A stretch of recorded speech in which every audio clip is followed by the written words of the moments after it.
Welcome to the whoop-de-wop. Drifting off and getting We're away from going to that. keep going over it, and I'm going to keep twisting your words Whoop-de-wop to remind everybody is Oh we a my don't owe God. white people. We do not owe white people Whoop-de-wop. shit. is a place. I run the risk, Whoop-de-wop. and it's not my channel, so I will just drop this fucking link. Just curious. You know the Yo, Hoosier yo, is? yo, A hand Hoosier? me the whoop-de-wop. Well, I know it's an Indiana Yo, thing. yo, you got Yeah, some but do money? you know what We're a going Hoosier to the is? whoop-de-wop. I actually don't. Okay. Yo, that's we something to get do with those. me. Throw some cool And whoop-de-wops. from a Hoosier, you're going to get certain things that are going to happen. And Well, I walk do down know the at one coast, point though, go Indiana grab that was shit like right the quick. center of the She clan. was like, cool. And she already know to get my dough. So,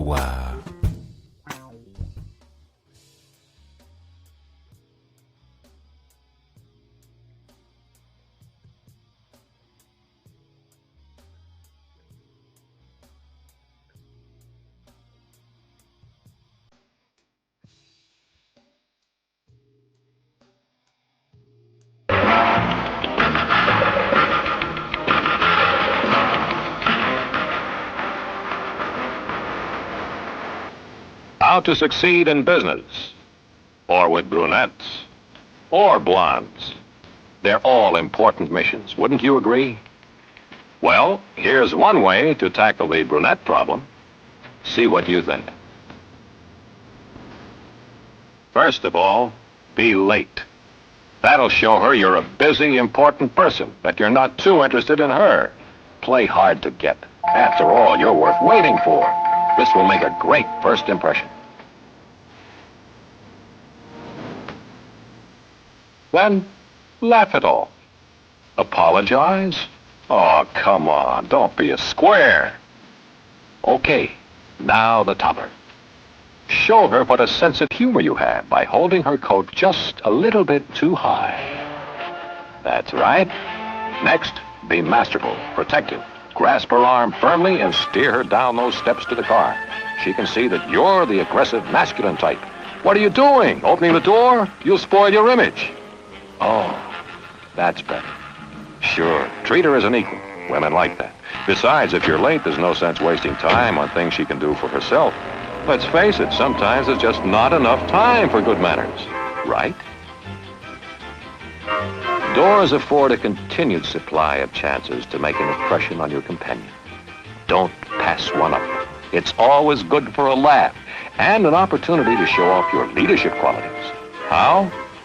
By leading the way, going first, naturally. That's the boy. Keep leading the way. Good naval officers always lead their men, or their women in this case. When you get to your table, sit down immediately. Shows you're relaxed. Help with her coat. Well, you helped her on with it. Besides, it's her coat. She should have checked it anyway. Oh, yes. Make sure you're seated so you can see what's going on, too. Makes for a much more interesting evening. Now, here's perfect opportunity to demonstrate your independence.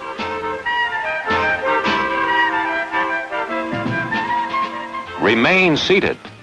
After all, it's not during working hours, and you are doing him a favor by presenting your date to him.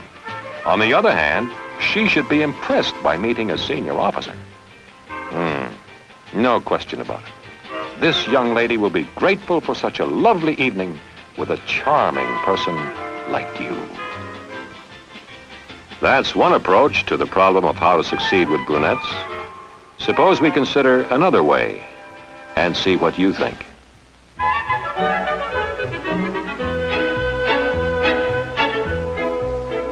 How about starting by being on time? Not just for a date, but for any social engagement or business appointment. This indicates you are a dependable, business-like person, that the appointment means something to you. And let's face it, a good-looking girl isn't going to wait around too long for anybody. Too many young men on the prowl. Make it easy for her to slip into her coat. Hold it at the right height. That's being thoughtful. Watch the hair. If you muss it, you're going to lose points. No, you don't grab her arm. You offer assistance. If she needs it or wants it, she'll take your hand, or perhaps your arm. But once the need for assistance is past, she'll give it back to you. So don't be surprised. Yes, doors do offer an excellent chance to make a good impression. It's a way to show your respect for ladies, or your seniors for that matter. Thoughtfulness, making things easier for someone else.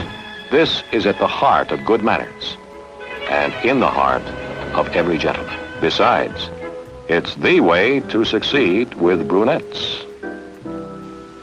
Ladies first. It's an old saying, but a good one 90% of the time. Of course, if you're entering a restaurant or something comparable and there's no maitre d' or hostess to lead you to a table, then you would lead the way and select a table. She'll expect you to help her off with her coat and arrange it over the back of her chair so it's not all over the floor. No, she shouldn't have checked it. It is common practice for a lady to wear her coat to the table. Although if she indicates a preference for checking it, that's fine too.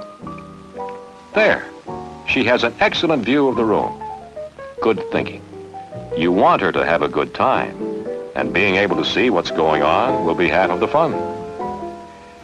If you have a visitor, and you probably will when you have a companion like that, stand to show your respect for a senior or a lady. This isn't just military etiquette, it's being a gentleman. And you present a man, even if it's the Admiral himself, to a lady. Respect again. It's his pleasure to meet her. In this case, there isn't much doubt about it. Check the menu with your date. And if you have any knowledge about the specialties of the house or know particularly good dishes, let her in on it. But once you have both decided, you do the ordering. Well, that's another approach to how to succeed with brunettes. Looks like a winner, wouldn't you say? Let's take another typical situation.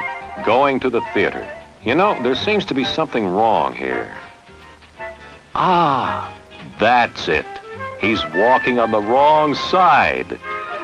Wonder what his next move will be. A taxi. That means a door. And that means... Yes, sir, this fellow's a born leader. One thing you could say, he's consistent, isn't he?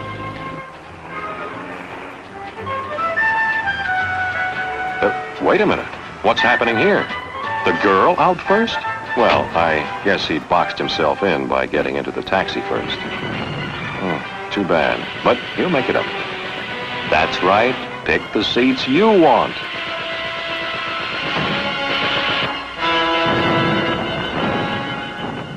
Ooh. Pardon me, sir. Sorry about that. Now, to settle down and enjoy the movie. Nothing like a little snack to add to the fun. And your neighbors will love you. What do you say we go through this situation again? The right way. The way that's successful with brunettes. That's more like it. You walk on the curb side at all times. Or on her left. And when you part company or meet a lady, a salute is the proper greeting or farewell. It's the same thing as tipping your hat when you're in civilian clothes.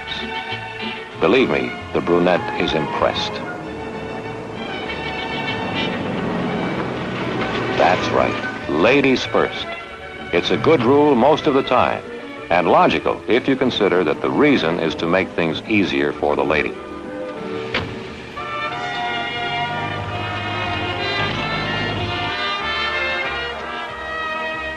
Now, here's one of those situations where the lady doesn't go first. The reason you go first is to make things easier for her, to open the door and assist her in getting out of the automobile. It makes sense, just as most gentlemanly traditions do. Right. It's her decision on where to sit, not yours. If you want to make a good impression, be considerate of the other person. Adjust your preferences to hers. And if you feel you must nibble on something during the show, at least do it quietly, out of consideration for your neighbors. Well, you're squared away on how to succeed in restaurants and theaters. Let's take another situation. A small gathering in a home or officers' club. Uh-oh. I have a feeling we're going to see anything but the right way to do things. Anyway, the necessity for making and acknowledging introductions occurs frequently. It should be done correctly, but I wouldn't bet on it in this case. Mrs. Rohr, I'd like you to meet Mary Jackson and Midshipman Williams. Perfect introduction. Man presented to lady. Looks as though he's going to wring her hand off, doesn't it? And who knows whether she wanted to shake hands or not. Of course, she had no choice. His hand was out quicker than a waiter's in a nightclub. Yes, Oh, hello there. I'd like for these good-looking women to meet you. Mary, this is Mr. Pren. Mr. Pren, this is Mary. How do you do, Mr. Pren? Good evening, Mary. What? Oh, Mrs. Childs, Mrs. Rohr, like to have you shake hands with the commander. Mrs. Childs, Mrs. Rohr. It's almost unbelievable, isn't it? This young man puts bad manners back to back. First, he calls a senior officer Mr. instead of by his rank. He still doesn't get on his feet, and he presents the ladies to the commander instead of vice versa. And I do believe he was going to ignore the two ladies completely if it hadn't been for the commander. Well, we'd better run through the whole thing again, the right way, because you do want to be successful with those brunettes, right? You have 3 children. 3 children? Mm-hmm. Oh, how old are they? 22, 19. Mrs. Rohr, hello. I'd like you to meet Mary Jackson and Midshipman Brown. How do you do, Mary? How do you do, Mrs. Rohr? How do you do? How do you do? Jack is in your husband's battalion. Oh, another... Oh, good evening, Commander. Good evening. Mrs. Childs, Mrs. Rohrs, Miss Jackson, this is Commander Pren. How do you do? Meet you. I believe he was aboard the Constellation when your husband was, Mrs. Childs. That's how you succeed in being a gentleman and impress brunettes. Wait until a lady offers her hand. Then shake it briefly, firm but not crushing. You get on your feet for a lady, or your senior in rank or age. As a matter of fact, it's good manners to acknowledge an introduction to anybody by rising. Perfect. The senior officer addressed by his rank. You're on your feet, and the man is presented to the ladies. A good way to remember this is to mention the names of the ladies or senior officers first in the introduction. In the case of introducing one person to a group, just follow a simple practice. The single person is introduced to the group. If this group had been larger, you would have said, "This is Commander Pren," then ticked off the names of each member of the group. Miss Heffron. Mrs. Kaufman, may I present Miss Heffron? Miss Heffron, how nice to have you with us tonight. How are you this evening? All right, let's consider a more formal situation, the receiving line. It looks as though we're going to get a lesson in how not to succeed in being a gentleman. Let's see how it goes. Hi, I'm Charlie Williams. How you doing? Mrs. Kaufman, may I present Midshipman Williams? Mrs. Kaufman, really a nice party. Glad you invited us. Midshipman Williams. Oh, hello there, Admiral. How are you? Nice party. Mrs. Kaufman, see may you. I present Miss Jackson? Have you, Oh, say, weren't you on the Salem, if my memory serves me correctly, during the Korean War? dear The hell Mrs. of it, Jackson? William. He's making points with the Admiral, though. But what about the girl? He went through the line without even thinking about her. She may as well have come alone. I wouldn't give him much hope for any success with her. Other than that, what do you think about the rest of his behavior? More important still, how do you think those people feel? Let's take this situation again, the right way. You'll note that the young lady does not hold your arm. That is correct. And you walk on her left. As you near the line, allow her to move ahead. No handshaking with the aide or escort. However, the first person in line may be the host or hostess at times. So if the hand is offered, take it, of course. That's a very simple rule. Just wait until the other person offers to shake hands. Miss Jackson, Mrs. Kaufman, may I present Miss Jackson? Miss Jackson, how nice to have you with us tonight. Mrs. Jackson. see you, Miss Jackson. Midshipman Brown. Have a good time. Midshipman Brown, you look very... This is the way to go through a receiving line. If an aide or dance chairman or some similar person heads up the line, you do not shake hands. Further, as in all handshaking situations, you wait for ladies and seniors to extend their hands before you shake hands. Your date precedes you in the line. As usual, it's ladies first. And you move through the line quickly with no stops for conversation. This just isn't the time or the place to be talkative. Your remarks may be, "How do you do, sir?" "Good evening, Admiral," or similar brief, courteous comments. After the line? Well, let's take a look. Here's a beautiful way to succeed with brunettes at a dance, at a party, wherever you may go. Leave her to shift for herself occasionally. She'll appreciate you all the more when you do return. Sure she will. When you are with her, be affectionate. Show her and the other people present just how much you care for her. She'll love it, if she happens to be an exhibitionist. And for goodness sake, don't let anything or anybody spoil your fun. Don't get stuck being a nursemaid for somebody else's date. Let him worry about her. A good way to make an impression is to hold your partner tightly while moving all over the dance floor. She'll love it. Want to dance all night with you. Shall we rest for a while? I feel as though I'm coming down with a cold or something. Maybe you could take me home. And then there's the right way to do things. Make sure your date has a good time, meets and dances with your friends. At other times, your place is with her. Be considerate. That's your main obligation. And if another young lady is left alone for some reason, stand by until her escort appears. Consideration for others, kindness. This is being a gentleman.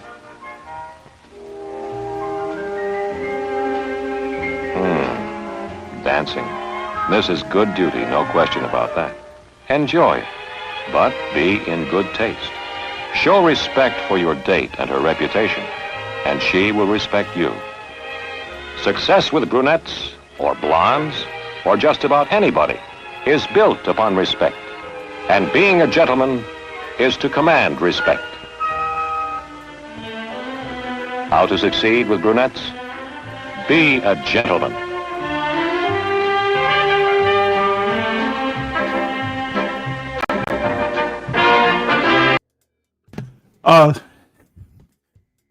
Good afternoon. Welcome to Stanley versus the World. I've been going through all these old National Archive little short film things, and this one was actually pretty amusing. Somebody let Of Air and Sea know that he might have missed this film. I will just call it How to Be a Classy White Boy. And apparently he missed the lesson in boot camp. So let us move on. If you are new here, please hit the like button and subscribe. Stay a while. Share if you like it. One other thing I was going to say, I would love, this morning I watched a little bit of Nightish's show. He was reacting to some DJ Hamp video. I guess it was from yesterday or something. And as usual, they're talking about, relationships and who's at fault for the demise of the Black community in the United States. And I would just love to see what their reaction to this film would be. So I can only imagine.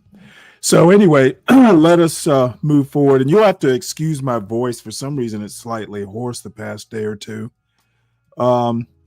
Let's get to the news. And then I do have more Helen Andrews for Brian Nichols. I don't see him in the chat, but I'm sure he will. I'm sure he'll show up. If anybody runs into him, just tell him there's more Helen Andrews for him. So let's move on. I made a comment to Ryan. It was either earlier this week or the end of last week that with all these job losses this year, it feels like a recession. So job cuts in October hit highest level for the month in 22 years, new report says. On Thursday, U.S.-based employers announced 153,074 job cuts in October, the largest October total since 2003, and a 183% surge from September. with nearly 450 companies disclosing layoff plans. Cost cutting was the top reason for October layoffs, with artificial intelligence as a secondary driver, while overcapacity and tech-driven efficiencies prompted staffing recalibrations. So technology firms led private sector cuts, and the technology sector reported 33,281 cuts just in technology. And warehousing and tech together made up just over half. The October surge signals potential labor market trouble as laid off workers face harder job searches, while Federal Reserve officials express concern about a softening labor market. Year-to-date layoffs total about 1.1 million jobs, up 65% this year. So basically, Trump is in charge of an economy that is slowly, I don't know if you've ever seen like World War II films where, a bomber gets hit or something like that, and it does a slow, flat spin into the back to Earth, and the crew can't bail out because they're pinned to the walls because of the flat spin and gravity and all that stuff. They literally have to ride this plane all the way down to their demise, and they get to watch it, and they cannot move because of the gravity. I'm getting a feeling that's what's happening with this economy. In my opinion, if it feels like a recession, it is a recession. And I have heard all I'm hearing from the White House is, "Oh, we're doing great, best economy ever," and Trump is just allowing this flat spin. And I might remind everybody, it's just in time for Christmas. Trump will be the Trump that stole Christmas. So layoffs rise to recession-like levels through October, new report says. I'm still not ready to say I told you so, but it's coming. I figure round about the new year, I'm going to officially go to all the people who've been watching this show who gave me shit last year about Trump being elected. I figure by the new year, I'll be ready to do an extravagant I told you so. So here we go. Oh, look who's here. Oh, look at this. Look at this shit. How about this? What's up, Ryan? Let's keep all the government employees and keep borrowing hand over fist like we are. Hey, right? All I'm saying is it feels like a recession. See this? Layoffs rise to recession-like levels. It feels like a recession. Well, but for all changed the economic indicators. For all intents and purposes, if it feels like a recession, it is a recession, and that's what people are going to say on the ground. I don't disagree with that, right? I don't disagree with the perception. People don't care about the larger picture. They care about what's happening within their four walls. That's why I don't believe everyone should be allowed to vote. Again, we both go back to that all the time because they're too fucking dumb. They're retarded. There's too many retards voting. Let's be honest. Okay, that's reality. Now you have to connect those dots for me. Tell me how voting would avoid this problem we're encountering right now. So, number one, the current economic issues started in 2019 and 2020 with the onset of COVID. Who was president in 2019? Donald Trump. Okay, that's all I need presidential to know. problem. Continue. Yeah. So I know you want to frame Trump, but both parties and presidents are the problem. All I'm saying is that he doesn't seem to understand. He keeps saying the economy's doing great, and I compare it to a flat spin of a B-29 bomber spinning into the earth, and everybody's pinned against the walls and can't So escape. if we keep this to strictly the economy, we don't look at party, we don't look at what's occurred, with pandemics and things like that, and we keep it just strictly economic terms. You cannot spend, borrow, and shut down the economy, which Trump and Biden both did. So it's not a political thing, right? But you cannot do that without paying a price eventually for it. And I believe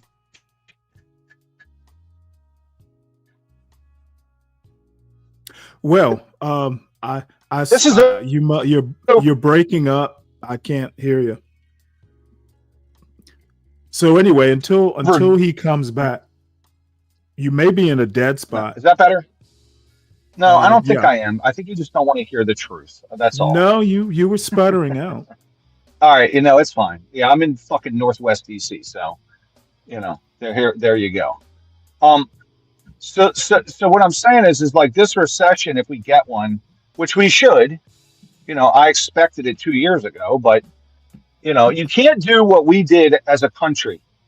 And I'm talking both parties, everyone, like the whole country did this, right? We literally said, okay, let's shut down the economy and let's do all these different things by borrowing money and spending money without expanding productivity and not pay a price eventually for it. We are going to pay the price now and under Trump, and that I figure if he won, we're going to get a recession at some point. And it may be better to let the Democrat win, but Trump won. It is what it is. And I believe that. Well, here's the deal: Trump winning is not the problem. Trump not actually acknowledging that there's a problem is the problem. Well, of course, he's not going to acknowledge it because he's a politician. Okay, well then that is my justification for going, I told you so. Okay, what happens is if he wants to be in denial, he does nothing or talks about no solution because he thinks everything is fine. But just from simply economic terms. When there's a problem, the first step to fixing it is acknowledging there's a problem. I would agree with that. But to me, Trump is not doing that. Not that I like the moment COVID was declared by the government to no longer be a thing, which was 2023, that should have ended all the COVID funding. That should have ended everything, right? But we're still in this COVID period. Okay, you and I won't agree that the COVID funding has anything to do with Trump implementing tariffs, Trump literally laying off people that didn't necessarily need to be laid off. The tariffs aren't going to come into play. He has literally put this economy into turmoil. I would say that we're literally heard a Supreme Court case about his tariffs yesterday. You don't think that 20% inflation due to the rampant borrowing affected us now? People can't afford anything. What I'm saying is that why hasn't Trump done anything to deal with it? Well, he hasn't done it. He hasn't dealt with inflation. He hasn't done anything. Right, and so that's my point. It's not going to get fixed if you don't. Actually, I know why. I know why he hasn't done it. How many times has he said inflation is down in the past few months? The inflation rate is down. That's it. Okay, he doesn't know the damn difference. He keeps saying inflation is down. He doesn't specify. No. That's what Biden was saying that before him. The inflation rate's down. You know what? Every time I say Trump, you say Biden. Yes. It gets rather, Well, I know, but because Stanley, you just tell part of the picture. No, I tell the important part, which is Trump isn't doing shit, and that's because you have TDS. I don't have BDS. Okay, no. Trump has Trump derangement syndrome. He doesn't seem to realize that job numbers are horrible, and what is he doing about it? I mean, I don't think they're horrible, but You know, he's it's definitely a problem. he's lowering prices on weight loss drugs. That's what he's doing about it. What's going to happen is we're going to get a couple of rate cuts. We'll get a couple of rate cuts. You know, if you go on a diet, your grocery prices won't be so high because you won't be buying food. I want to see him pay down some of this deficit with some of these tariff money. I don't care about any of that. The story is it feels like a recession, and Trump is going to be the Grinch who stole Christmas. It's going to be a blue Christmas, all because of Donald Trump. How come you didn't have the same smoke for Biden, though? Because I like Biden better. It won't be a blue Christmas. Look, I think Biden overall was a better president. That's why I don't have smoke for him. Biden doesn't happen to be president currently. My wife lost her job. Okay, lost her job recently. Literally, she was. No, it was part of a reduction in force for her stupid company. So I mean, nothing is because of Trump other than him laying off federal workers. Like the private sector is separate. But I would say nothing is because of Trump. So Doge didn't lay off a shitload of workers. I said federal workers. Did you not hear that part? I said federal workers. No, I didn't hear that part. Yeah. Trump is part of the unemployment problem. Yeah, but do you understand that the path we were on, we can't continue to expand the cost of shit or we get more inflation? Like, you say that part. Say the whole truth, please. Ryan, inflation was coming down under I Biden. understand. Okay. The deficit? At least the rate was. If you it started out fairly high at the beginning of the Biden administration, and no, it didn't. Biden caused the inflation. It was steadily dropping throughout the Biden administration. The American Rescue Plan. It had dropped to a point to where inflation, it came up during the election season, but it wasn't a major issue. Okay, but Biden caused the inflation. Let's dial that in.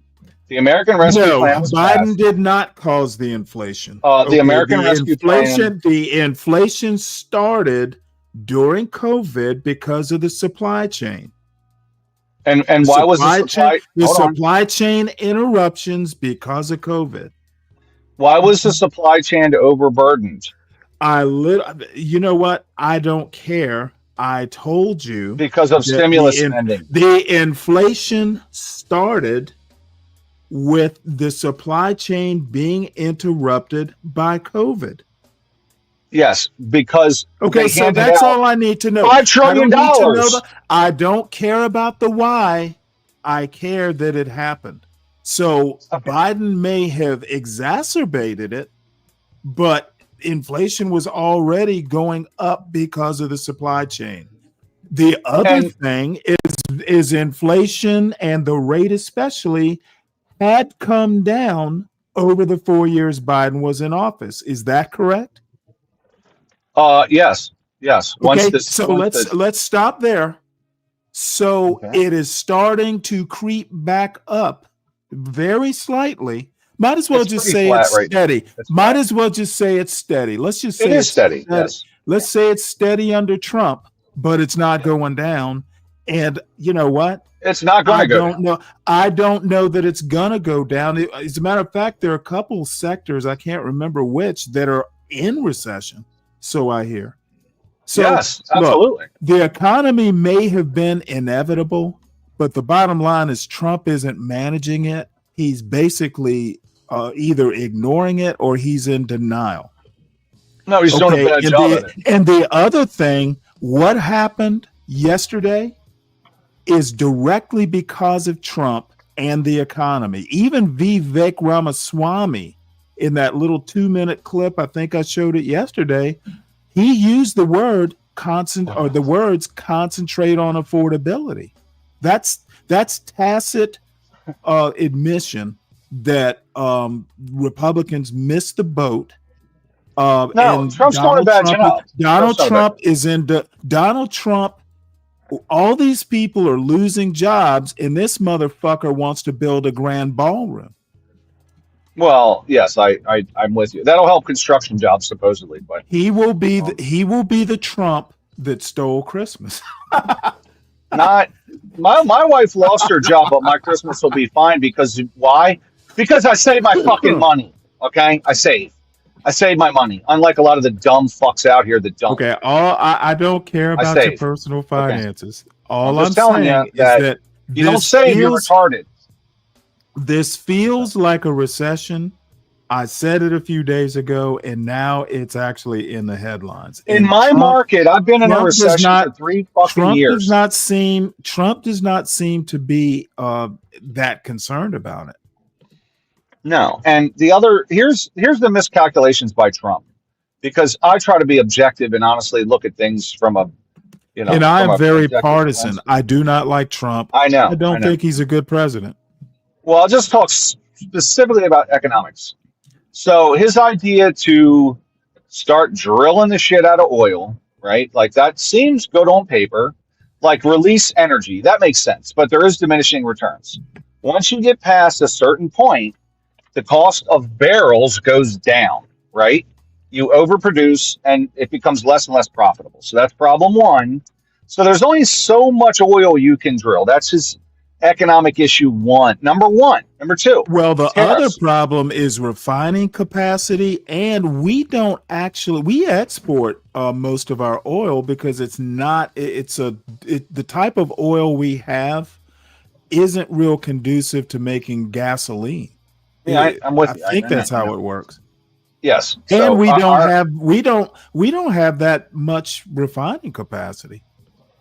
Our refineries are set up for Venezuela and Mexican grade crude, which I think is it's not sweet crude. I think it's like heavy crude or sour crude, one of those, right? So the Permian Basin shit is refinable.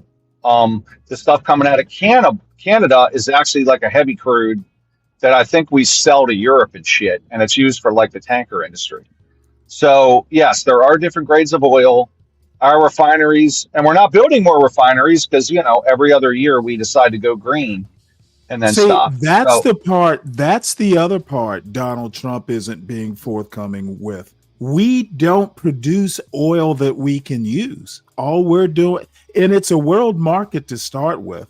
So it's been like that all along. People just believing Donald Trump that we're producing our shit. We're producing our own oil. We don't need other people's oil, dude. He's not. So you know what? I might just come around to your thinking. Only me and you should vote. Listen, Stanley, I'm telling you right now, people are fucking stupid. Okay, I don't know why you don't agree with me fully. You're out here on YouTube. No, you hear the retarded shit all fucking day that people say. People are fucking dumb. Everybody. Now, I don't believe in, crowdsourcing wisdom or crowdsourcing good decisions, but I do think we all have a stake, in the country. So it should be, as many people that are eligible to vote should vote. I don't have a problem with that.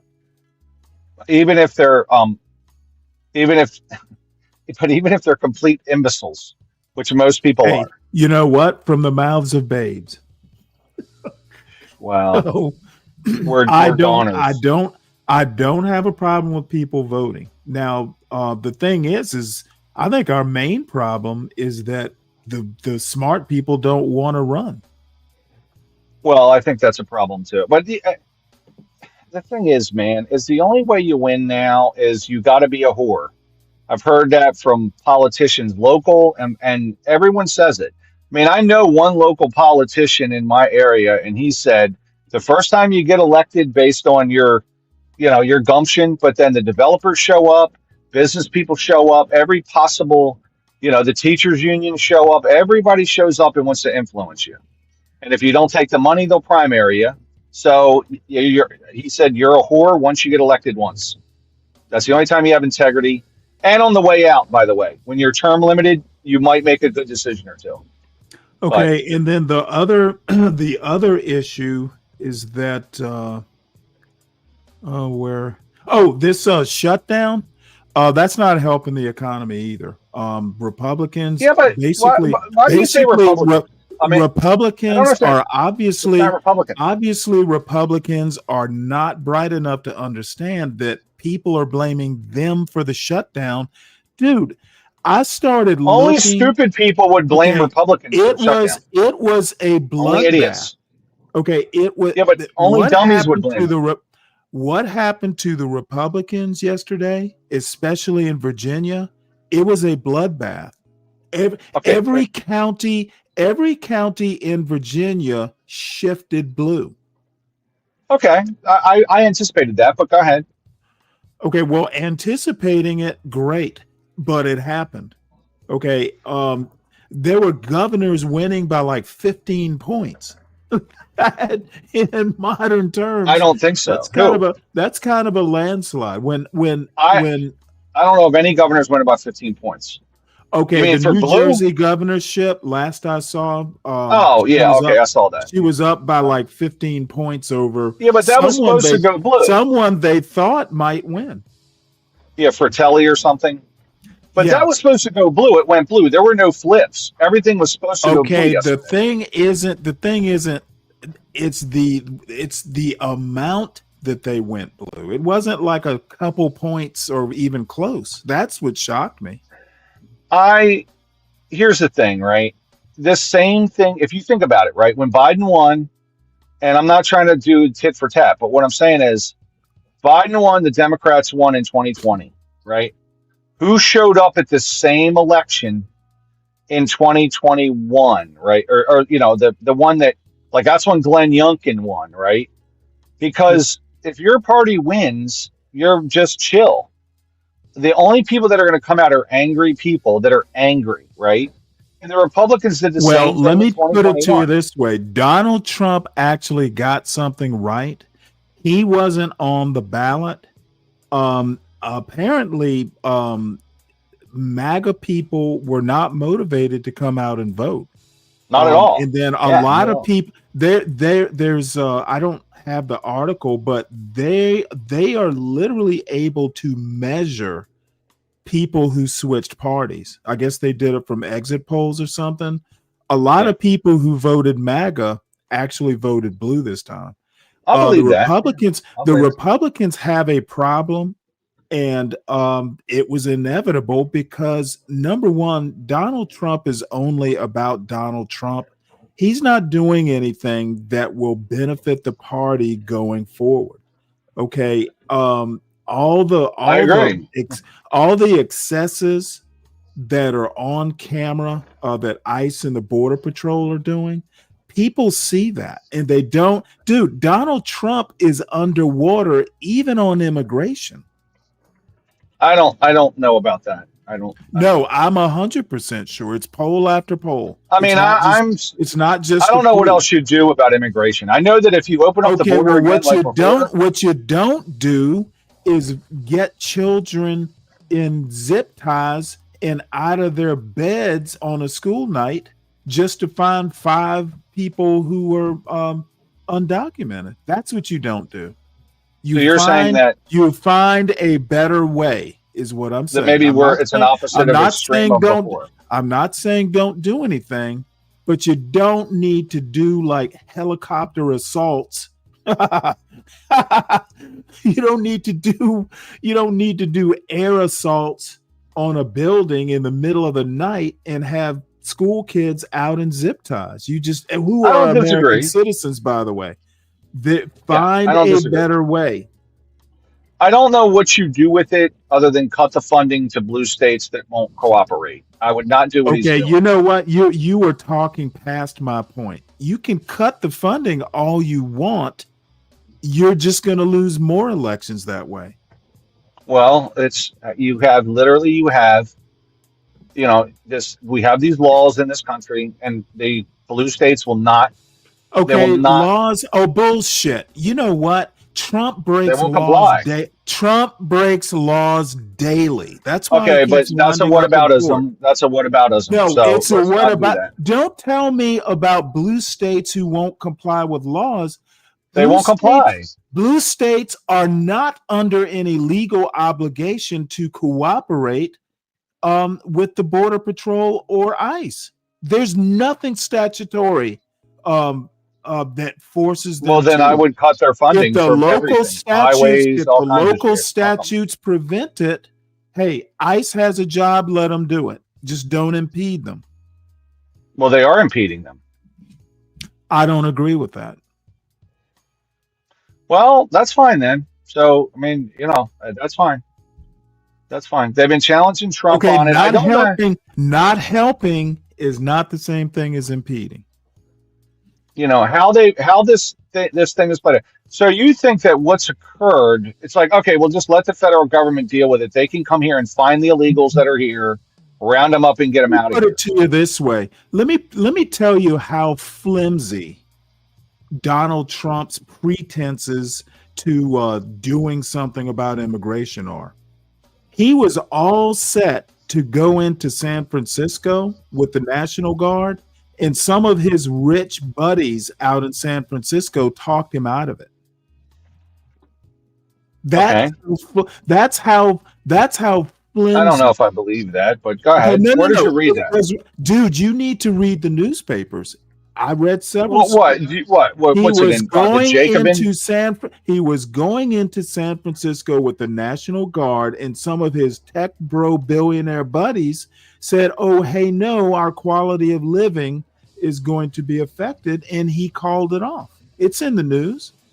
Google it. Oh, okay. So the Democrats were happy about that, I guess. Okay, I'm sure. It was MAGA. It was Trump supporters who talked him out of it, not Democrats. I get that. Democrats were preparing for the onslaught, and his MAGA billionaire tech I don't know why. Said, hey, no, we don't want the National Guard in our wine country. By the way, Napa Valley's all Democrats. It's all Democrats. Hold on. You're saying there are all kinds of ways to interpret why he didn't go. The wealthy vote blue, buddy. The wealthy vote blue. I'm not going to go into what my theories about why he didn't go into San Francisco. Just suffice it to say, he was gonna do it, and his tech bro billionaire buddies said, "Hey, look, it's really not necessary. We don't want our Bay Area to, be all in turmoil." That's how thin a veneer he's using to go into these cities. I don't. Well, he went into DC, and apparently San Francisco is one of those sanctuary cities, is it not? I wouldn't clean up any of it. I'd let all these cities collapse. I need you to answer my question, Ryan. San Francisco is famously a sanctuary city where they were not going to cooperate with ICE. Yet, yes, absolutely. Yet he did not go in there with the National Guard. Any idea why? He didn't go into Chicago either. Oh, for now, no. The Border Patrol is in there. The leader of the Border Patrol wound up in court because he was personally throwing tear gas canisters. In Chicago, he didn't go into Chicago. He went into Memphis and DC. He was in Chicago. You need to keep up with the news, Ryan. I wouldn't go into any liberal cities if it was me. I'd let them all. All the immigrants all I there. have to say is Trump is rather fickle about where he sends troops. Stanley, he is basically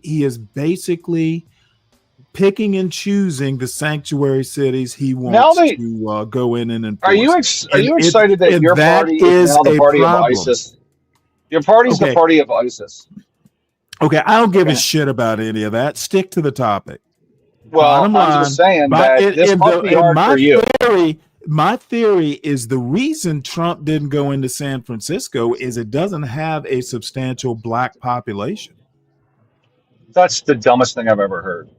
Yeah, well, you know what? It's as capricious a reason. It's actually the paranoia level. No. Hold on. There's a deep paranoia. You need to let me finish what I'm saying.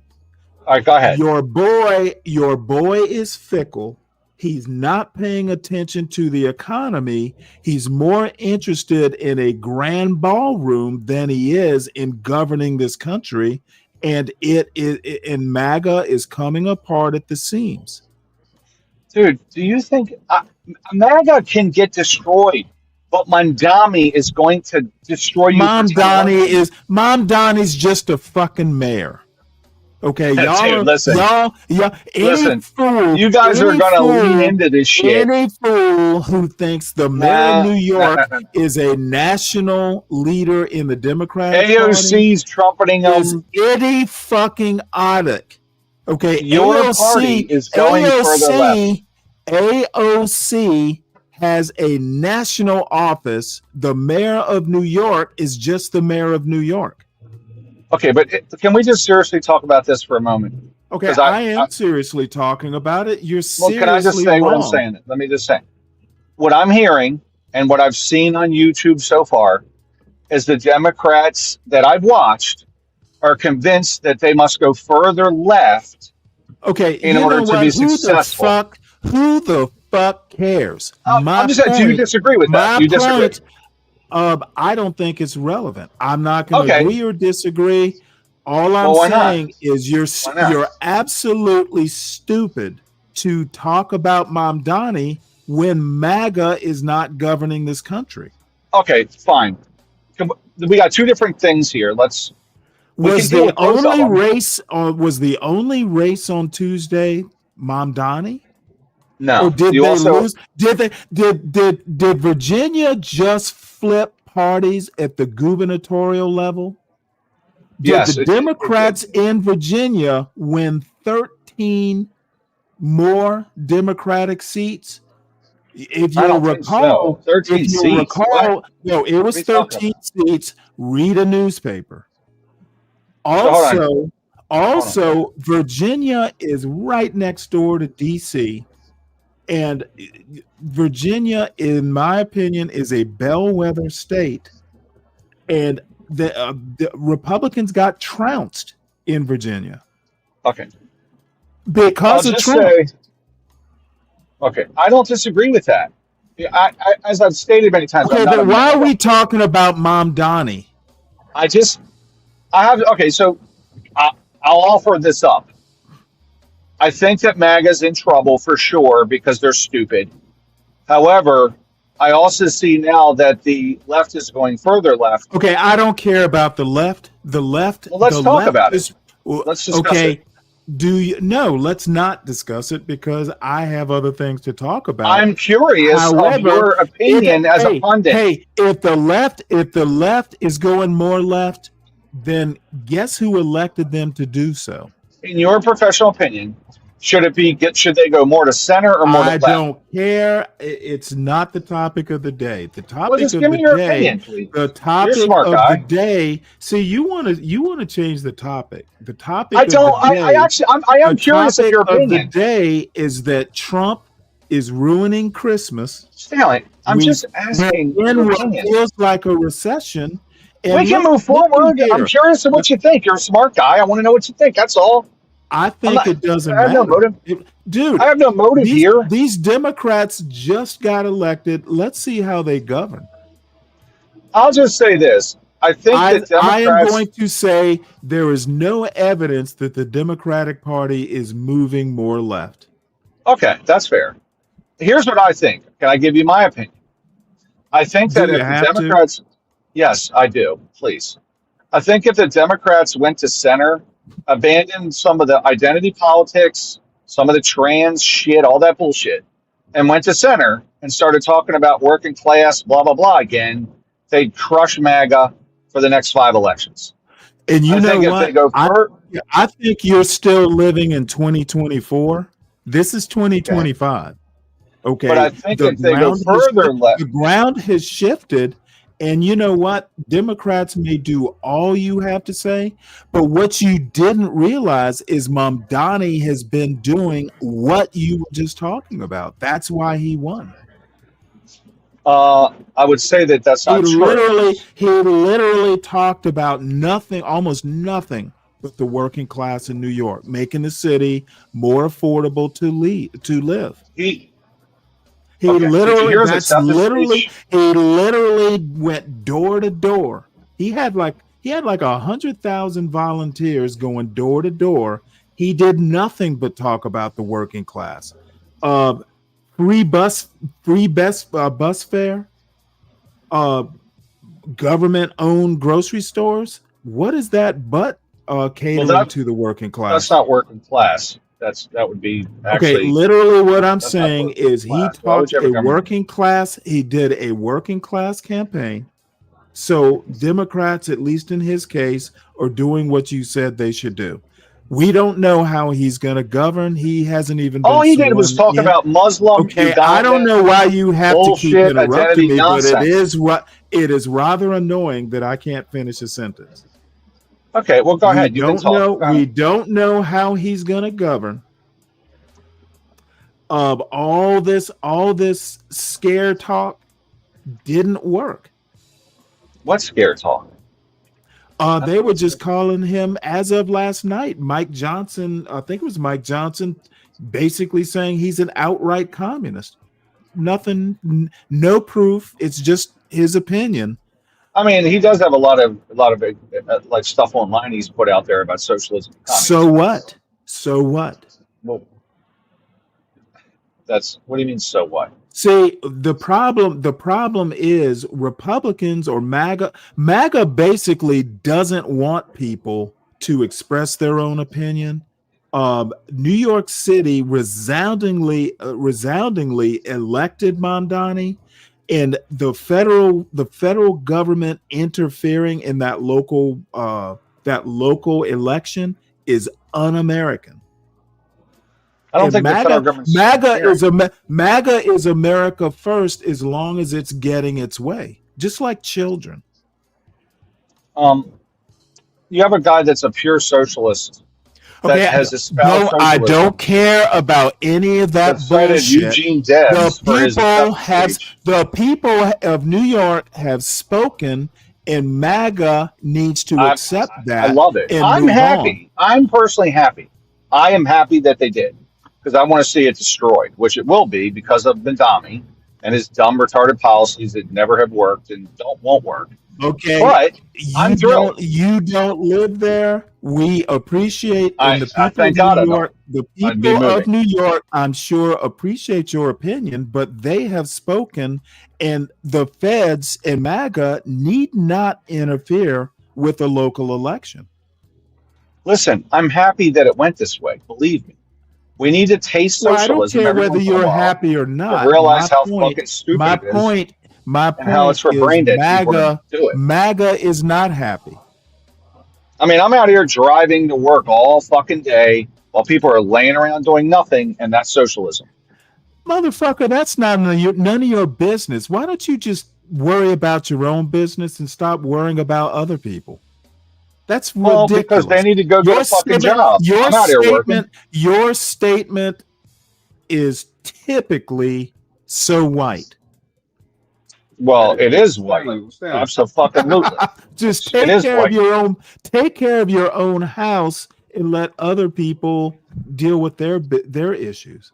I happen to be white, and if that's a white statement, then it's a damn good statement. It is a very white statement. It is judgmental, it is paternalistic, and mildly superior.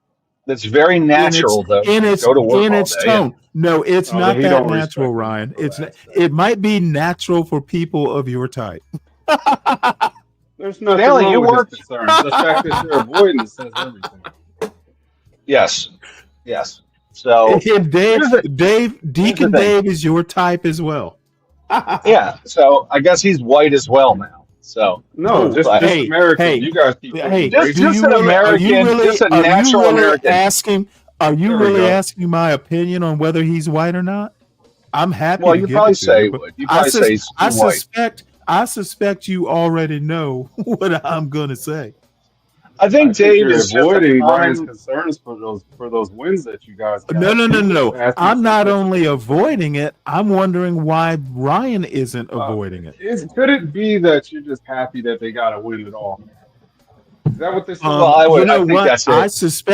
I suspected they were going to win. What amazes me is how much they won by. Nobody even voted. 10% of New York voted, but it's a huge win. It's a huge win. It was a record turnout. It was a record. It was a record turnout in New York. I don't think it was. Nobody went to New York. Dude, see, like 10%. This is pure MAGA. You don't believe the evidence. You only it's a record turnout. You only believe what's between your ears and what MAGA tells you. You're a MAGA bot. I don't think it was the record turnout. Dude, and I do think it. It could have been. I don't. Nobody cares. Actually, I don't. Okay, well, obviously some people care because Trump and Vivek Ramaswamy and Mike Johnson have all talked about it. So somebody cares. Because we're all amazed at how stupid people congregate in one area. Hey, all I have to say is the people have spoken. And MAGA got a kick in the pants. Even Vivek is talking. It mentioned the word affordability all of a sudden. Trump needs to stay out of there so this thing collapses on its own. He needs to stay the fuck out of there. I think if Trump stays out of there and doesn't sabotage, they'll do just fine. I think sabotage. Avoid it. No. Ryan, you got to let it run its course. I think they'll do just fine. Yeah. Okay, so let's go ahead and talk about MAGA's collapse. We talked about their ineptitude in recognizing this feels like a recession. So all of a sudden they're having some trouble. Hold on, back up. Okay, hold on one sec. I haven't finished what I was going to say. They are having some problems. They are having problems at the grassroots faux intellectual level. Heritage staff in open revolt over their leader's defense of Tucker Carlson. Dude, they're having huge problems right now. If you'll recall, the Heritage Foundation wrote the blueprint, Project 2025, that is so prominent in the administration's operating system. Okay, what does that mean, Sam? How are you back? It literally means MAGA is falling apart. Your prayers are being answered. Oh, absolutely. You missed the part where I'm going to wait till New Year's to go, I told you so. What are you telling us so about? I'm telling you that MAGA was unstable to begin with. We know that. We still won. Oh yeah, well you still want it, but you may not be able to keep it. You may not be able to keep it. We're gonna have a. Let me read this highlighted paragraph. Well, the Heritage Foundation is erupting in open revolt against its president, Kevin Roberts, as the right-wing think tank struggles to deal with internal and external anger over his defense of former Fox News host Tucker Carlson. The furor began after Carlson invited Nick Fuentes, a white nationalist who routinely espouses anti-Semitic views, onto his popular podcast. Robertson posted a video that castigated a venomous coalition and the globalist class for attacking Carlson, whom Roberts called a close friend of the Heritage Foundation. Numerous Heritage staffers and conservative figures said the comments played on anti-Semitic tropes. The racism that is inherent to this white nationalist MAGA movement, it's basically eating at its core. What's up, Nightish? What are you talking about? What am I talking about? Well, dude, instead of driving around fucking criticizing other people, how about whip open a newspaper and read it? So the Heritage Foundation is mad at Tucker Carlson. You'll know what I'm talking about. Hey, Ryan, he's talking about the people who are just there. Okay, the Heritage Foundation, Russell Vought, Kevin Roberts, They are literally advisors to the Trump administration. It's important. Aren't they mad at Tucker Carlson? They're mad at Tucker Carlson. They're mad at Tucker Carlson because he is hosting anti-Semites and racists. Hey, Ryan, yes, they're mad at him. That's the keyword is mad at him. Hey, but Ryan, that's part of the reason why Mondano won. Because anybody who's not pro-Israel, they could honest to God sweep. Because a lot of people have a feeling that they're not allowed to express, if you know what I mean. Yes. Yeah, and I don't give a shit about Israel or Palestine or none of these dumb countries. All I care about my own. But Hans Shonery is 100% right. Trump tampering in New York City.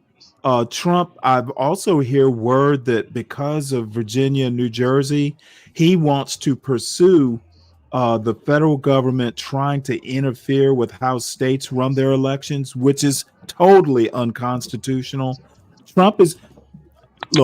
Trump literally, once Trump is gone, MAGA is finished. MAGA will not. People did not. Republicans, MAGA voters either shifted blue, or they didn't even come out and vote because they didn't come and vote. Because they're winning. They're kicking the dog shit out of the Democrats. Okay, listen Why to would what they come I'm saying. vote? Listen to what I'm saying. These people are too stupid to understand that MAGA's pretty unpopular right now. If they don't come out to vote, MAGA is kaput once Trump is gone. Okay, that's like you're like a boy whistling in the dark to pretend. No, dude. I have you Tuesday are alone. nights. I have Tuesday night's election results to back up my argument. What do you got? Okay, that's it. That's what do you got? MAGA has the Supreme Court. They got the presidency and the Congress. Dude, even the Supreme and Court. You got New York. The Supreme Get the fuck out of here. The Supreme Court does not control governorships. New York's the blue state. One of the blue guys. Okay, this is fucking hilarious. It's so blue. Record numbers in New York. So blue. Anything. Donald Trump got so desperate he backed a fucking Democrat. That's how desperate he was. I think the fact that the other guy was a communist. He backed a Democrat and still lost. Every candidate that I'm aware of that Trump supported lost. He wants to see some tears or something. Yeah, y'all can pretend I'm whistling in the dark, but like I said, I am literally you're not alone. I'm literally reading to you. MAGA is falling apart. Let me go back. Do you see this? Layoffs rise to recession-like levels. Dude, it's the economy, stupid, and Trump isn't smart enough to realize that. Well, we're going to cut rates. Maybe by the midterms, it won't be where it is. Dude, cutting rates isn't going to do shit to create jobs. Well, it normally does. It just takes a little while. No. These jobs are gone because of AI and government cuts. Well, the government jobs should have been cut years ago. These jobs are not going to come back because these jobs are not going to come back because of a 1/4 point rate cut. Yeah, they need to cut them You're talking about government jobs, Stanley. Okay, all I have to say is they might as well throw the money out the gutter. It's like a bomber, a World War II bomber in a flat spin, and the whole crew is pinned against the wall and can't escape. We need a good recession. MAGA. It took less than a year for MAGA to self-destruct. Even Marjorie Taylor Greene. Yeah, she's on your side now. Even Marjorie Taylor Greene looks smart right now. Yeah, but think about that. Marjorie Taylor Greene. She's an idiot. Stanley. Also from Georgia. Nick Fuentes' rise puts MAGA movement in a time of choosing. After Mr. Fuentes' interview with Tucker Carlson, Republicans are considering just how far his views are from the nationalism embraced by President Trump's followers. Dude, y'all are this one little trollish does he even have a sex? Well, they're trying to tag him as MAGA. This incel has MAGA by the short and curlies. Not really. I don't think people care about him, bro. I can't be a part of it. Nobody gives a fuck about Nick Fuentes. All I have to say, for much of President Trump's second term, the political heirs of his America First agenda have tried to form an intellectual framework for their movement that embraces nationalism while keeping overt bigotry out of the coalition. With the rise of Nick Fuentes, a 27-year-old white nationalist, and his young racist and anti-Semitic Groyper movement, some fear the exercise has failed. Nobody fears. Stanley, MAGA is too racist to continue. That's basically Mamdani hates Jews as well, so there we have it. Oh, Mamdani hates Jews. He hates Jews. He's a deep hater of the Jews. Mamdani hates Jews so much they overwhelmingly voted for him. We've seen the college campus protesters. This motherfucker had more Jewish votes. Oh no! Adams He is did. He got put in there by white liberal women. Honestly, exactly. All I hear are excuses. Hey, the Jews did not vote. Jews. What a 10% turnout. Did not. Why didn't they vote for somebody? Why didn't they vote for somebody who loves Jews like Cuomo? The New Yorkers are just fucking wasted. Yeah. Hey, New Yorkers are fucked. Dude, Cuomo lost by double digits and Trump endorsed him. That's how desperate Trump was. Again, everyone shouldn't be voting, Stanley. Please agree with me on that. Hey, you know what? Everybody should be voting if they're voting against MAGA. No, just when retards vote, they vote Democrat. Okay, Stanley's not understanding. Stanley's not understanding why the hell y'all can't read the writing on the wall. Versus Democrat. Okay, dude, it is literally Trump. Trump stuck his nose in his hometown's election and lost. I know, liberal white women are so brainwashed. It's amazing. Trump is literally from New York City. The view in TikTok. The candidate as president. Stanley votes like a liberal white woman. Stanley votes like a 60-year-old white woman. Hey, y'all can laugh. Y'all can laugh and chuckle and all this bullshit, but Trump lost in New York. Stanley, you're like a Joy Behar. President of the United States who lost an election by proxy in his hometown. He lost it in his hometown in 2016 as well, because another white woman was running against him called Hillary Clinton. The New Yorkers know Trump better than y'all do for sure, and they don't vote for Trump. Well, they did vote for Hillary Clinton, so there. Okay, see, look at you. What does Hillary Clinton have to do with anything? I'm just saying that's another white woman. Well, I'm just saying. I'm just looking for someone to respond with. A liberal old white lady. I'm hunting up an excuse. Yeah, it's a liberal white woman. It's a liberal white woman. All I have to say. Nick Fuentes' rise puts MAGA movement in a time of choosing. But isn't the Heritage Foundation I love the sound of that. Weirdly enough. I love the sound of that. The Democrats are trying to tag Fuentes as part of Republican, etc. when he hates Trump.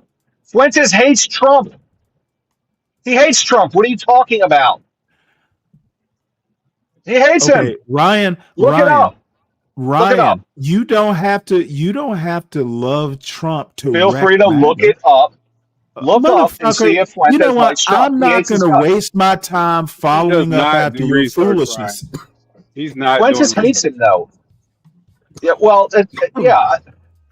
I never heard of Fuentes till the Charlie Kirk thing, and then I'm like, okay, who is this guy? Because he's going to take over the movement. Well, you turn him on. Now He hates you know Jews. who he is. He hates Trump and he hates Jews. He hates Trump and Jews. So I don't know how he is. Tell MAGA. you what. Whether he likes Trump or doesn't, he's associated with the MAGA movement. Yes, and that's because the Democrats have made that happen. But he hates Trump and Jews. He hates Jews and Trump. And you know what? Tucker Carlson had him on his show, and again, MAGA is in a flat. MAGA is in a flat spin. MAGA is in a flat spin, and all of y'all, Dave and Ryan, and all these folks the problem is you think that this is about MAGA. You're pinned up against the wall, and you can't bail out now. Yeah, he don't care about the facts. CKJ3, why don't you bring your ass up here so it can be 3-on-1? Hey, salute to the Admiral. Bring your silly ass up. Come on up. So you can get to this abuse too.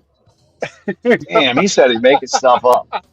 You can't do your boys like that, Stanley. Be nice. Dude, all I need to do is make it a threesome so I can abuse all three of you.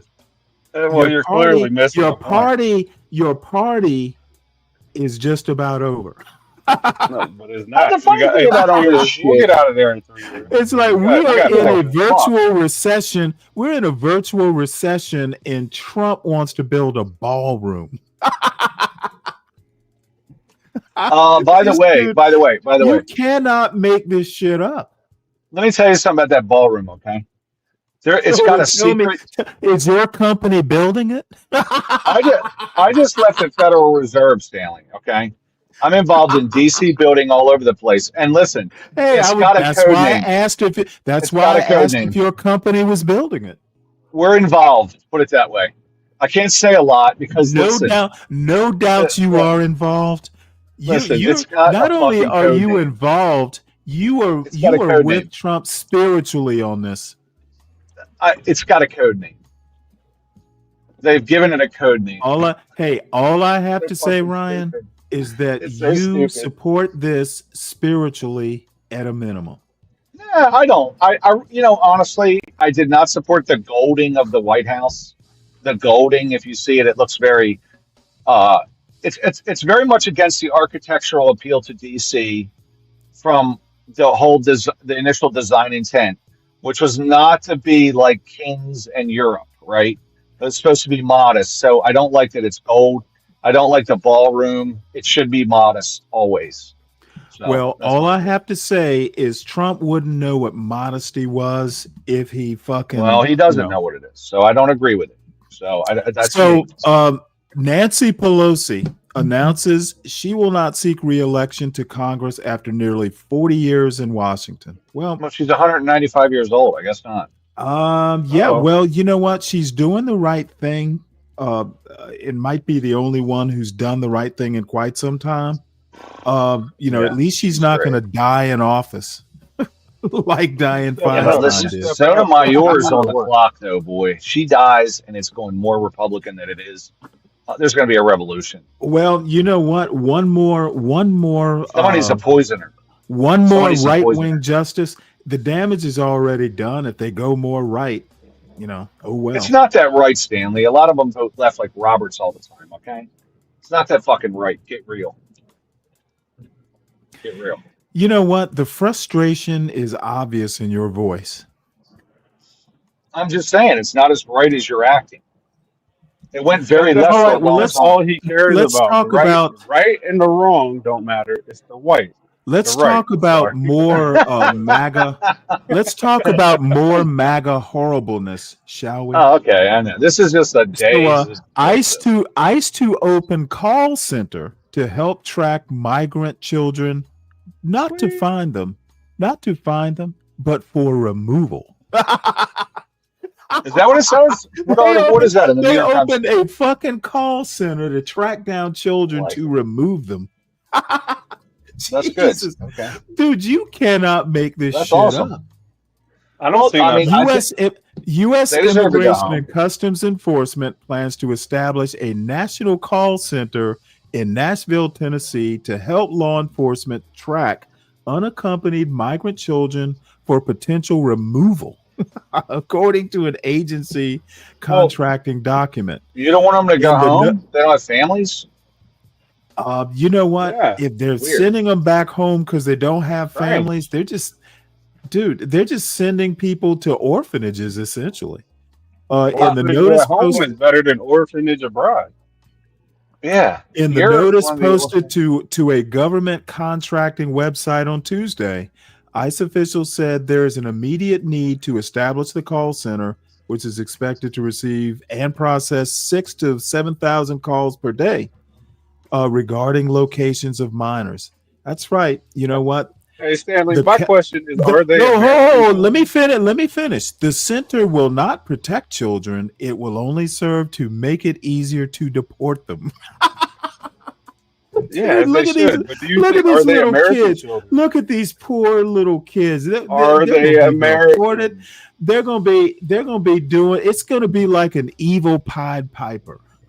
Are they Americans? Or are we just involved in some weird trafficking scheme? Which one is You're it? just gonna put them. You're gonna lure them with candy onto the plane and fly them back to countries. I think they it's don't trying remember. to help them identify their parents that were probably deported This or is not exactly this. I'm just reading what the article says. here. Well, these people just throw their kid over the wall and then go, okay, I'll get to you in a couple years, you know. So this is good. We can send them back to Mexico or South America or Ukraine Yeah, or maybe just India, hey, you know what? wherever You the know fuck what? it is. You might be MAGA if you don't give a shit about kids. You just want them out. They No, do a I just know that the responsible thing and liberals you make a broke, mockery. they broke the That is system. so Oh fucking man, the milk. They broke the system. Of MAGA. The M in MAGA stands for the milk of human kindness. The communist and largely anti-American liberals broke the system. We're trying to fix it. Yeah, okay? yeah. And you know That's what they are. Anti-American leftist radicals. MAGA is here to make sure the system gets righted as cruelly. They need to fix that shit. As cruelly as possible. I don't know how else you fix it, Stanley. They fucked it up so royally. Neither 10 million does people came MAGA, in. apparently. 10 million MAGA people doesn't came know- in, Stanley. MAGA What are you gonna doesn't do? know either. That's What are you why gonna they're do? going to have $10. Biden didn't give a fuck when little kids were walking into the country. He had Coyote nothing to say handles. about Biden doing it. So he had nothing to say about $10 an Biden hour. screwing it up. But he has everything to say about it being rectified. $10 an hour telemarketers tracking down children for deportation. That's a good look. That's going to win Trump a Nobel Peace Prize. Yes, Well, he should have won it. He has one dedicated to him, but no, he didn't win one. He has one dedicated to him by the winner, the actual winner. Win one. He's not going to win one like sending 5-year-olds back to countries they don't know. It's weird how the Palestinians have gotten quiet. Where's all the Palestinian protesters now that Trump fixed that issue? Why would they? Hey, you know what? They need to be. They need to be protesting child, dude. Quiet. They need to. Hey, Trump is the child abuser in chief. So the child abusers are literally coyoteing people into the United States that Tom Homan's trying to stop. Okay. That was all liberals, man. Tom Homan, you mean the $50,000 man? What's $50,000? The motherfucker what I mean is, took a $50,000 bribe, and Trump decided to stop the investigation. Yes, but I think he took it when he was working for Obama at the time. I don't give a shit about any of that. There's that. It's a bad look. Yeah. He's worked for both parties, but he's bad. He's bad now. Yes. See, whataboutism, both. It's your natural inclination. As soon as I say Trump, you just automatically think. What I'm saying is he doesn't appear to be as biased. Is it what have you? If you ever take one of those psychology tests where there's word association, they go Trump, you go Biden. That's what it sounds like. Well, the only word association that you have is Trump bad. Trump bad. And that's You know that's just what? all day. And I am Every proud. fucking day. I am proud that I know moral degeneracy when I see it. Trump bad, everything bad. Well, no, it's a little more Liberals good. sophisticated. Trump, it's not Trump bad, it's Trump moral degenerate. Look, I don't know what he is. I know some of his policies He's a moral degenerate. work okay. But I do know that in New York, catching a bus is going to be hard because it's going to be stocked with bums that are living on them. Just living on the buses. Fucking free ride, baby. Fucking bums everywhere. Let's talk. It's going to be like a bum mobile home. It's like a bump mobile home up there. This is from the right-leaning Washington Examiner. Tension builds between Trump's top cops following months of bonehead screw-ups. Oh, this is awesome. Even the Washington Examiner is calling them boneheads. I don't even know who his top cops are. FBI?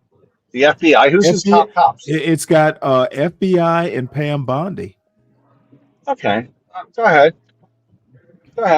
Read away.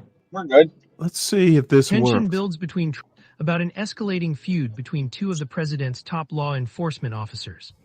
Attorney General Pam Bondi and FBI Director Kash Patel have found themselves the focus of increased scrutiny in recent months, from both the media and President Donald Trump's base, on a host of issues ranging from the Jeffrey Epstein files to law enforcement's handling of the Charlie Kirk assassination.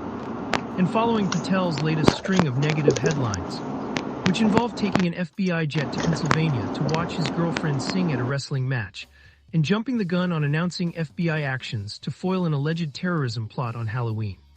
Two other senior Trump administration officials told the Washington Examiner that they have heard rumors that Bondi is exploring ways to replace Patel atop FBI. I do not want to say it is exactly saving her own skin, because I do think Bondi has a very good personal relationship with President Trump, but these repeated just bonehead screw-ups from the FBI director reflect poorly on her and the entire department, one senior Trump official explained. I'll just stop it there. I basically have felt all along and probably said it a few times, Kash Patel is not going to survive the new year.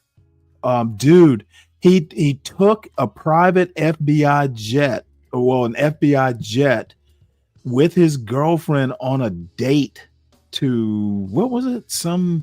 What was the date about? It was, he went, it was a wrestling match.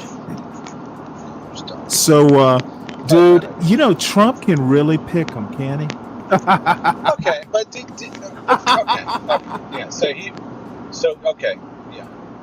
I'm not. Trump has picked the people that are as incompetent as himself. Yeah. Okay, go ahead. More propaganda. And speaking of incompetence, FAA orders 10% cut in flights at several airports as shutdown drags on. Yes. This is hilarious. So the flight reductions are going to be at Anchorage Internet. Well, there's a list of them. There's a shitload of there's a shitload of airports, including Atlanta International, Reagan National, Dallas's Love Field, Washington. Yes. They're going to cut flights at Dulles. Wow. Yes. Yeah, what's most interesting is that's the only real impact this will have on anyone out here working. No, I suspect that the food stamp stuff, that's an impact, wouldn't you say? But those people don't really, what is that? They don't pay taxes or really do a lot, so it gets involved. Hey, all I have to say is that these elections they yesterday, shouldn't be allowed to vote because they get free. I'm sorry, the elections Tuesday are a reflection on Trump in the way he's governing this country. Hey, when my mom got her free money, she shouldn't have been allowed to vote, okay? At all. Because she's just I don't think who voted would have made that much of a difference. I think that should be policy. If you give free handouts to the government. And why is it the far right instinct to limit voting when things don't go their way? Well, because the Democrats will give you free things to vote for them, and that's not right. It's called bribery. That's why. It's bribery. I talked Here's free last shit. Here's week some free shit. about, Vote for I me. think this there was an elementary school teacher who was shot, and she basically sued the school. I guess it was a civil suit or something. Yeah. Well, that teacher was awarded because somebody had told the vice principal that, hey, this kid has a gun, and somehow or another the vice principal didn't follow up on it, and that 6-year-old shot a teacher, and the jury has awarded her $10 million after she was shot by a 6-year-old student in 2023, despite warnings to school administrators about the threat posed by the boy.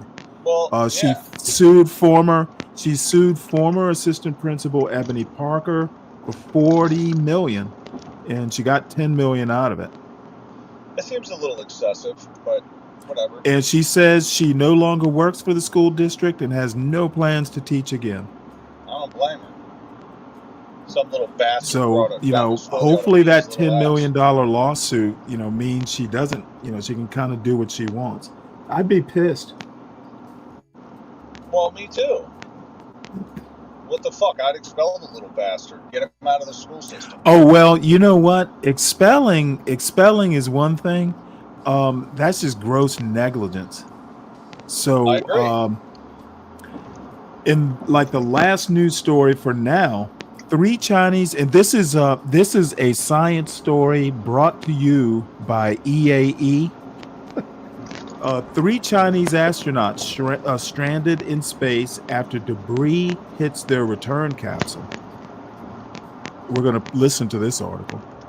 I thought there was a 3 picture Chinese of it. astronauts, or takonauts, have been temporarily stranded in space after their return capsule was struck by a piece of suspected space junk hours before it was due to depart.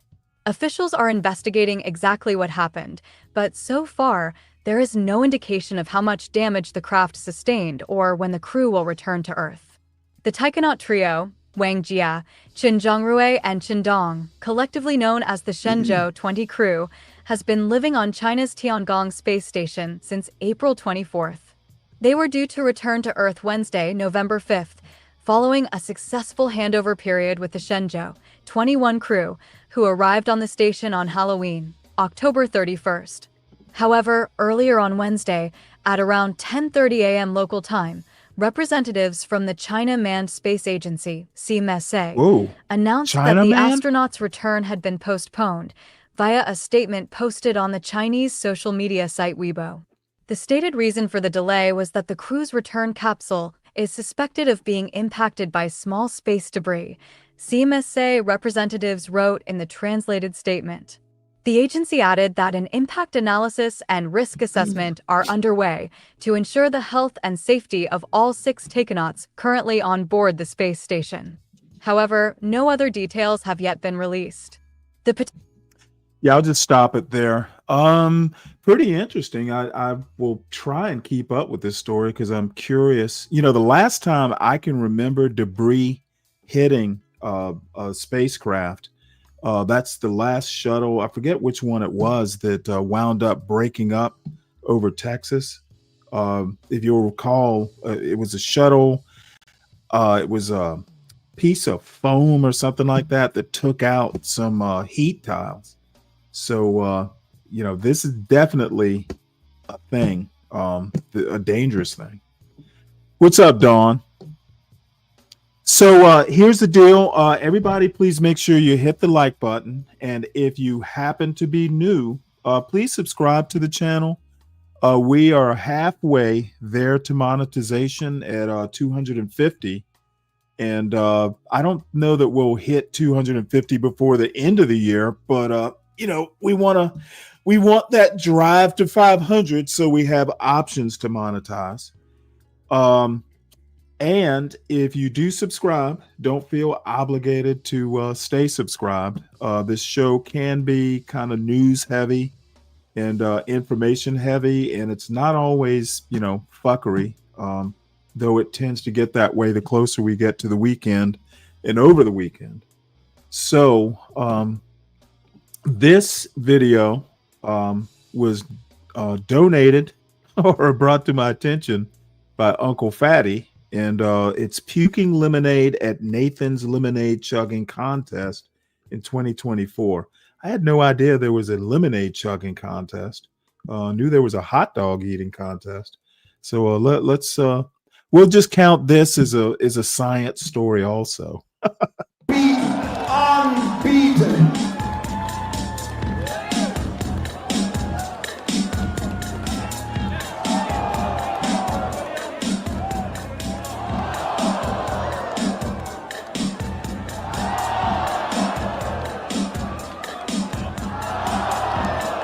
Oh, Jesus. Oh. Really? Oh. You know what? Yeah, dude, turn around. It's disgusting. 3, 2, 1, go!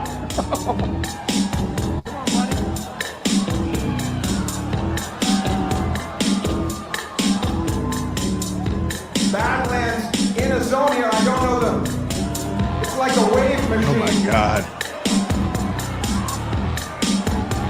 Damn, it's not even close. Oh! Ladies and gentlemen, Badlands Booker, a new world record. 21 seconds, a new world record. 1 gallon of Nathan's famous lemonade, the once and future champion of the world. The once and future champion.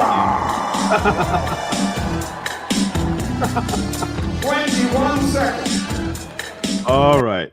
Well, I don't know what to say to that other than I will never go to one of those things. I'd almost puke watching somebody else puke.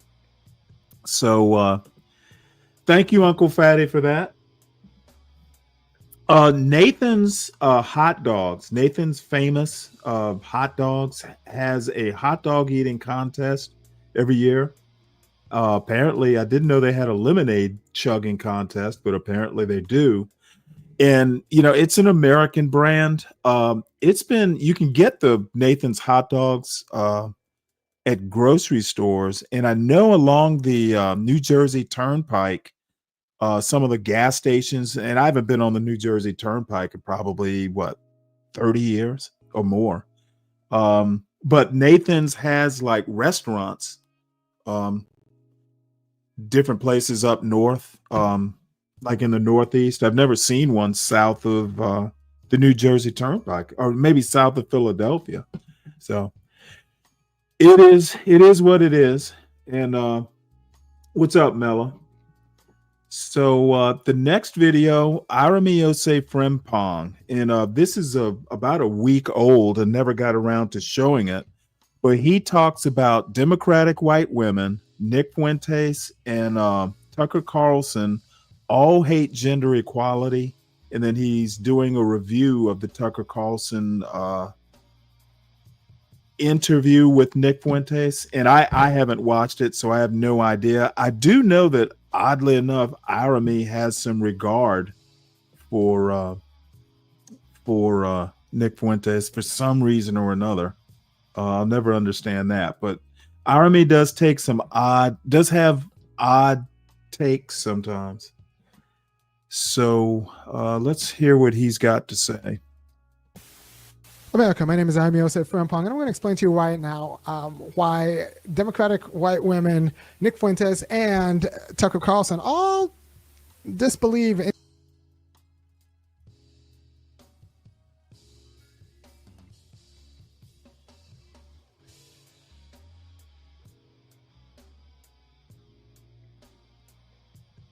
You know what? I forgot to switch this over. My bad. White women in general. Sorry about that. Believe in gender equality, but a fascinating thing happened when I watched the Fuentes and Carlson interview. If you've watched me, you know that I'm a little bit bullish on Nick Fuentes. I actually think I've been saying so for a few years now that he's the one to watch. All the other losers don't read, and they're not particularly smart. He's one who gets the game and actually is one you should watch. Even if you don't agree with his content, it's hard to deny the saliency of many of his arguments because he was the one who, is out there before it was cool to say that we owe too much to Israel. We're a little bit too solicitous of Israel's concerns, especially if you consider yourself to be America first. And since I do consider myself to be America first, even if I define the constitutive aspects of America differently than Fuentes does,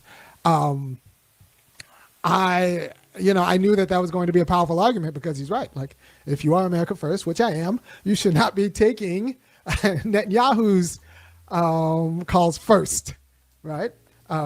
We should not be participating in propping up an apartheid state. In my estimation, he wouldn't have a problem with the apartheid state. He would have a problem with other aspects of Israel.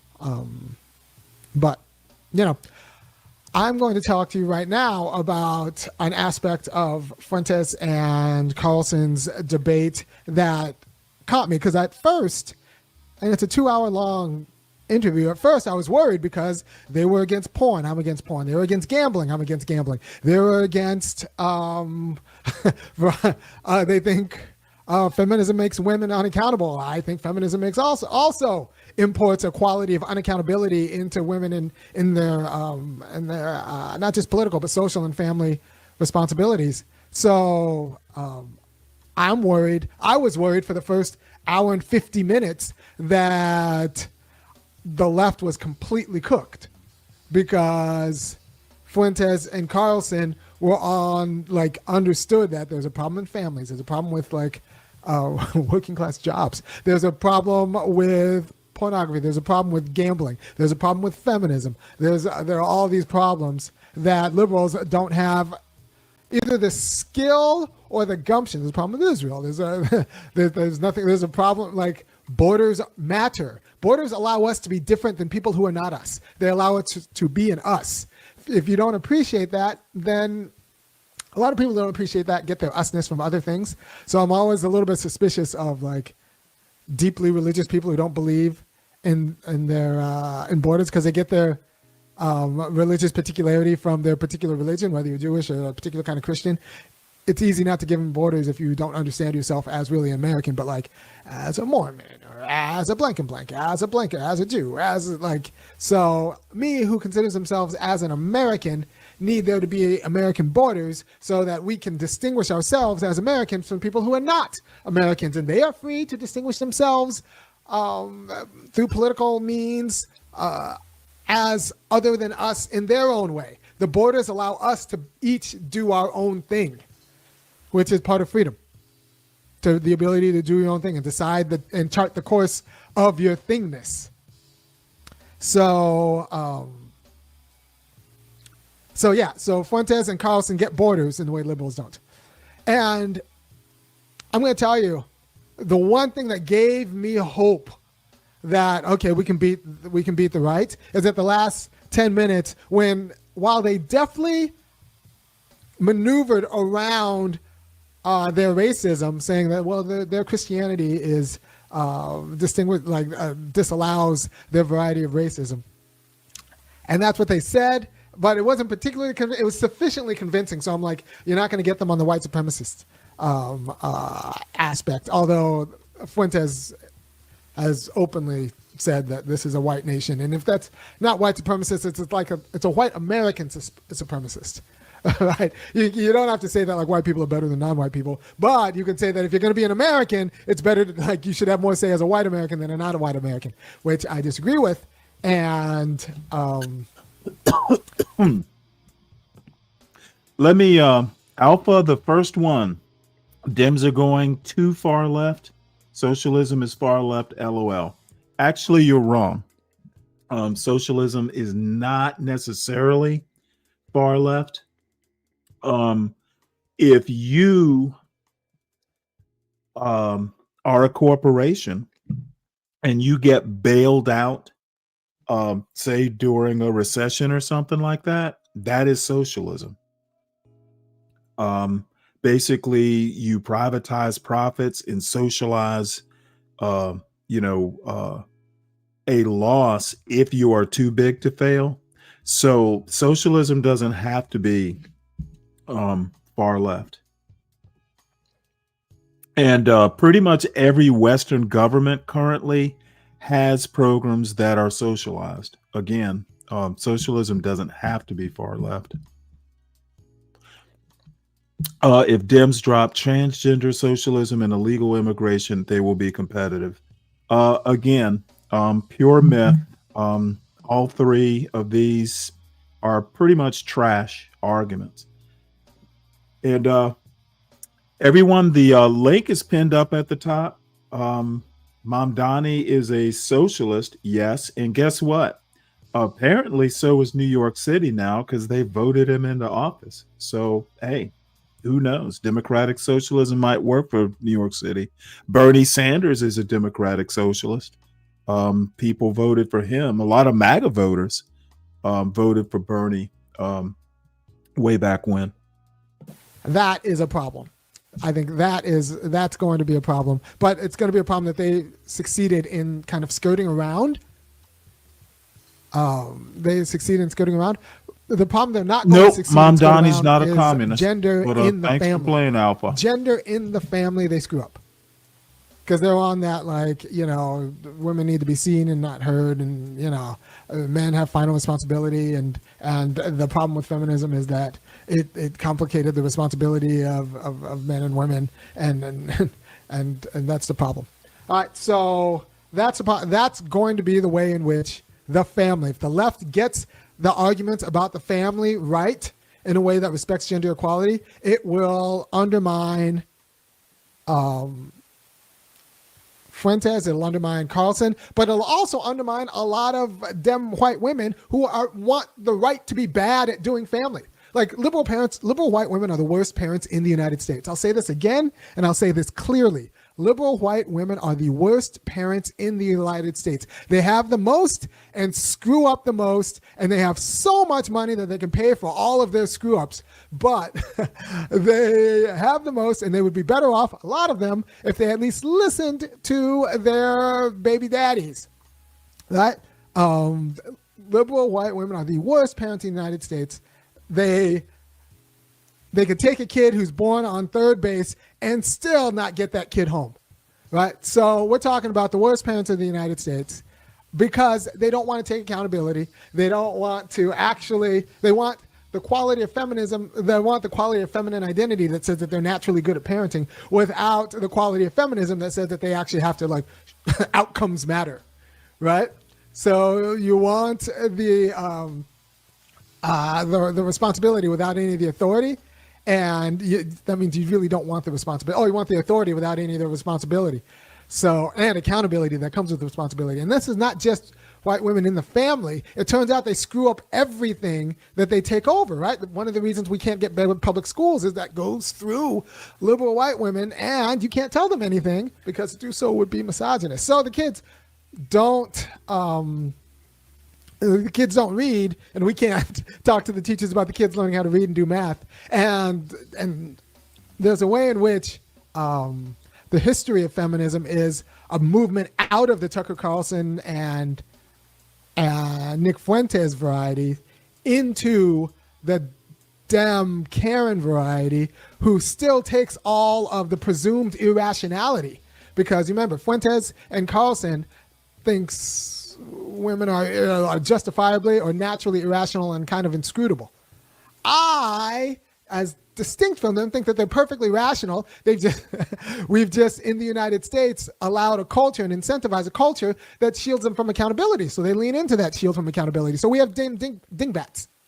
The Democratic Party is run by dingbats who have an entitlement to be dingbats. You go into any resist or no king meeting, you have to deal with the dingbats. And they'll be well-educated, well-credentialed dingbats. Their eyes will glaze over when you talk about labor policy. Their eyes will glaze over when you talk about real, serious reparative justice with respect to racial justice, but and jobs. But they are dingbats, right? And they feel entitled to be dingbats, which is unfortunate because we've made a society around white men who could build things and their wives and daughters who are allowed to be dingbats. And those are the two parties. And as a black man, I feel like a spectator sport in American politics because I really can't have any real power or influence over either of those. communities. I can just kind of articulate the problem with a modified impunity because of you supporting my show. That means I don't have to depend on a job from a dingbat. And they are all over. They are all over academia. Well-credentialed dingbats, but dingbats all the same. You know them by their Ruth Bader Ginsburg appreciation. Nothing. So white lady dingbats, and I don't have to worry about, the Fuenteses. So I live because of you. And if you appreciate what I do, you should go to www.funkyacademic.com and kick in $5, $15, or $50 a month. And if you're a woman, you should do so too, because I believe that you are rationally equal. I think you deserve equal responsibility, and I think you deserve equal accountability. And none of those other people do. None of those other people think you can be accountable as if you were a man. I think you can. I am in the political minority who says that you can be accountable as if you were a man, and that you're responsible as if you're a man. You can do math as if you're a man. You can do all of those things. And it's the dem women. It's the dem dingbat women who do not believe that you can take a debate. that you can take the rigors of antagonistic politics. It's the dem dingbat women who actually protect women, who think that women need to be protected from guys like me. Right? I actually think that I have a real equality. I actually think anything with the mind, and most things with the body, now that I'm getting old, any women can do as well as I can do. Yeah, I've seen. I think I've seen the most dangerous and pernicious influence. Clarice, I'll show it after this. Against that on the Democratic Party is professional class white women who want both the responsibility. But let me say this because I'll forget once the video. Once Mom Donnie's video starts, when he's talking about controlling the means of production, the right does the same thing. They just don't call it controlling the means of production. Basically, state planning in economy, or Trump taking 10% or a golden share of a company, that's controlling the means of production, or potentially controlling the means of production. MAGA and the DSA left, they're basically horseshoe politics. And I don't understand why more people don't understand that.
You know what? I have no idea what happened there.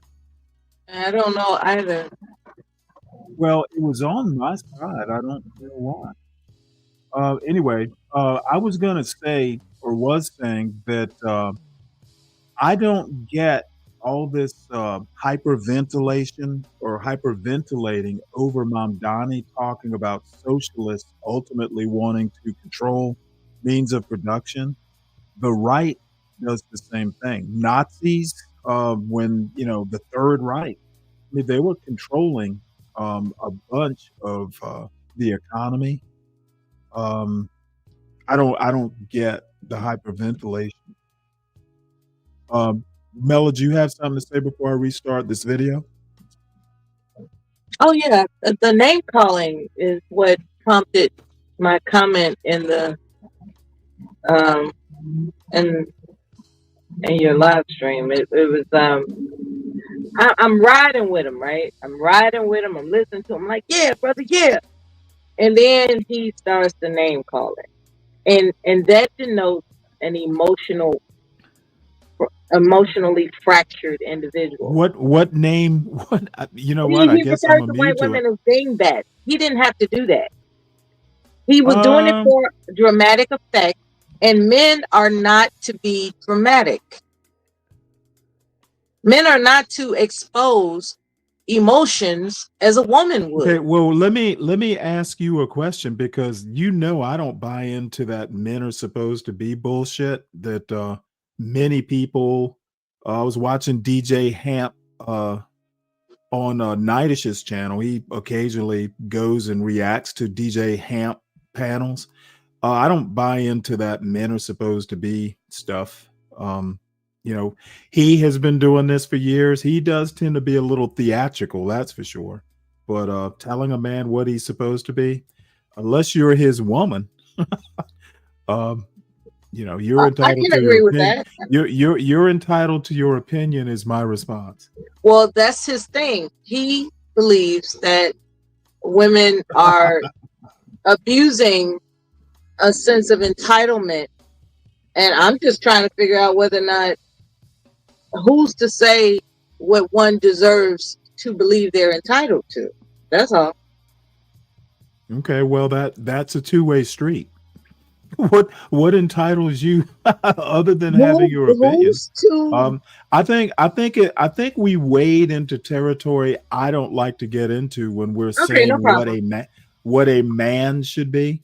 Because men do the same thing to women, and it makes me He cringe calls as white well. women dingbats, for goodness sakes. Like, Yeah, what well, type of childish behavior is that? it's his show. He gets to do what he wants. That's that's all I can say. I He can't really wants to be explain. childish. Exactly. I think he just wants to be funny. He does that. Who've been promised almost the responsibility of being a man without any of the accountability. And that is the problem. That is the problem. So the Republicans deal with this by restricting what women can do. They're like, well, we can't hold you accountable for doing this thing, so like we're just not going to let you do this thing. And the Democrats deal with it by just ignoring their incompetence at doing the thing, right? So this is why we gave up on public education. We know that these white women aren't teaching anyone to read, anyone to read. So we'll just give up on it. We'll just give up. Well, it's okay. It's okay. And we'll allow women to do all of the things. And then when they screw up, we'll just organize the world so that it won't matter anymore. And we'll just ignore. We'll ignore the fact that they screwed up the Democratic Party. We'll ignore the fact that they screw up families. Like I said, liberal white women are the worst parents in the United States. They're screwing up families left and right. All these kids who honestly get beaten by my kids. Do you agree with that point? In anything that I agree that they're not held accountable. I agree with that. That's why I typed agreed in the chat room. I agree that they're not held accountable for their arrogance. Like no one. Well, no, he's literally saying people make the argument all the time, but they don't really target women when they do it. But he's basically saying that liberal women have screwed up the families, and I imagine he means beyond a quick repair. Now he wants to target liberal women for some reason or another, and I don't know why. Because the thing is it's not just a liberal problem. These conservatives do the same thing, and I'm not going to even say conservatives. MAGA people do. Look, if you're raising Nick Fuentes' as sons, that's screwing up the family too. So I think that irony tends to be a little tunnel visioned on who's screwing up what at the family unit level. Agreed. He has tunnel vision. Yes. requires them doing anything. It's liberal moms. Liberal moms don't know how to discipline their kids. And so from family to civil society, although they're pretty good middle managers, but like they're not building bosses or they're not building. They're in the middle. They're working for some white guy who's telling them what to do. And so they're not necessarily screwing up civil society in that way as long as you keep them in the middle management. And then they'll also, where there's no accountability, where you just do what you're told without actually, like, don't expect them to organize a union. One of the reasons we have a labor, we have a labor problem in the United States is that if, like, we need women to organize unions, and they're bad at it. They're bad at it because it takes a lot of risk and it takes a lot of responsibility and it takes a lot of like leadership that they think they should just be able to get out of. So if you want anything like adventurous like that done, yeah, unfortunately in the United States you need to get a man to do it because of the way we enculturate women into not thinking they have to do those kinds of things. And so that's a problem. That is a problem. You can say, well, there are lots of women, labor organizers who are women. Yeah, that's why the labor movement is in such a bad way. Right? Like, they're not doing it very well, and we don't, like, Randy Weingarten should be taken out so easily, and, like, there's no way she should be head of the teachers, and we don't have the mechanism to do that. We don't even have the mechanism. They're screwing up politics. Democratic Party is trash into the future. Because nobody can tell professional class women that like they're bad at politics or that what they want doesn't always carry the day, right? We're okay with Elizabeth Warren saying calling Bernie Sanders a sexist just because it was convenient for her at that moment. There was no pushback for that. There was no disciplining of her for that. There should have been, and there should be. We're okay with her taking super PAC money, $17 million from a feminist.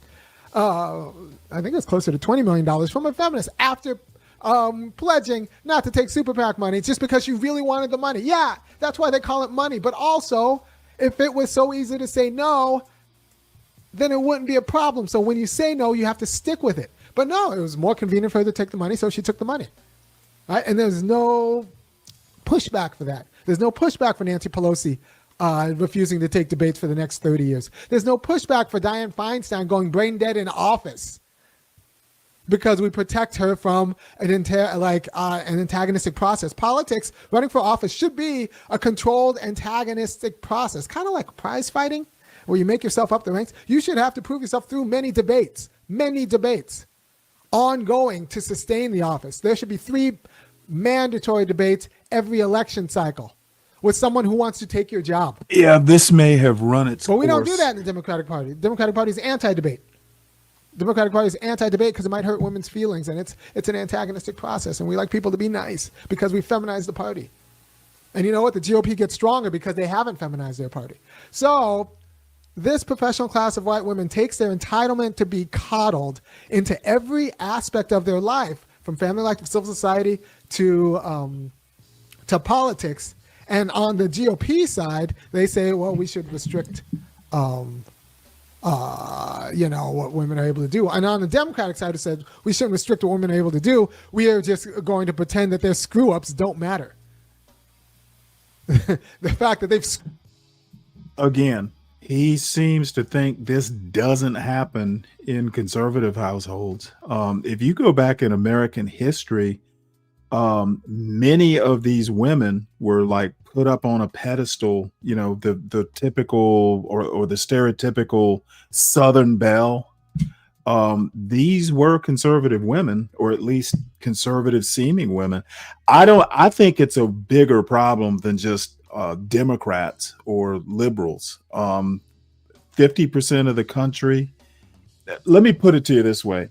I grew up in Savannah, Georgia. I know plenty of families that would be considered conservative, and their kids and sometimes grew up as screwed up as any other kid. So I don't buy the argument that it's just liberal women. I think it's maybe less likely in a conservative home, but it happens. And so screwed up humanities education so that we want to cut the whole thing. People are cutting entire humanities departments Fred, because of the I'm not feminization going to of the change my departments. mind. There are Because to plenty go to of, college I is mean, to go and there learn about are all the ways in which liberals women are sugar and like spice and everything myself nice, who were strict and parents men are too. all There the are all problems. exceptions to the Like whole rules. colleges are getting I think that Irene's being a little too whole loose colleges are getting taken out with the analysis. because like we allowed feminism to Or a little too take all of the stink off of biased. I'll anything put it that way. that has to do with women. We could have had interesting gender studies over the last 30 years. We could have had fascinating gender studies over the last 30 years. Instead, we had feminism.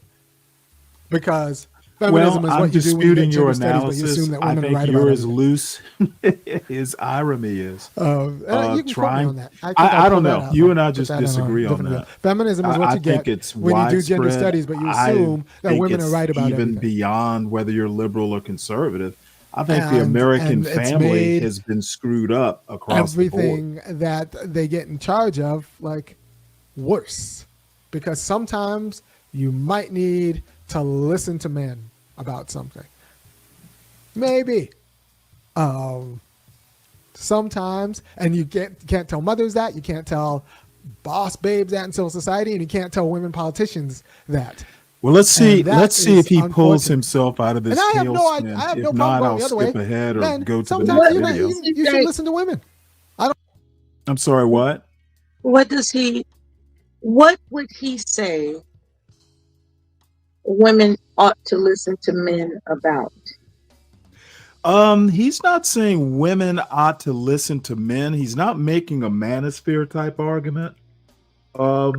Like he said a little bit earlier, he thinks women are perfectly capable of being rational. It's just they haven't been held to the same standard. In a way, he's saying what I'm saying. Women in American history, especially white women, and I suspect he specifically means white women because he's talked about it before. They were pedestalized. There were too many Lucille balls, and everybody would just go, "Oh, here's Lucy. She's so funny," and it's pretty much a trope. Did that answer your question? He's basically saying somewhat. Thank you. American white women, and we'll focus on America, especially that Southern Belle sort of thing. They were pedestalized and never held accountable to the extent that, say, a boy child would. Now, there are all kinds of opinions on this, but he's not specifically he basically means that women haven't been held accountable. He's not necessarily making the leader follower type argument. And I know this because he talks about the liberal family a lot over the years. Okay, accountable for that's. Oh. Well, I was talking about the Lucille Ball. I don't know if you ever watched Lucy I shows. have. I watched the But honeymoon. you know what she would do? all that. She would do the silliest. She would do the silliest things. She'd always wind up getting herself in trouble one way or another, and it was literally a comedy show built around it. Mm-hmm. There was a whole lot of Lucy. That there was a whole lot of head shaking, going, "Oh, that's Lucy," without anyone ever going, "Hey, you need to get your shit together." Yeah, and the honeymooners and the only I think wife that was known to cooperate in a comedy sitcom was Edith on what's that family thing with Archie Bunker? All in the Family. Yeah, I think Edith was most accommodating to her husband out of all the comedy cooks. Because even Florida Evans in Good Times, she would have, some back talk for her husband. But Well, the of all thing the is that comedies, historically, and I'm just pulling something out of something that I know historically. yeah, you Black mentioned women were comedies. always held to a bit more account at least, in the out in the culture. And I'm thinking of it was Irony who actually talked in the past about, back during, I think it was World War I, all these black GIs went overseas, were making money, they'd send money back home, and the wives would be like, oh, hey, I don't have to work in somebody's kitchen or, do domestic work because my husband is sending me enough money, I can stay home with my kids. Well, Greenville, South Carolina passed an ordinance requiring black women to work. Literally, it was like in a newspaper clipping or something. It's out online somewhere. So what I'm saying is that black women were never allowed to be up on a pedestal for any length of time. And there's plenty of history that, I'm not going to even bother accounting for because I probably don't know it. When I think of what Irony's talking about, it's mostly white women who are probably more liberal. But I can think of plenty because I grew up with these kids. There were plenty of Lucy's who were, on the outside would be deemed conservative. And girls get raised differently than boys a lot of times in the culture, in American culture. So, that's why. And I don't foresee this changing anytime soon, as much as Irony might complain about it. It's not controversial. The other side on the left, is controversial. Women would do better if they listened to men. Wives would do better if they listened to their husbands. Girlfriends would do better if they listened to their boyfriends. Female colleagues would do better if they listened to their male colleagues. And politics all the way down. And all the way down. And the illusion that women naturally know everything shields them from accountability because we want to protect them. The moment we stop protecting women is the moment our politics gets less confusing. The divisions don't go away, but we'll be less confused about why it's the case. I don't know why Trump won. That is confusion. That's either feigned confusion or he got the popular vote after beating Clinton, in 2016. So he got the popular vote in 2020. If you don't know.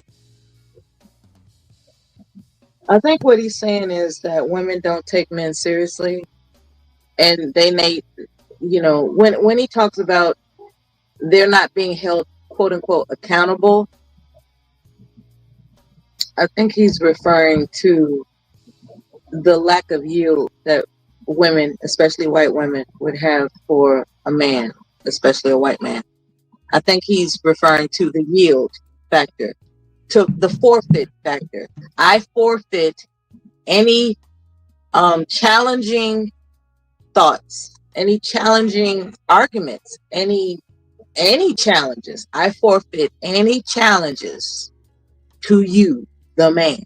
And women, apparently, according to him, are not doing that. And he wants them to be held, quote unquote, accountable for not doing that. What does this accountability look like that he's talking about is what I'm wondering. You don't have to answer it. Okay, why I see it the opposite, and I place this squarely on men's shoulders.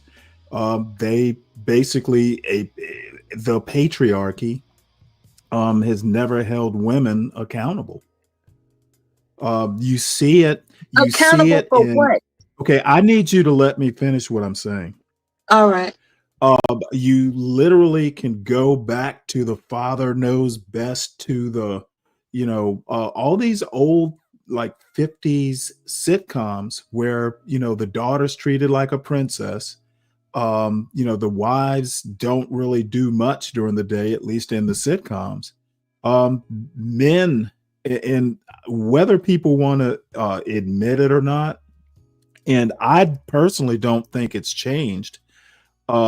America is a patriarchal society, and there's an argument about matriarchy in the Black community, but it started, at least as near as I can tell, during the Great Migration. But America tends to be patriarchal, and the patriarchy has never held women accountable. If anything, women went up on a pedestal. Women don't sweat, they perspire, and it's there in the history. And men seem to want to fuss about women, and when I say men, I don't even particularly mean the black community. I just mean kind of overall at a 30,000-foot view. America's never treated women with any sort of never expected responsibility. I mean, they would make a whole show, if some woman was a pioneer woman, a woman out there on the frontier, with her shooting iron, shooting off the Indians was a rarity. So if women aren't paying attention to men, it's because men historically have never expected women to listen in the first place. Too many daughters called princess. If anybody has ever seen Father Knows Best, that old sitcom. 2024. So if you don't know how he won, you're just not paying attention. And if you're allowed to say that in public, you're just not a serious person. You're just not a serious person. By the way, if you appreciate what I'm doing and how I'm speaking, go to www.funkyacademic.com, kick in $5, $15, or $50 a month. Because I'm telling you the minority opinion on gender in the United States, which is that women are equal and irrational and should be held accountable as such. Tucker Carlson, Nick Fuentes, and see, that's basically that's basically what he's saying right there. Women are, capable, rational, and should be held to that standard. And historically, they have not been, especially outside of the black community. And then, there's arguments, for what's going on in the black community. Not many of them I actually buy, but they're there. They all agree that women should get a special dispensation for being irrational.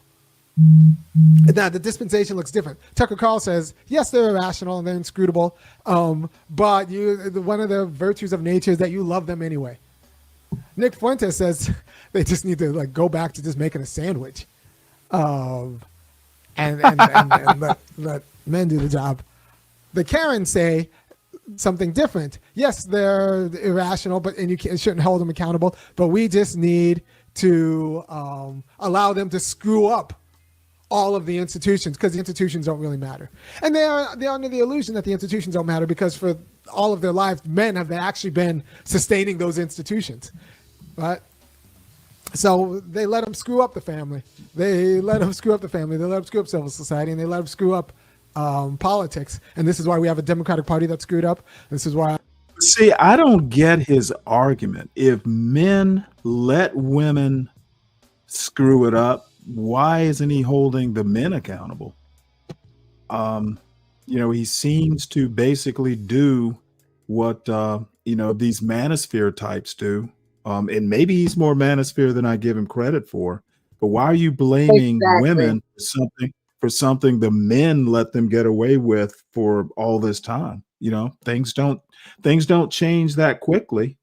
And he's literally saying men let them do it. Why is he fussing at the women? Just the failure. Women who build, liberals and leftists who build things. And also, this is why families are screwed up. And families are actually very important right now, because I have a theory that with this advanced stage of monolism and capitalism, family is more important than anything else. And it's more indeterminate right now. How you run your family. Well, Fred, the argument, if you want to take that tack, if women are kids, Iremy's argument is they need to grow up. But what I'm saying is don't blame the kids for being kids. That's my argument. Matters. I might do a whole show about that, about how this is a time of indeterminacy, and where the scripts, you have to throw them out and make your own script, and whoever makes the better script better family script wins. Like, I invest a lot in my kids. I'm not gonna lie. I'm going all in on my kids. All in on my kids. And I think that's the appropriate bet. And I'm not just talking about time. I'm talking about time and also attention and thought. This is the time where, like, people who go in all in on their kids, you're going to see a huge difference between those kids and people who kind of let AI or the algorithm run their kids. There's going to be a huge difference in 10 years because the scripts are more perfidious, and there are more stakes, right? Well, Stefan says, will you write a book on family formation? I am slowly writing a dissertation against no-fault divorce. No-fault divorce is a form of normalized child abuse, because I think no-fault divorce is a form of child abuse. This whole split custody thing is child abuse, and you're saying you have irreconcilable differences, but you expect them to be reconciled in the mind of your child. That is ridiculous. Patrick playing piano says, I saw a woman in a podcast say the number one determination for if a child is raised well is how happy the mother is. No, the number one determination of if the mother is happy is how happy the mother is. Like, that's like, and you know, mothers, that's just because angry mothers, they don't have to be rationally angry. They can be irrationally angry. They make life hell on everybody.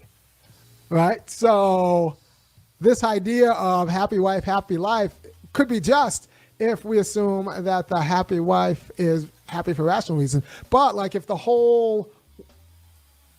happiness of the family depends on like coddling the irrational sensibilities of the mother, that is a do you think he's repeating like himself? High, which isn't the same as like.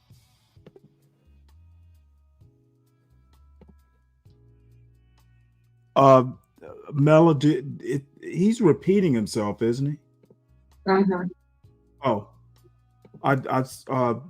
yeah. If you think he's repeating himself, I can move on. He tends to do that towards the end. This is 30 minutes. He probably could have done it in 15, but he does somewhat like the sound of his voice. So I think we could probably move on. Dawn, I guess you're right. He is more red pill adjacent, but it's funny about him.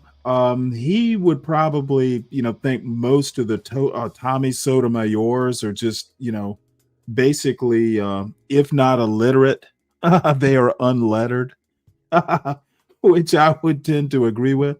And speaking of Tommy Sotomayor, he did an interview with Jeff St. James, and I may show that because I didn't watch it, but it ought to be pretty interesting. I've never heard Tommy Sotomayor actually in an interview. I've seen, bits and pieces of his show, but never an actual interview. So this ought to be good. This is Claris gave me this from the Gravel Institute. If you don't know about the Gravel Institute, it's kind of like the left version of PragerU, if I recall. So apparently Mom Donnie did a video. It's about 9 minutes. So let's watch it. In crisis. Right now, up to 12 million Americans are behind an average of $5,800 on rent What's up, and risk Stan? eviction. Oh, you With saw eviction it, moratorium Fred? soon to expire, we're facing an unprecedented wave of evictions and foreclosures that will crash straight into millions of struggling families across the country. But the truth is, this crisis didn't begin with the pandemic. In fact, housing has been in crisis for a very long time. Just so you know, this video is 4 in places years like New old. York or Los Angeles or San Francisco, median rents for even one-bedroom apartments could approach $2,500 a month or more. About a third of people in Los Angeles spend a majority of their income on housing. In New York City, about 20% of all renters pay most of their income to their landlord. And in my district, Astoria, about a quarter of residents have to spend most of their paycheck on rent. And the crisis isn't just in big cities. In 95% of all US counties, workers making the minimum don't make enough to afford a one-bedroom rental on their own. The Harvard Center for Housing Studies warns of a new normal for housing in the United States, in which nearly half of all renter households spend almost a third of their income on rent. That's why even before the fallout from the coronavirus started to hit, more than 500,000 Americans nationwide were already homeless, millions more on the brink of losing their housing, and countless families struggling every month to make ends meet. At the root of all of this suffering is the fact that in this country, housing is treated as a commodity, not a right. It's a consumer product, just like clothes or cars, that private businesses can sell on the market to make a profit. And if someone isn't able to pay, either because their landlord raised their rent or because they can't work for one reason or another, they're not able to stay in their homes. If they're lucky, they can live with friends or family, or maybe in transitional housing for a bit. But for a lot of people, they have nowhere else to go, and they end up sleeping on the streets. In December 2019, the number of people sleeping in homeless shelters in New York reached 19,000 people, an all-time high. 100,000 New York City students are homeless. That's more than 10% of the entire student population. Why do so many people end up homeless? It's not because there aren't enough homes to go around. There are plenty of empty homes. No, it's because housing people is not the primary goal of developers or landlords. Their goal, simply put, is to make a profit. And it's much more profitable to build luxury apartments for the rich than decent homes for the poor. This gives us a big shortage of homes for ordinary working people. For every 100 households that are extremely low income, there are only 36 affordable and available homes. As a result, we have plenty of housing for the rich, but poor and working class people don't have nearly enough on the market. So we have people scrounging to make ends meet or sleeping on the streets right below luxury condos and uninhabited apartments. This is a terrible way to organize a housing market. It might be profitable for landlords and developers, but it's not efficient or beneficial for the rest of society. In fact, housing doesn't have to be seen as a market at all. In other countries, housing is considered a fundamental right, like education or healthcare. That means the government goes to significant lengths to guarantee everyone has a home, and the market plays a much smaller role in the construction and distribution of housing. So let's hop across the pond and about 100 years back in time to take a look at just one example of how an alternative housing model got started in beautiful red Vienna. At the end of the First World War, the Austro-Hungarian Empire collapsed, leaving behind a number of successor states, including modern-day Austria, home to the former imperial capital of Vienna, the 5th largest city in the world. Despite being the seat of an empire, the chaos of the war and decades of neglect had left the working class of Vienna in desperate circumstances. Inflation was rampant, jobs were scarce, social services were non-existent, and hundreds of thousands of people were crammed into decaying tenements where overcrowding, disease, and violence were rampant. So it's no surprise that in 1919, at the first elections ever held in Austria where all adult citizens could vote, the Social Democratic Party swept into power at the municipal level on the promise of dramatic social and economic reform. And they delivered. The new government of Vienna implemented a huge range of services, including public health care and public child care. They built high-quality hospitals, schools, and recreational facilities. But their crowning achievement was an ambitious program of social housing, what Americans call public housing, that began in 1923 and saw 60,000 new apartments constructed in the first year of its existence, built by the government and financed by taxes on the rich. But these weren't the kinds of apartments you might picture when you think of public housing in the United States. Drab high-rises plagued by chronic neglect and underinvestment.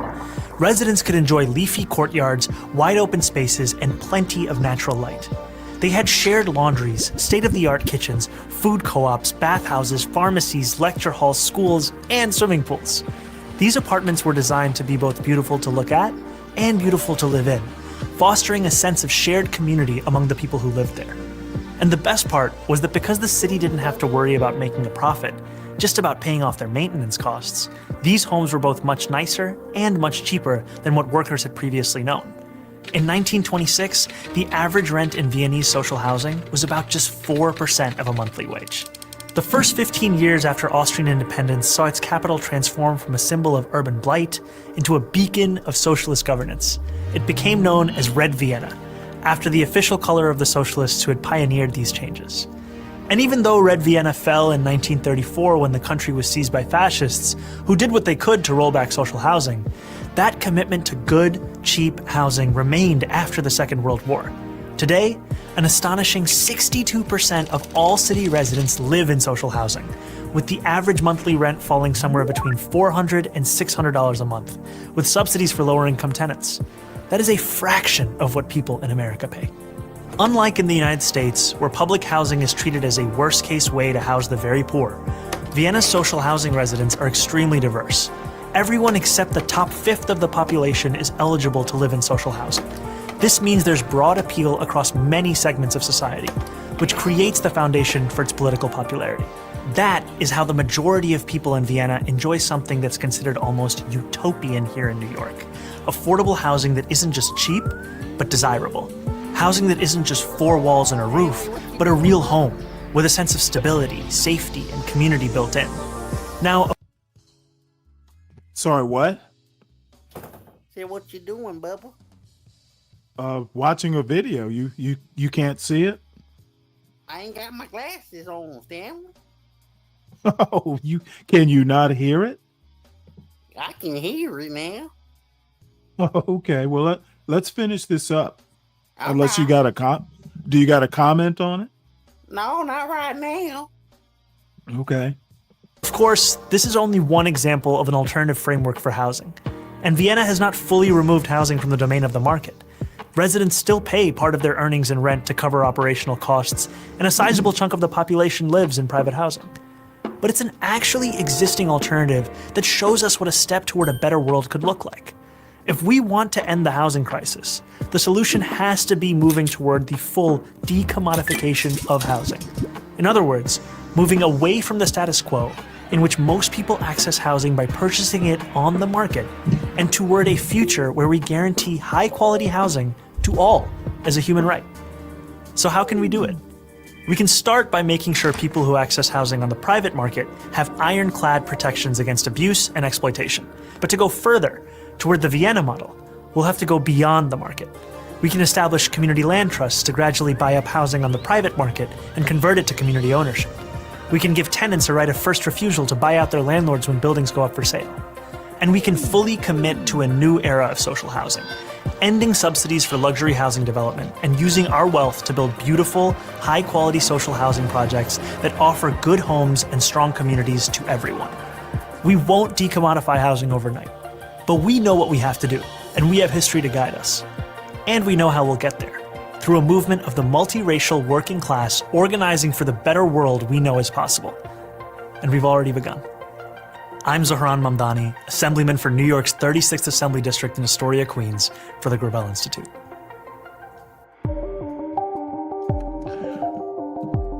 Okay. Any comments on what he is proposing? Now, again, this is 4 years ago. I didn't really keep up with what his campaign, as far as housing, was about, whether it's the same or whether it has changed. Let's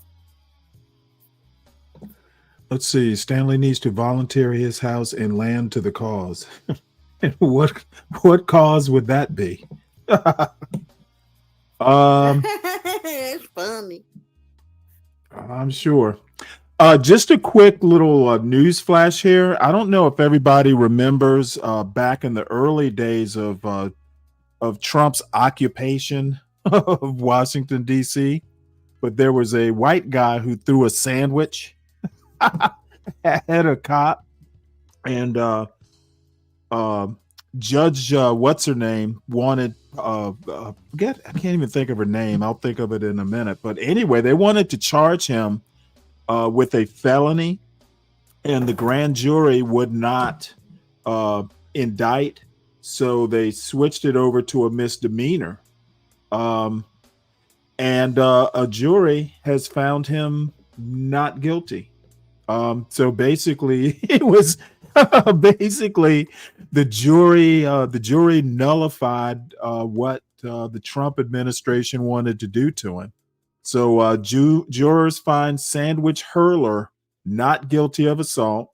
The verdict on a misdemeanor charge came after 7 hours of deliberation and after prosecutors had previously failed to secure a felony indictment. So this is just one more. Oh, it's Janine Pirro. That's right.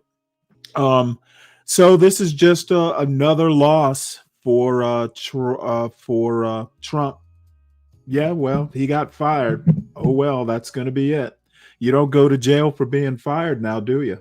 Danny, look at this faggot Zane. And as a matter of fact, the dude is probably kind of a folk hero now.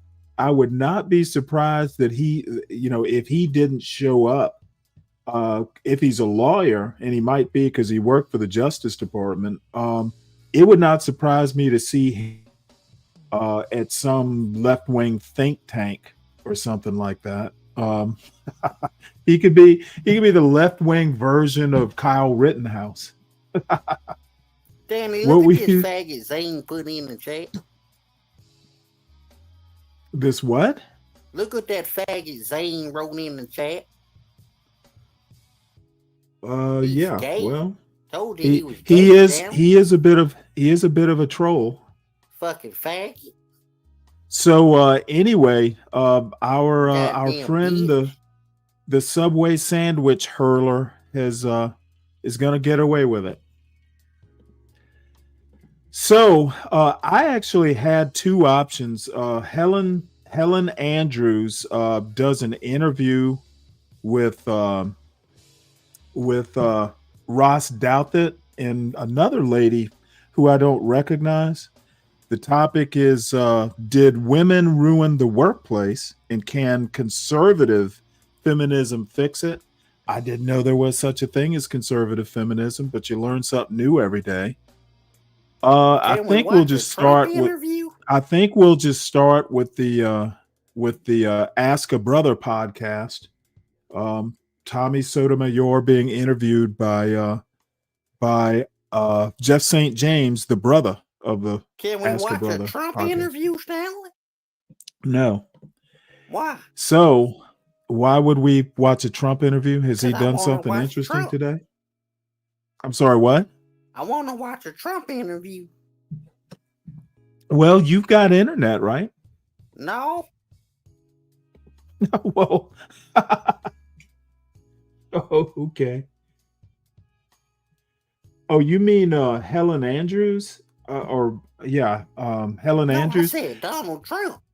Okay, we're not watching a Trump video. I've Why got not? two lined up. We'll watch one of the other two because I don't want to, basically. Stanley, we still on? We still on for Saturday? For now. Oh, that's good. I can't wait. No, you know what, Fred? Yeah, I might have to start charging for coming up on this panel. God damn it, this faggot Freddy now. Yeah, well, you're mighty loose lip with that word. We are while the show is not for kids, it is, there are standards. So Yes, ma'am. anyway, let's go ahead and listen to this interview. Like I said, I've never heard Tommy Sotomayor in a sit down as the subject, as an interviewee. So this will be interesting for me, at least. St. James. Now, listen, for starters, shout out to the subscribers, man. We're at 29,612. Well, I gotta go get me some wings, man. I'll talk to you later, Stanley.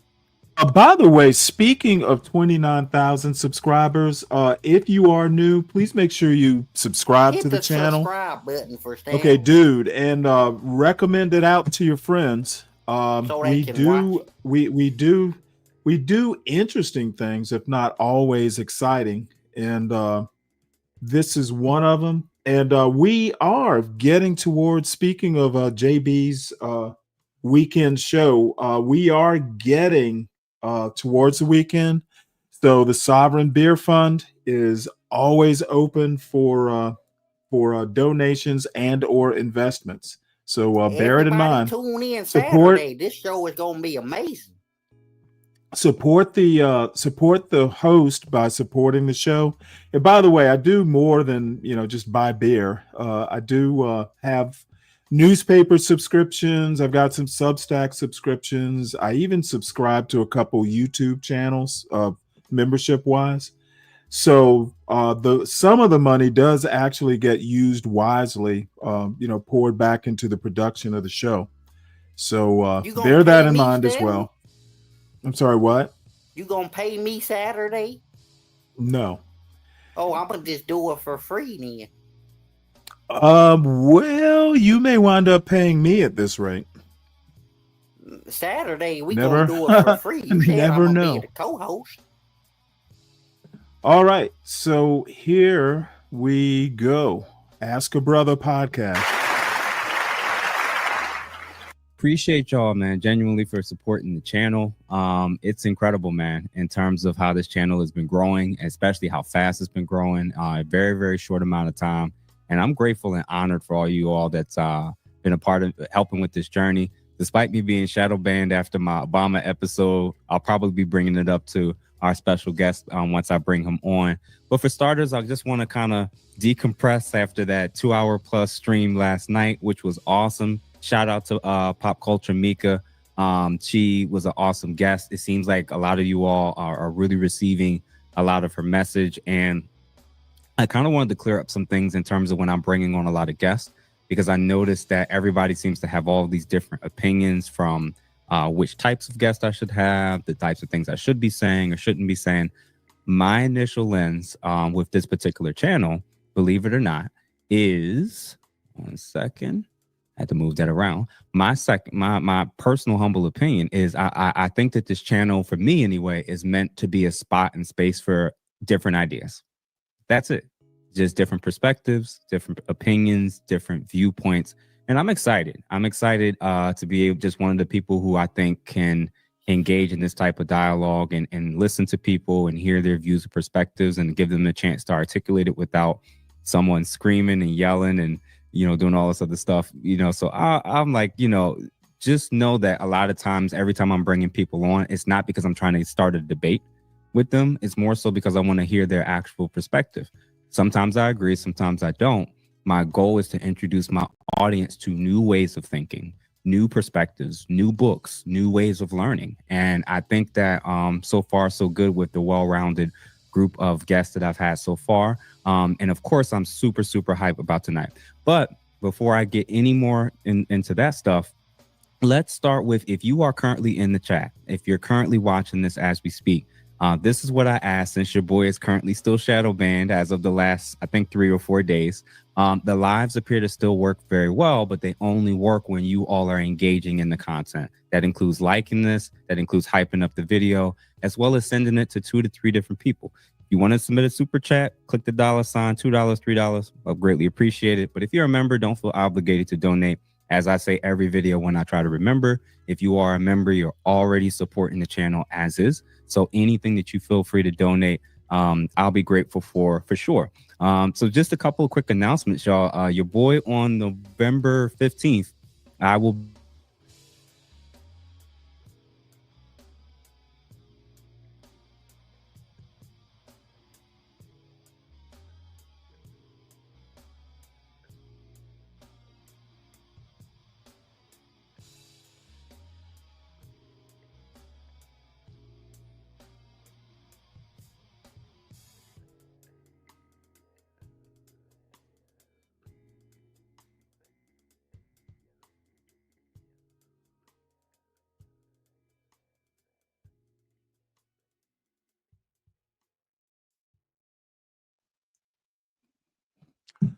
Yeah, folks, I don't know what is up. I don't know whether this is StreamYard or whether it's on my end. No idea. This is the second time it's happened. I suspect it's StreamYard because it's happened on 2 different home networks here. So let's hope it sorts itself out. Like that. And their platform that they've been building up, and they're killing it. So really excited about that. That's on the 15th of this month. I will be in Atlanta on, I believe, December the 11th. I just confirmed that today. So your boy went from starting this podcast, it was pretty much free of taste, starting to do a whole lot of traveling. So believe it or not, your donations actually help me to be able to get from point A to point B and make sure I'm able to show up to these venues and events and stuff as I'm getting offered. So best believe if y'all are donating, this is not something I'm actually taking for granted. And then last but not, and no, it is not the Breakfast Club, not yet. That's we have to stay tuned for that to see. You got to remember that I cover a lot of different interesting topics that I don't know if I'll be quite welcomed in that space. But who knows? We never know about that. I this month plan on working on a project that I hope you all are going to love and receive. And my hope is that between now and the beginning of December, that project will be complete and I can announce it to you all. Can't give a lot of details on it. I just know that it'll probably be one of the major achievements of my life. I've, between getting married, having a child, purchasing my first home in the last, 2 years, I've had a lot of dope milestones recently. But if I'm able to do this one, this particular project and complete it successfully, it'll be one of the major life achievements of my life. So, and I hope that you all will love it, receive it, and think that it could be meaningful and helpful to you all in your lives.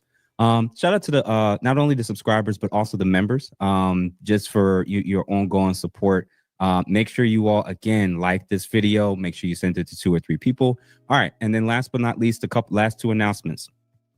Now, I say this every time. Make sure y'all get your products from the store if you can. All the links are in the channel bio. That includes links for the men's group, links for the store, links for consultations, and links for booking me if you want me and you to collab for future podcast related activities. So with that said, I'm going to go ahead and announce, shout out to our sponsor for today, which is DuSable Botanical Farms, for their healthy alternatives to assist you gentlemen in the bedroom with sexual performance and improving testosterone levels. So we're going to play the video, and then I'm going to get ready to introduce our next guest. So stay tuned for our video from our sponsor, and then we're going to get it going. 1 second.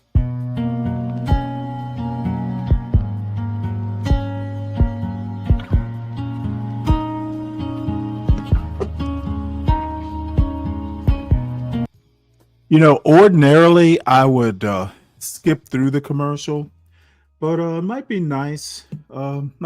Just let's pay some respect and show his sponsor through.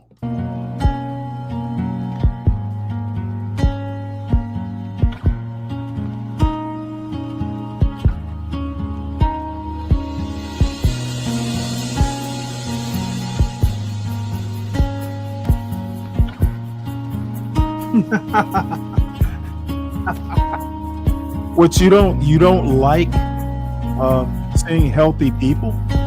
What's wrong with you, Zhang?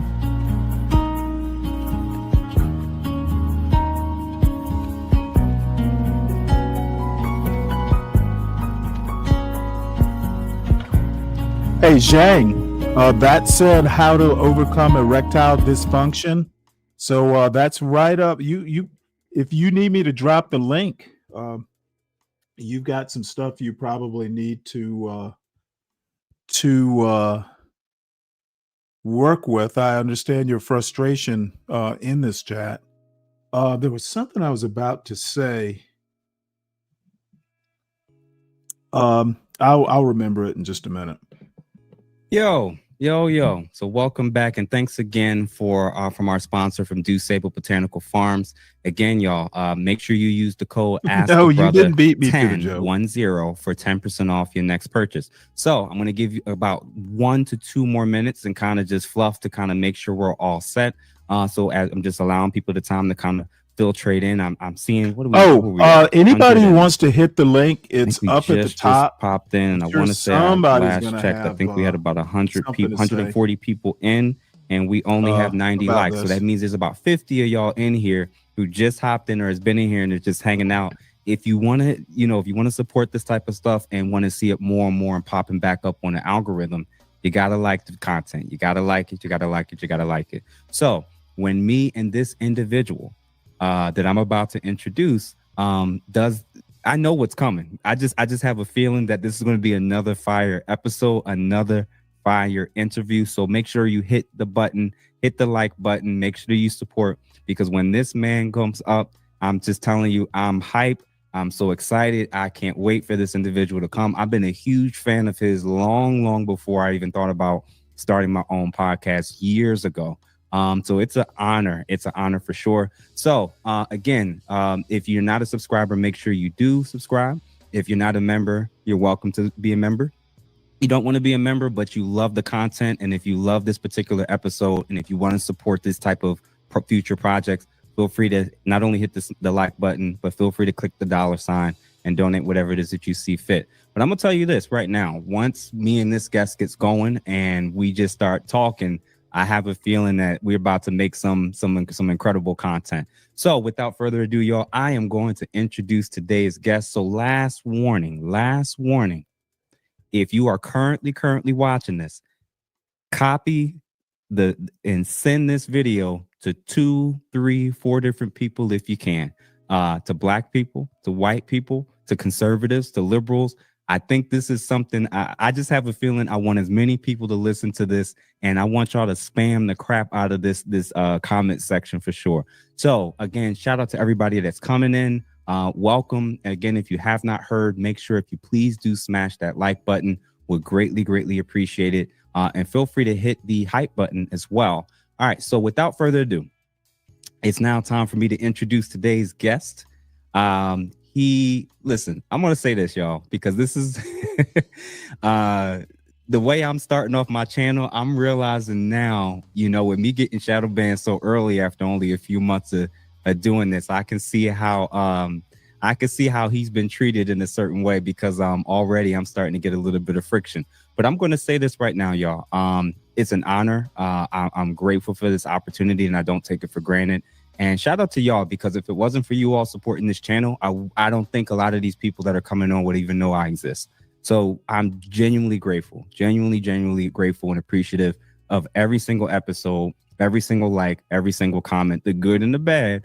I love doing this, and I hope to be able to do this, a lot more. So without further ado, y'all didn't just come in to look at my face the whole time. It's time for me to introduce today's special guest. So he is one of the most controversial people to ever appear on the internet. From radio to internet talk show host to conservative political commentator, he has never backed down from a lively debate or discussion. He goes places and conversations most. Oh, Jesus Christ. I've heard Tommy Sotomayor. I don't know what all the hype is about, to be honest. Wouldn't dare. And many believe you aren't allowed to, but he does so because he genuinely believes many of the things he points out are true about culture and society at large. He is one of the most banned men on the internet, and we are lucky to have him on here tonight. Please give me a warm welcome to the GOAT of this thing that I'm doing right now. He is Mr. Tommy Sotomayor. Welcome, good sir. What's going on, man? As dark as I am, you trying to make me blush. Woo! As dark as I am, you're trying to make me blush. And I gotta say, like, when you were talking about the types of things that people go through, before you even let me up, I saw somebody in your comment section, RAK90, said, I watched Tommy on Rumble last night. He said in his live that the legal age of consent should be 13 years old. Literally lying. This how we start. Literally lying. And I gotta say to you, one of the hardest things about what you do is that people who don't show their face and don't say their name try to destroy your name and your face when you go somewhere. I have children, I have family members, and you have people going around saying the most disturbing things about you. Yeah. Because if this person said I said this, they should have challenged me on my show last night, because I leave my link all the time. But instead, you have so many people. I had to take my daughter off the internet because people were going in my daughter's comment section asking her how my peen tastes. Wow. People stalk my kid to where I have to play the shell game with where my kid is. Somebody showed up at my mother's church just to make a video. Wow. This is crazy that these are black people who claim white people are the worst people in the world. But it is black folks saying that they disagree with you, which is nothing wrong with that. We live in America, land of free speech. But how is it that you disagree with me so you don't argue the points? You try to smear my name. Yeah. Yeah, it's crazy. And what's crazy, my literal first question was kind of wanting to ask you about like your journey going through this process of being in the social light, like putting your name, your image, your opinions out there. Obviously, not everybody's a fan. And you've gotten deplatformed and canceled and all this other stuff. So like beyond that horrifically stupid, crazy story, like what else have you kind of gone through, both good and bad, with like putting yourself out there? Girl I dated, they found out what school she was in college. They found out where she got her breast done. They went on her college page saying she was a prostitute. They went and put out I was doing my show last night and somebody was putting my mother's cell phone number in the comment section. Jeez. They took my grandmother, who at the time was 98 years old. They put her address on the internet and they said, go to this place. Everything in the house is free. And my grandmother was on her last day. She ended up passing away in 2017. But they came to her house all over in Gwinnett trying to get free stuff because the internet said it was free stuff. Yeah. You got someone in the comment section that says named Soul to Soul who says Tommy is a crybaby. But I want you to think about it this way. My videos make you upset.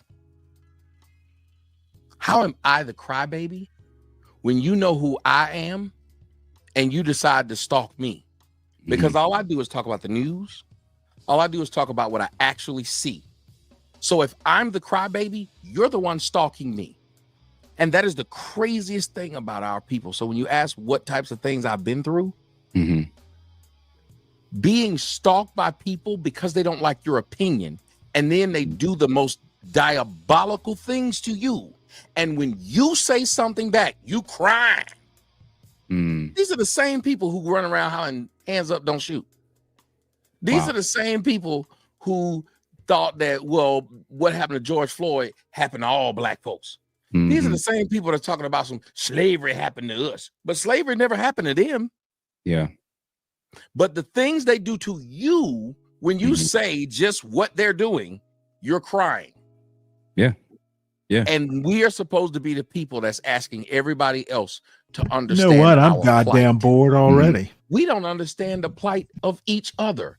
We get a kick out of trying to ruin another black person's life to the point of where you will hear the women say, you mad? Wait a minute. So you went out of your way to get me upset, and now that you've got me upset, you have a victory? If you just think about it, and I'll leave it at this. Yeah. You and I came to have a discussion. You'd assume anybody who came here would come to hear the discussion, but that's not what they were doing. They wanted to say some stupid things in the comment section and hope that I see it and hope that I respond, because they probably sitting at home right now in their living room with all their clothes off and a bottle of oil, rubbing themselves up. And if I say their name or point out their comment, they'll be like, yes, oh, he said my name. And you got to think about it.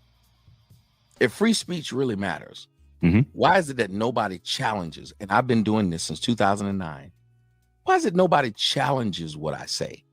They call me gay. They say I have a little peen. They say I do everything in the world. I hate myself. But they never challenge what I say. They don't say you're wrong. They don't say you're wrong. And I'm realizing that now in the short time that I've been in this space. I've been experiencing this to a small degree in my personal life, like with just talking. Every time you're probably the same, where it's like when you're in social settings, people ask your opinion, and sometimes you just put it out there, and then you just watch the change, and like people start acting weird and people start wanting to challenge you or whatever. And that's one thing to do it in your real life.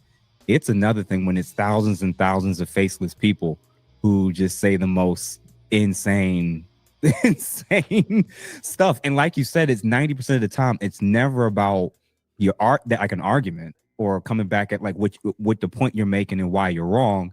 it's just always about why you're unqualified to have that opinion. You're a man, so you can't talk about that. You're a black man, so you can't talk about this group. And I'm like, whoa, like, yo, this is crazy. And I watched some of your stuff, and I know you're supposed to be asking me questions, but I got to ask you, what's up?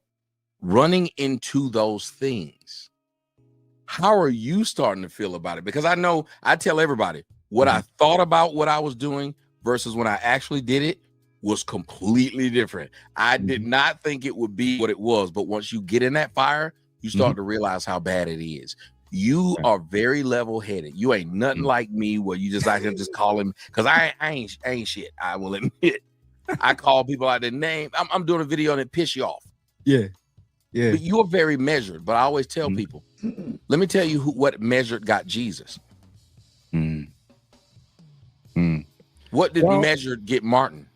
Yeah, listen, I hope that's not my end. Oh, no, I'm not wishing that on you, brother. But I'm saying they claim they don't want people like me who speak the way I speak. But look what they've done to people who never spoke the way I spoke. Listen, I'm going to tell you this. Once I saw who was cheering when Kevin Samuels died, I never looked seriously at basing my value and ego and pride and peace on whether or not somebody's going to talk to me or like me today. I had to, once I saw how fickle people are, once I saw the last handful of elections and whenever I would say something that wasn't the narrative, I saw how people would move and respond. I got used to realizing people like you when they like what you do and what you say. But once you do something they don't agree with or say something they don't like, they can switch up on you at any time. And I'm saying anybody can do that. So once I've gone through that a handful of times in my personal life, in hindsight, I think it prepped me for the internet. So I don't know 99% of the people out there. So it doesn't really mean anything. It doesn't keep me up at night. Now my big thing, I think the reason why I've been able to be so level-headed is I've done very, very few call-in shows.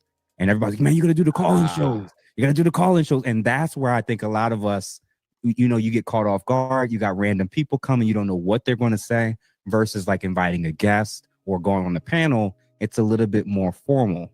So I think that as I start trying to do more call-in shows, which, we'll see how it goes, they may bring out a different side of me. Yeah, that's one of those. I'll tell you something else not to do. Do not read their comments. Just don't. I laugh. I just don't take any of it. I don't laugh. I just don't take. I don't know. Like, what is it about the comment? Because Jazz, you've heard of Jazz, right? A few times. She's hilarious. I've talked to her outside of the podcasting thing, but Jazz, she cannot not look at the comments. She can't not look at the comments, and I'm like, that's where the crash out gonna come. What is it about the comments that like message gets to y'all? I don't know what it is, but boy, them comments is something. You gotta really just say, you know what, I cannot pay these any attention, because if you pay them some attention, it will not go your way.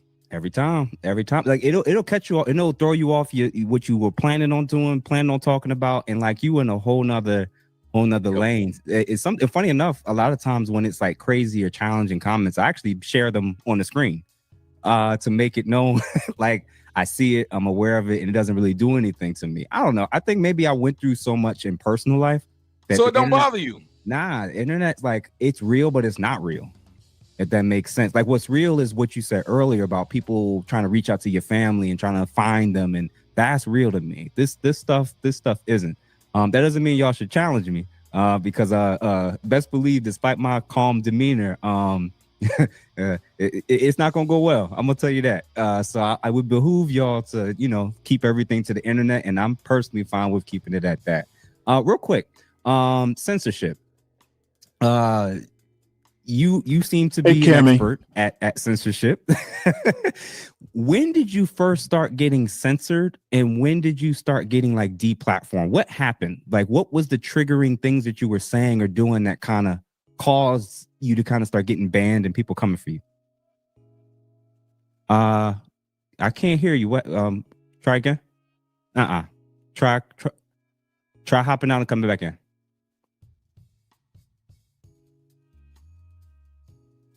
Yeah. Hopefully everybody else can still hear me. Hey, your mic is off, Tommy. Yeah, hop off and try to come back in. I think that's probably what it is.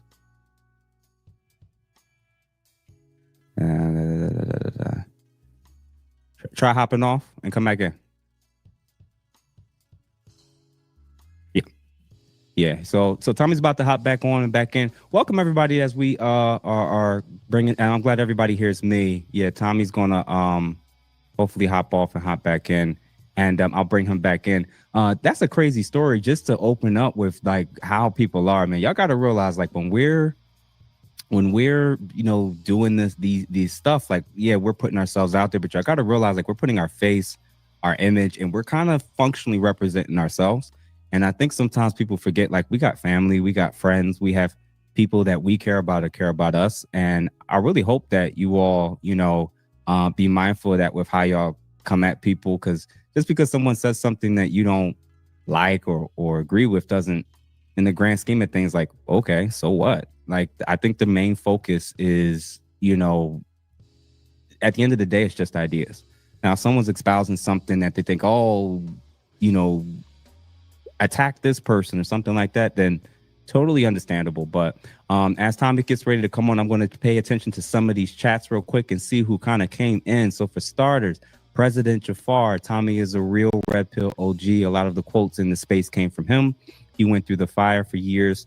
Salute. Yes, for sure. He was one of the early pioneers. And for sure. And me having Rolo on not too long ago and now having Tommy, it's actually incredible to be able to so quickly get them back to back with this being my new podcasting experience, for sure.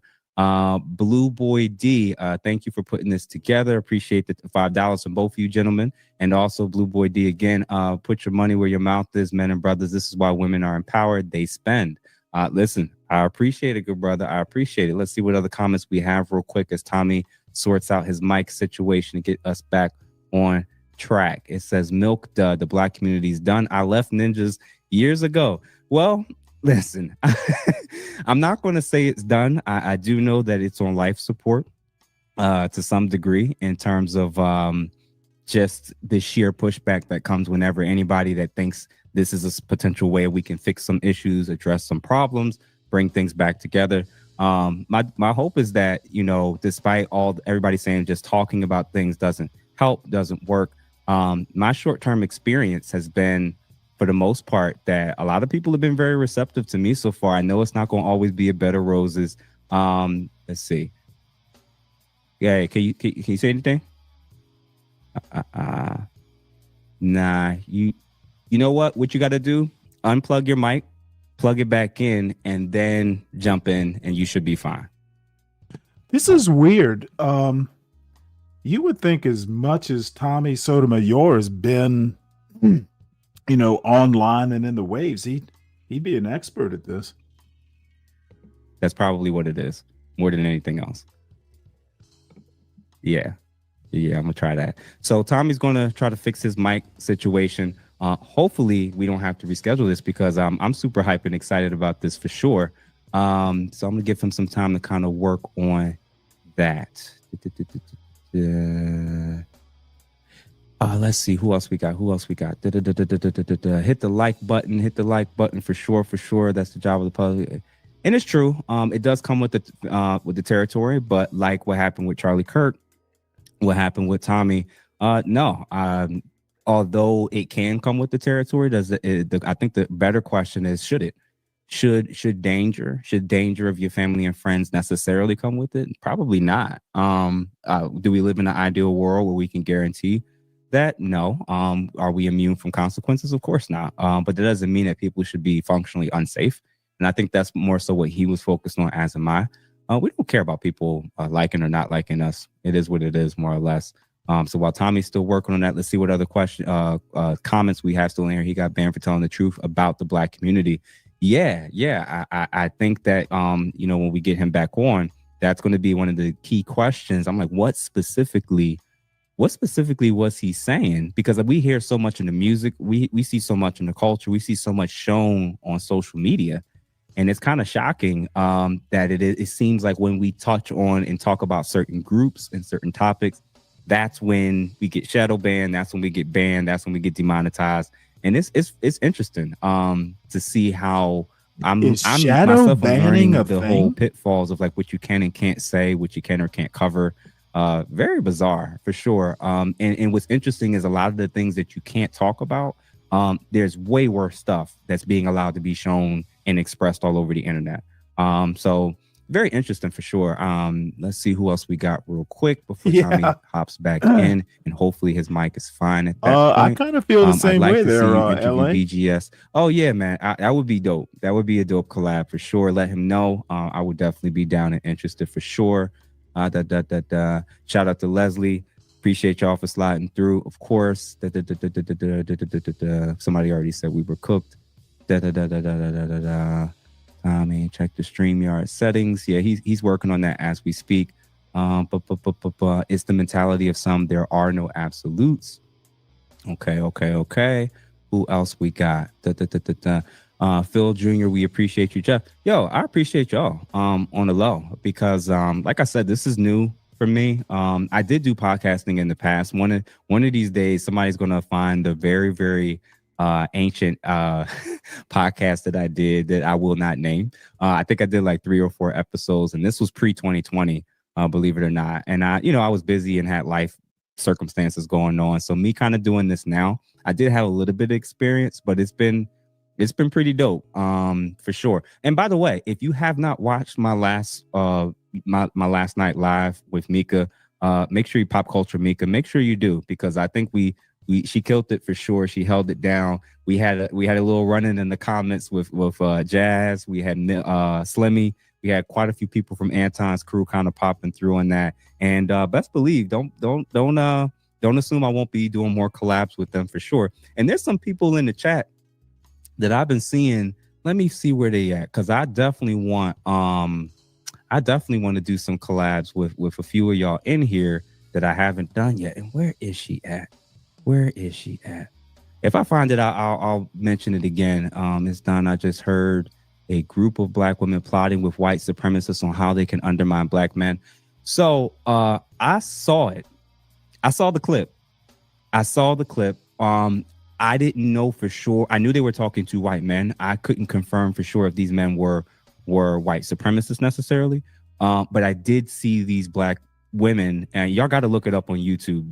It's like Black women plotting with white supremacists. It's a real thing, or white men or whatever. And they were talking about what it is that they want these white men to do to get rid of Black men and make them functionally irrelevant in society. I think for the longest, the talking points have been how the Black community, a lot of Black women have been bamboozled by white feminism.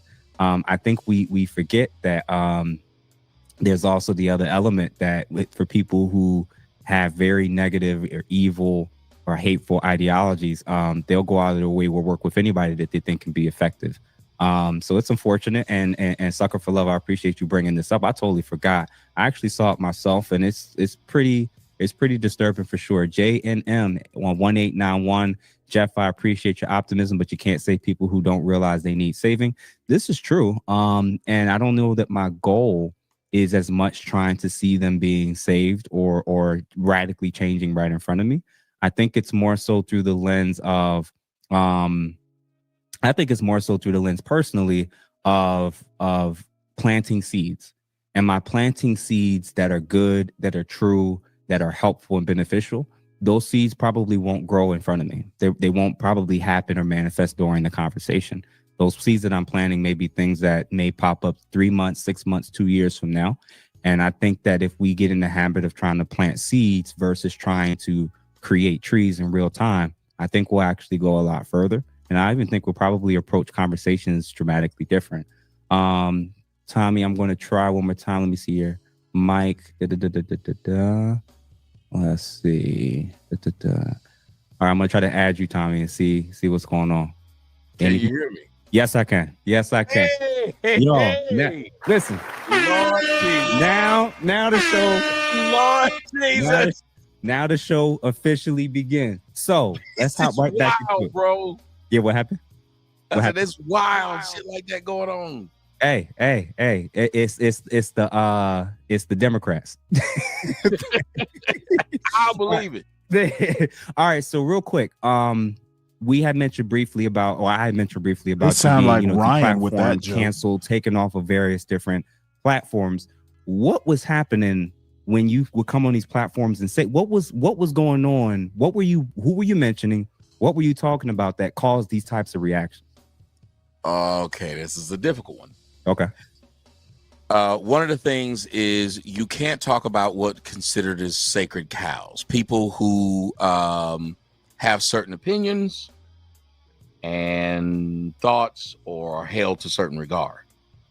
If I got out like Derek Jackson and I told people that black men ain't shit, they need to treat women better, take care of their kids, nobody would tell me my mama black. My daddy black, my uncle black. And since I'm a man, that would be closer to telling me I hate myself. But that doesn't happen. But if I am to correct black women, and when I say correct, I don't mean I'm your daddy or nothing like that. But I can see something and think, well, that's not good. Yeah. And so that's all I did. I saw a problem. Did you think I was going to be watching something else? I mean, a little bit. I just had a problem, see? No, we have we have like an hour and a half left in this video. I should probably speed it up. I just had a problem happen to me, Stan. What's that?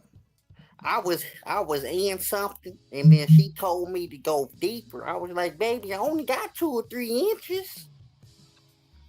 She thought I had all them inches. Uh-huh. I don't know what Well, I guess she thought wrong, huh? No, it's 2 or 3. She was right. Mm-hmm. All right. Well, this should be the perfect show for you to listen to then. Did not call out. All right. And so I was talking about that. Well, there's a problem with doing that because black women are considered that sacred cow. You cannot go around talking about black women because black women, no matter how strong they say they are, you know, the one thing it seems like they can't handle these strong black queens. What? Criticism. How is it that you that damn strong, but anytime somebody say something that you don't like, it hurts your feelings? Now remember, they started telling people I work for the white man. That's why Tommy says these things. But guess who they went to? The white man to get me kicked off. If I worked for the white man, would the white man who on YouTube ever kick me off? They would never do it. So you have to ask yourself then, who is it you can't tell the truth about? And that's who controls you. There were 2 people who I crossed, and I'm not going to say the other because I respect for your channel. But their hats don't have brims like ours. They're very small. And when you discuss them, well, that became a problem. And the saving grace of that actually happened to be for the last 2 years was TikTok, where people started to hear on TikTok, people questioned this group because they were never able to hear it anywhere else. And that's why now you can hear people discuss it.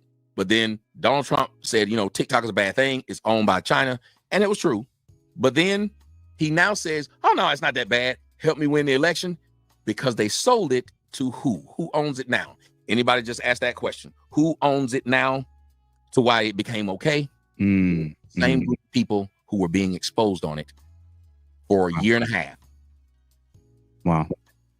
So I talked about those sacred cows. And if you step on the wrong toes, things will go wrong for you. And that's just what happened to me.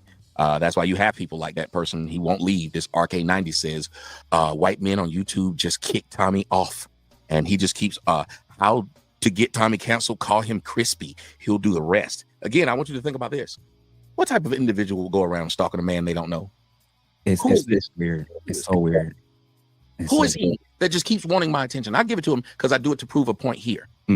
That there are people who will stalk a person because of their opinion.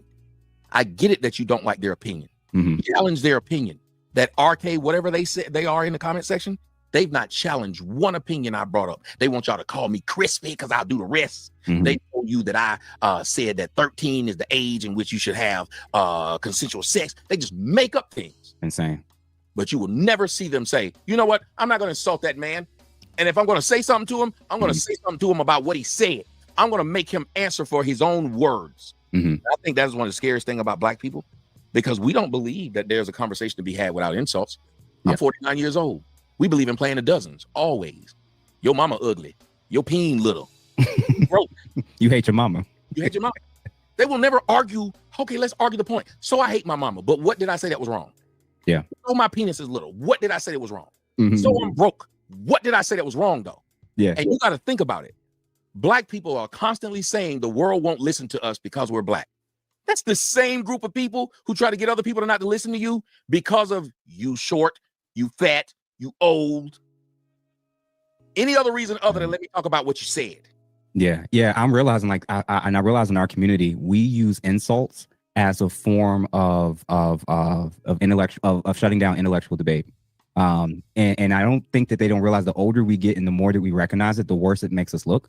And it's in the worse the groups that you represent end up looking. I have to comment here. I've yet to hear an intellectual debate. So maybe that's upcoming.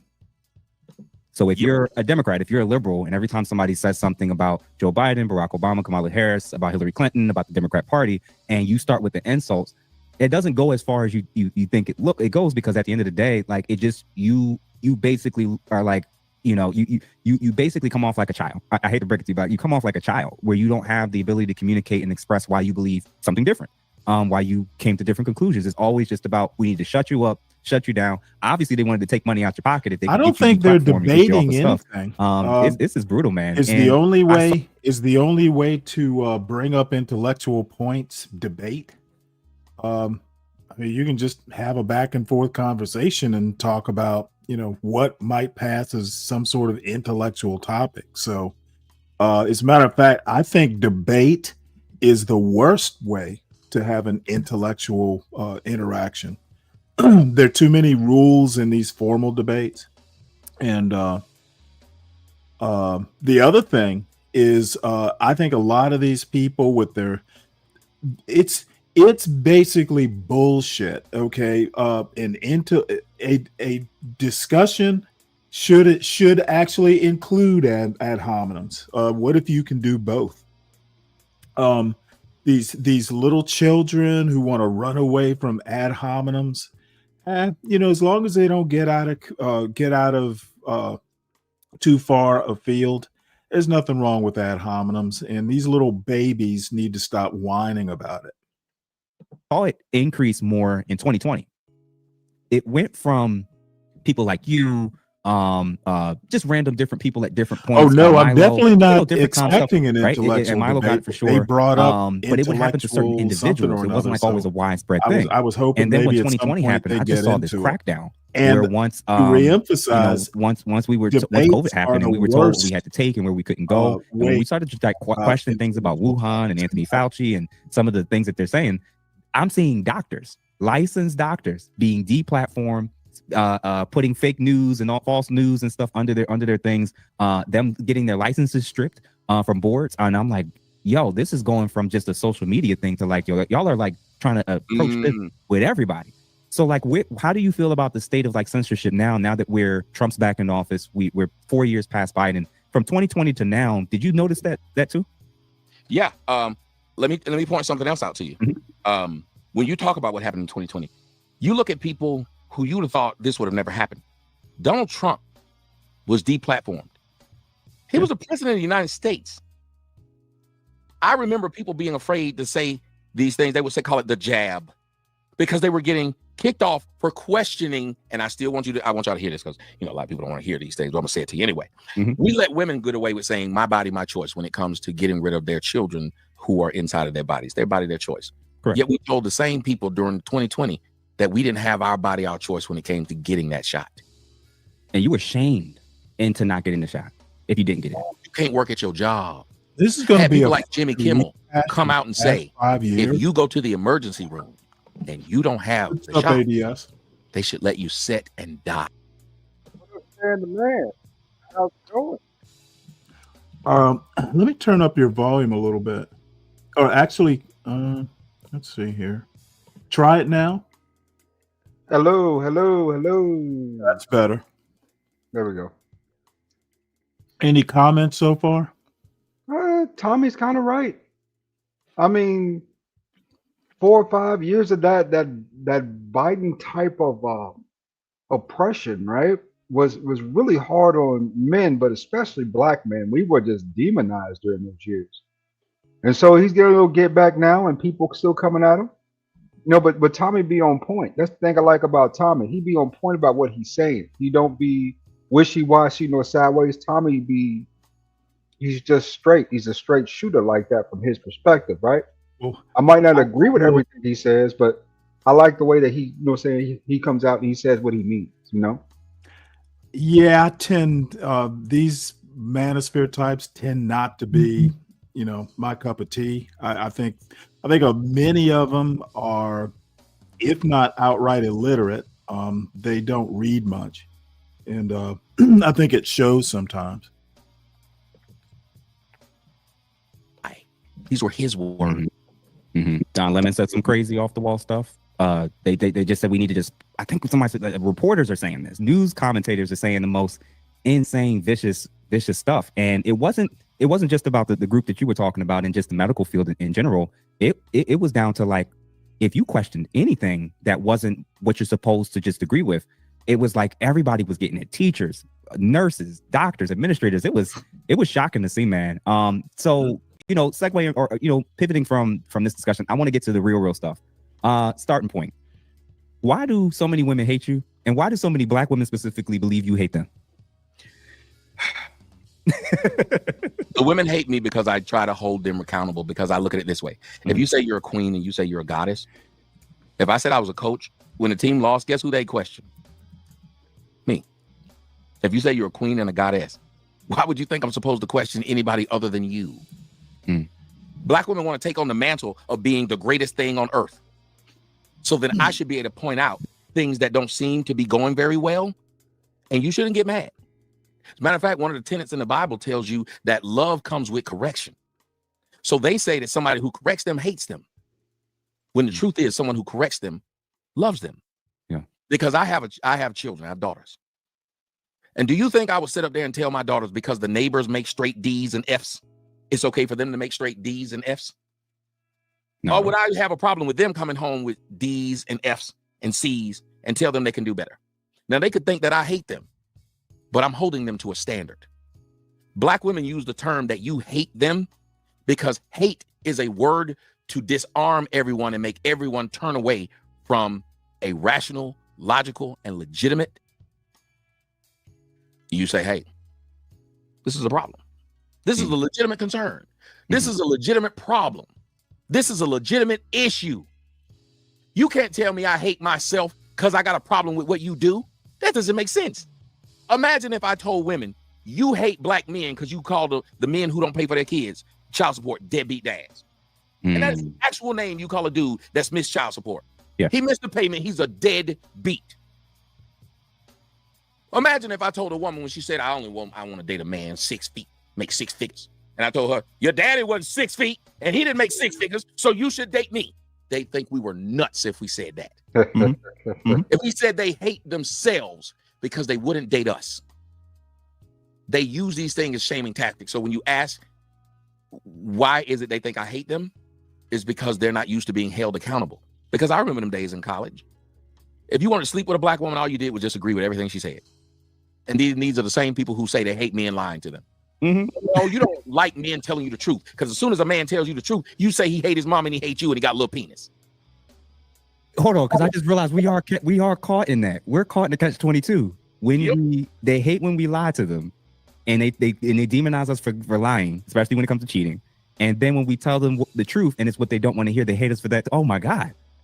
It's a trick bag, as the old school brothers used to call it. We call it a trick bag. When somebody wants to hold all control over you, they make it to where nothing you do is right. You're always in the wrong. I remember having sex with a woman. The woman told me she loved me. She wanted to be my girl. We'd had sex. I will admit, most of what I've seen of Tommy Sotomayor speak is mostly like clips of his show. This is probably the first time I've seen him sit down and be interviewed. If you say he can do more than talk Black Manosphere and MAGA, I'll wait for it. But I've never seen him, get much deeper than that. For like a week straight. Then she flew back home. When she flew back home, she was like, I don't think I want to be in a relationship. Mm-hmm. And I remember thinking, if I complain, cry, or say, but I want to be with you, you know what I'll be called? Soft, simp, punk. Yeah. If the same thing had happened, and I then told her when she got back home, everything I told you while we was here screwing, I didn't mean it. She'd have went on the internet and told everybody I was a dog. Mm-hmm. And that's if you didn't get a false allegation because of bitterness or resentment. Oh man. And I didn't realize, and of course I always recognize the whole saying something they don't want to hear, they get pissed off with that, but it's true. If they're getting upset when you're telling them the truth, and they obviously are upset with you when you lie, you functionally are never in a position of authority where you could actually challenge them about anything. Oh my God, man, we've been getting duped for years. Yeah. And the only reason it works is because the Black community is a matriarchy instead of a patriarchy. Our mothers can neglect the hell out of us. We can never criticize our mamas. Notice that when people say, how can you say this about Black women? Your mama Black. But they never ask you what type of mother you had. Ever. Wow. If your mother was a horrible person, and then they make a joke, they say, if you do, they'll say, we could tell you must have had somebody doing you dirty. Well, wait a minute. You're making fun of the fact that the majority of human beings, if they've been done dirty, would question or not like that which had done them dirty. Like we wouldn't get mad at a person who had been molested and or raped going through Central Park. We wouldn't say, how dare you be afraid to walk through Central Park? Yet Black women expect Black men to be the ultimate daredevils. No matter who was a female treated them bad, they should get a next Black woman an opportunity to do it too. You can't hold Black women accountable to that. But let me ask you something. Yeah. I don't know nothing about, here's what I know about snakes. Some of them are poisonous, venomous, and some of them are constrictors. But because I'm not a snake guy, I don't know who's who. So when I see all snakes, I start to think, based upon what I know about them, that they all might be a problem. And nobody would begrudge me for saying, let me stay away from those because I've heard stories about what they do. Well, Black women have a lot of brothers who can share stories about what they've done. DeJounte Murray right now, he did what they asked us to do. Get with a woman who got kids, who twerk, but still give her a chance because you a celebrity and you make millions of dollars in the NBA. Look at how she got him looking now. Wow. Yeah. Looking crazy right now. Look at how Will Smith's wife had him look. Come on, bro. Why we listen? Like there's very few instances where someone has shown me every single sign imaginable that they have a title that they don't want and don't deserve. I've never seen it. This is the only country. I know it's not technically true, but this is the only country in my mind where you'll get women who get married and do everything they can to not be.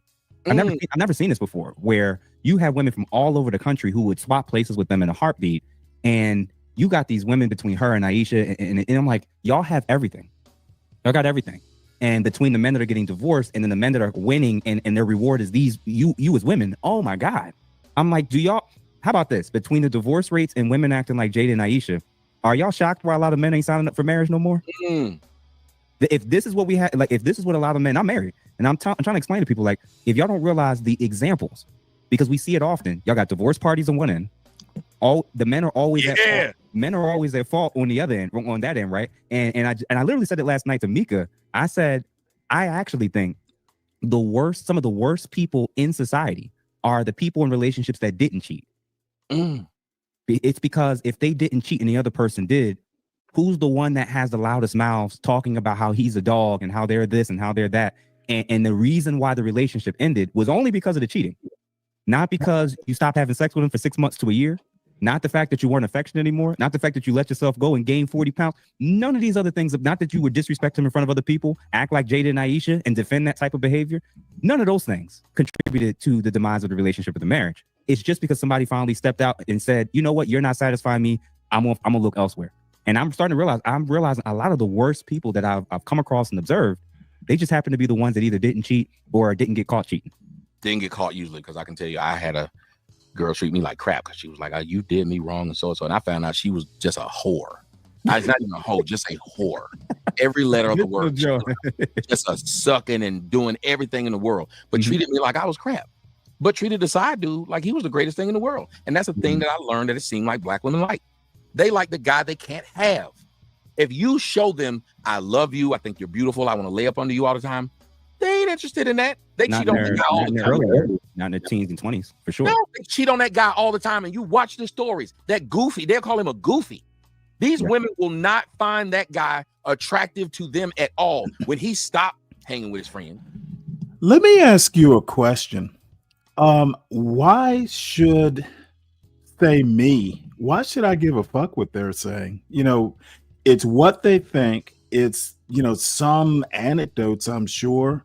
I just said to Speak Radio, Jada Pinkett, I don't think Jada Pinkett is anything other than Jada Pinkett. They live a life that's so far removed from, everyday life.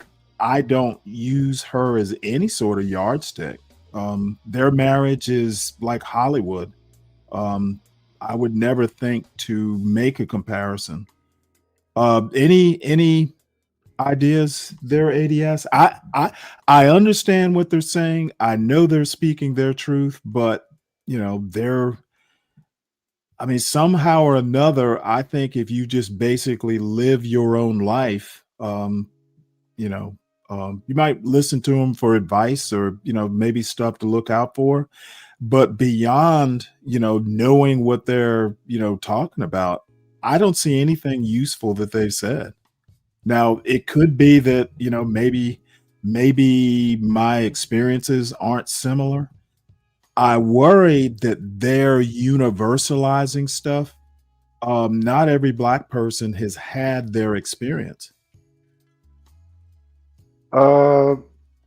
Stan, but it's sort of an example of a poster child for bad relationships when it comes to black women, which does run rampant in the black community. Because you see a lot of that. It runs rampant in every community. I don't think the black community is any worse than the white community when it comes to I bad think it's relationships. way worse. I've dated white women before in the past. Based on what? See, I don't want to. From my experience, I don't want to. They are a lot easier to deal with. Well, see, that's my point. It's your experience. Universalizing your anecdotal experience is not what it. To me, I would go, gee, you had a bad experience. I'm sorry to hear that, but I would never. A bad experience, a few bad experiences, and for 4 years they were hell to deal with. Let me ask you a question. I can genuinely say I've probably had maybe one experience, and I'm 60 years old. Is it okay for me to talk about how great black women are? If you choose to, that's on you. I mean, I can. Well, if you're gonna base it on your experience, I'm gonna base it on my experience. And I've literally, now I am older than a lot of other folks, but I can't ever say that I've had like a bad experience. And but for the grace of God go I. I've never had to deal with family courts or anything like that. So maybe I'm unscarred. But I think that your experience probably differs due to the fact that different generations too on that, Stan. You come from the peaches and herb generation where love was real, man. That shit was real back then. People believed in staying together.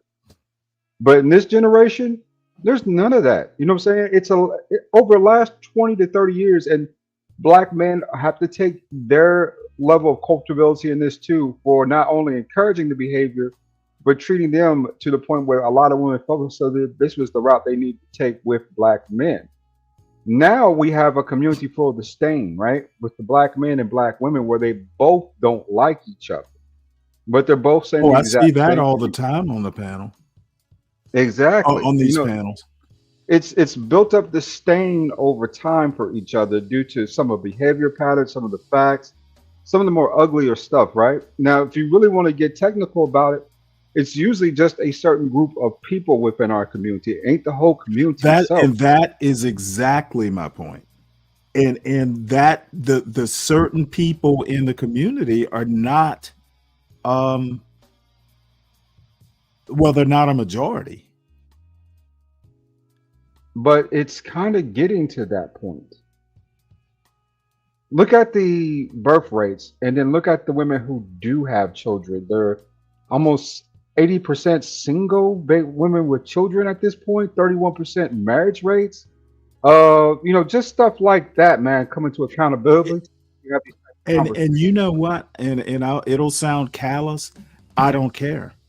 Just don't be one of the statistics would be my recommendation. If I had a daughter and I do have a son, don't be one of the statistics. Try not to be one of the statistics. There's no guarantee. No, don't be, because if you are, I might not be able to help you. Well, if someone happens to be one of those people who have been sort of, let's say, they have some level of disdain, and it's what's the word to use in this, and it's merited, right? Yeah, they have a reason for the way they kind of see things that way. Are we going to hold that against them? No, what I'm saying is you keep it in perspective. And I'll pick on Hood Servative because he's one of the worst I can think of. I listen to what a Hood Servative says, but my thoughts are not to go, well, oh, hey, this is some universal experience that all Black men are going through. I look at Hood Servative and I go, gee, I'm sorry you had a tough go of it, but that's about as far as I go. And like I said, I've got a 19-year-old son. I've literally, I basically gave him the advice based on my experience. I have literally told him that, you know what? You know where the pratfalls and the pitfalls are. If you wind up being, if you wind up in some, situation that I can't get you out of, you are 19. So that's pretty much it. I'm not going to go and say, oh, hey, you need to listen to Tommy Sotomayor because he has some special insight that would be like, some sort of guidepost in your life. A, that's what parents are for. And B, like I said, and I'm pretty blunt, and I'm not even stretching the truth. I've literally said, don't be one of the statistics, because if you are, who knows, where life will take you. You need to be careful. You have a lot going on. Don't mess it up. And if you do, well, then you mess it up. I'm not about to go and trash Black women or trash, one group or another just because Tommy Sotomayor had a bad experience. You got to keep in mind that it's not that you're telling them to find this. They're finding these experiences online with Tommy Sotomayor because it lines up with what a lot of people have seen. So it isn't just not Tommy Sotomayor just running his mouth and saying these Black women are bad, and people will just acquiesce to it and say, oh, they are. No. There's a reason why the man had over 1 million followers. Is because a lot of stuff he was saying had some truth to it. So it kept growing. Okay, and you know what? That's 1 million followers out of 45 million people. But out of how many Black men? Let's just use a rough number. If 1 million people, 1 million Black men had the experiences that are similar experiences, there's roughly 21 million other men who haven't. And that's just down and dirty numbers. 16 to be exact. There's only 17 million Black men altogether, it seems like. I'm sorry. Well, no, it's 45 million Black people, I thought. So I just cut it in half. Well, you got to take into consideration that it also includes, when it says they're down in dirty. I said they were down in dirty numbers. I'm not going to go do a demographic study tonight. I just think that if there are a lot of people, and 1 million is a lot of people, I'm not saying it's insignificant. I'm just saying that a lot of it's anecdotal, and you have to be careful with anecdotal experiences. I mean, but think about it, Stan. Not only Tommy Sotomayor, Angry Man's got over 1 million, around 1 million followers. Kevin Samuels had over 1 million followers. Well, I'm sure You know what I'm there's saying? overlap. Obsidian has a great number of followers, right? If you do the math on it, Stan, correctly, the way I see it is, it's a lot of black men out here saying the same things, right? Ain't just one particular, ain't just one group of maybe 35, 40K saying, okay, I had bad experiences, which should be the number, about 100K, right, altogether, who can say this type of stuff. But you got this number growing into the millions and millions of black men saying, hey, I'm having similar experiences. And from what I've seen, I think there's a bigger problem when people say manosphere in this particular case, too. Because everyone's screaming at these guys that you're wrong, you're this and this, that, protect the women, but no one's listening to these men. We're just now getting to the point where we're listening they bring on to these men. themselves. I think a lot of this stuff, a lot of the criticisms, they bring on themselves. I've only listened. I know I've actually talked to Angry Man on CT's show once or twice. I have heard probably Hood Servative, and Hood Servative, I just like to pick on him. But some of the stuff I hear people like a Hood Servative say, some of the criticism is justified. But even on his small channel, I want you to think about this. He had 122 people watching it. Yeah.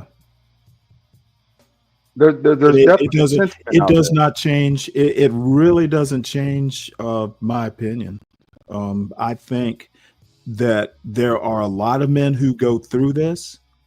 I also think that a lot of young black men put themselves in positions, and if even, let's just, for the sake of an argument, say someone like a Hood Servative or Tommy Sotomayor is right. Well, if you know where the potholes are, avoid them. And it really is as simple as that. You can say that. Oh, I've lived it.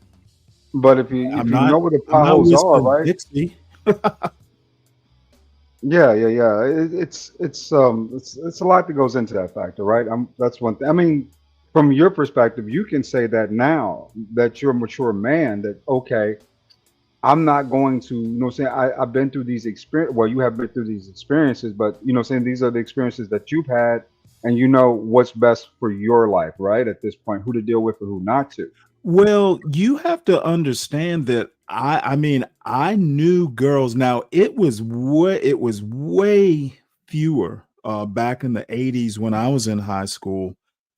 I could literally count on, at least in the people that I knew, I think I made maybe 3 girls who were roughly my age wound up, as teenage mothers. And one of them, by the way, is like a retired public school principal. She was in, she had really good parents, and, she was probably one of the exceptions. But what I'm saying is that the advice that you would give a son now is pretty much the advice, I gave my son, pretty much the advice my father gave me. Don't be a statistic. How babies are made and that sort of stuff. Don't put yourself in a position that you can't control.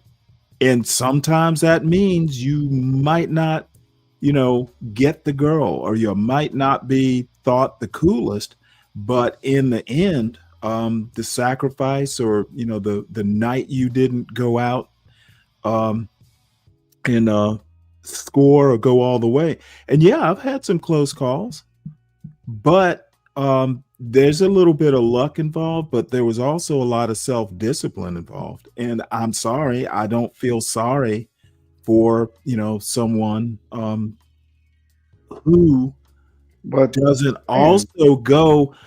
I'm sorry, you just can't blame it all on women. A lot of it has to do with self-discipline. Well, Stan, we talk about the teenage pregnancies, which really isn't a thing at this point, right? Well, they're way down. Yeah, exactly. So we talk about this. This is what you're seeing, though. These compiled group of men who say they did do things the right way. They went to school, they got educations, they focused on career, and now what's going on is that they're having issues or challenges finding suitable women or marriageable women within the groups, right? That they even went to Yep. college with. So, saying to say, okay, don't be a statistic. I think a lot of them practice that because the vast majority of black men don't have criminal records. You know what I'm saying? So it's to the point now where you got to be able to see, hey, what's going on here? What's the divide, right? In over 4 years, what I watched was our women turn on us for whole groups of men, basically throw us under the bus as human sacrifices for their own clout and whatever they were trying to do. Because the feminism movement really wasn't very beneficial to them. They just got to serve under the women who had benefited. That's what it really came down to. Right. So what you see now is a bunch of people in their 40s, right? Who are running around here, saying, especially men, saying, screaming, because they're like, hey, where were the suitable women that when we're trying to get married, we're trying to do the right things. We're going to end up the same as these women are just because of how they are, because a Let me lot of them, let me finish. Because a lot of men haven't grasped the concept yet that, you know what? Black women aren't the only group of women that exists. That's one of the things I'm going to say. I'm also going to say something that won't be popular. I watch some of these panels, and I don't see the men nor the women seem to be great shakes. That's some truth to that too. I mean, you're not going to find the answer on the internet. I can understand getting together and commiserating and all that sort of stuff. And again, I got married. I was 39 when I got married, and my son was born. I was 40. I just turned 41. So again, my life may be a little bit unusual, but the advice, I give my son is, hey, don't wait till 39 if you can help it, because if you wait as long as I did, I may never meet my grandson or grandchildren. But the other thing is, I was always of the mind that, what, if it doesn't feel right, I'm not going to commit to something unless I'm 100% sure. And it took 39 years to be absolutely sure. If there's doubts, don't do it. That's the other thing. Yeah, yeah, in a different era too, though. Leaving the '90s, Well, going into the I 2000s know it's a wasn't a different bad era era, for but black men. if it does not feel right, don't commit to a life, supposedly a lifetime commitment. And Iramiose Frimpong, I don't know if you missed if you know who he is. I showed a video of his earlier. I will agree that people are more willing to take risks because of things like no fault divorce and stuff like that. It is too easy to break up a marriage, and I think that encourages people at the front end to go, oh, hey, let's get together. If it doesn't work out, we can just get a divorce. That's a problem too. I think people may not take getting together in a marriage as seriously as they might if it were harder to get divorced. And who's driving those numbers, Stan? Is it the men or the women? Oh, I don't care. It doesn't matter to me. I want just you look to at imagine this, I man. just look at the divorce rate and say it's too high. I don't really care, whose fault it is. Imagine you were in one of these men's shoes, right? Where you've done everything right. And now you were looking for a wife, a suitable wife. You're in a comfortable position. You're looking for a suitable wife, and you could not have found one. I think you would have had some level of disdain too. Fortunate, you know what I'm saying? No, I think anyone who's done all the things you say, they'll find a wife. May not be may not be a Jada Pinkett or some hot smoking thing, but sometimes you don't get the model or the movie star. Sometimes an adequate looking woman who is a good woman winds up being a better choice.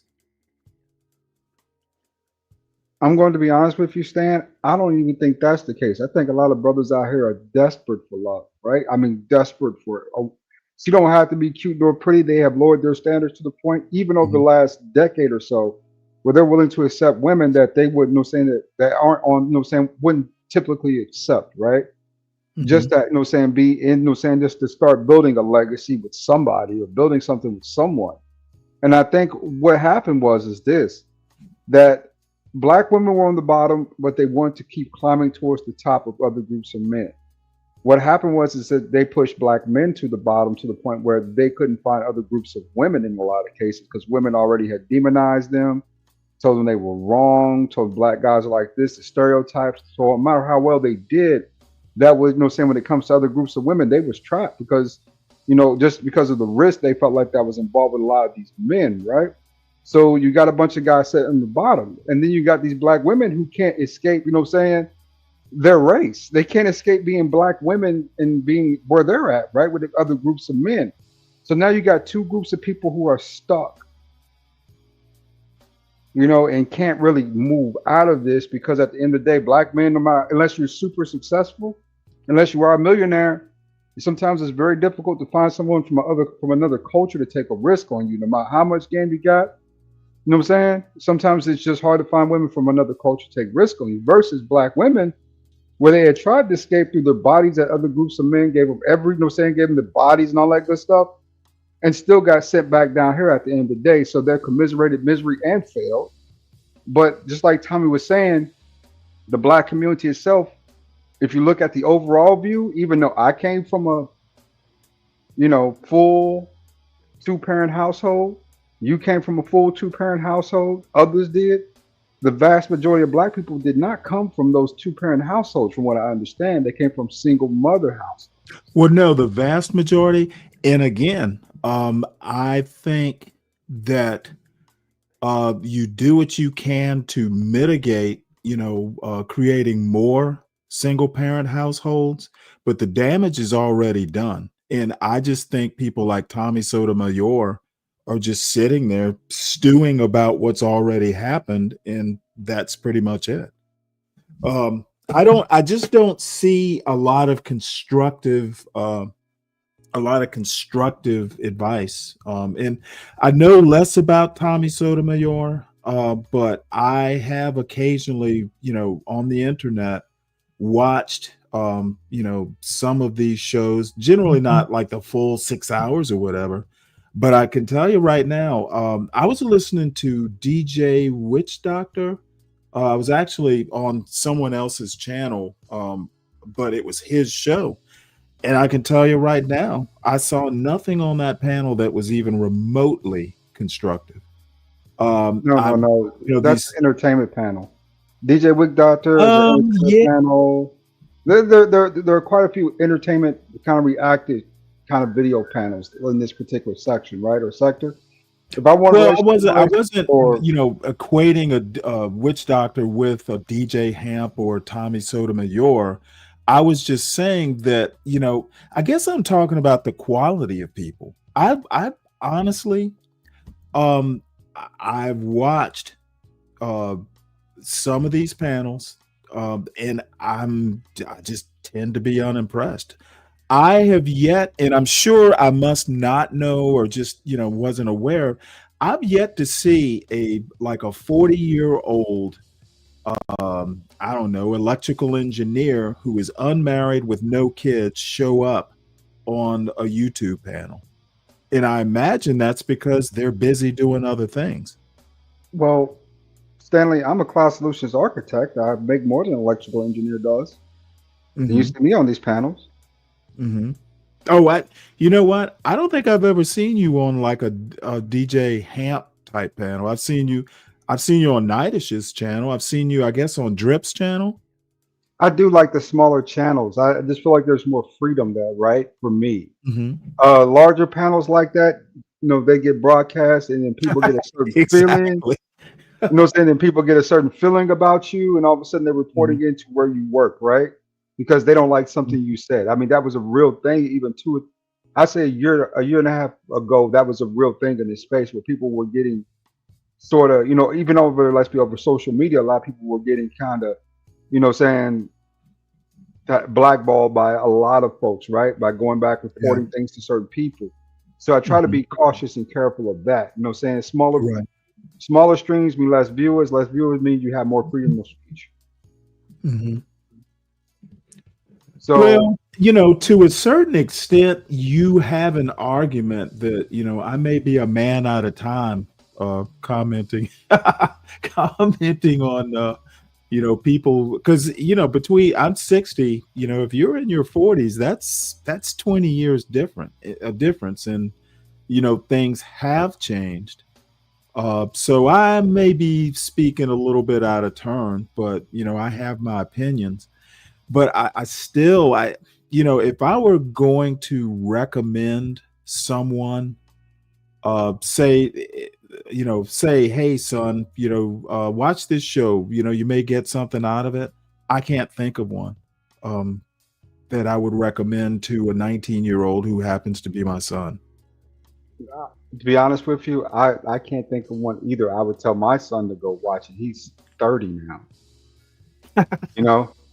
So, this is more just for it's an acquired kind of taste, right? Mm-hmm. So, this isn't something I would arguably argue or market and advertise out of the space. For one, I want people seeing me on panels and then ratting me out. And then for two, like you said, this is more about how you say nuance and minutia educational values, right? This is more dealing with those little intricate pieces of it that for a lot of people, to tell you the truth, for most people, they need to be rid of anyway. I think the nuance and minutia have gotten us in these kind of desperate relationship states, right? Where we're battling, arguing, and being combative with each other over nothing, over little to petty things. Well, yeah, absolutely. And unnecessary.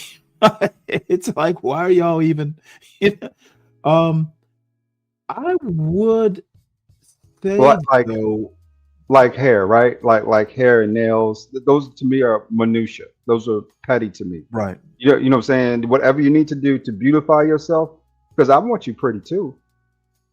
Right? This is what you feel as if you need to do to make yourself, feel a certain way or look a certain way.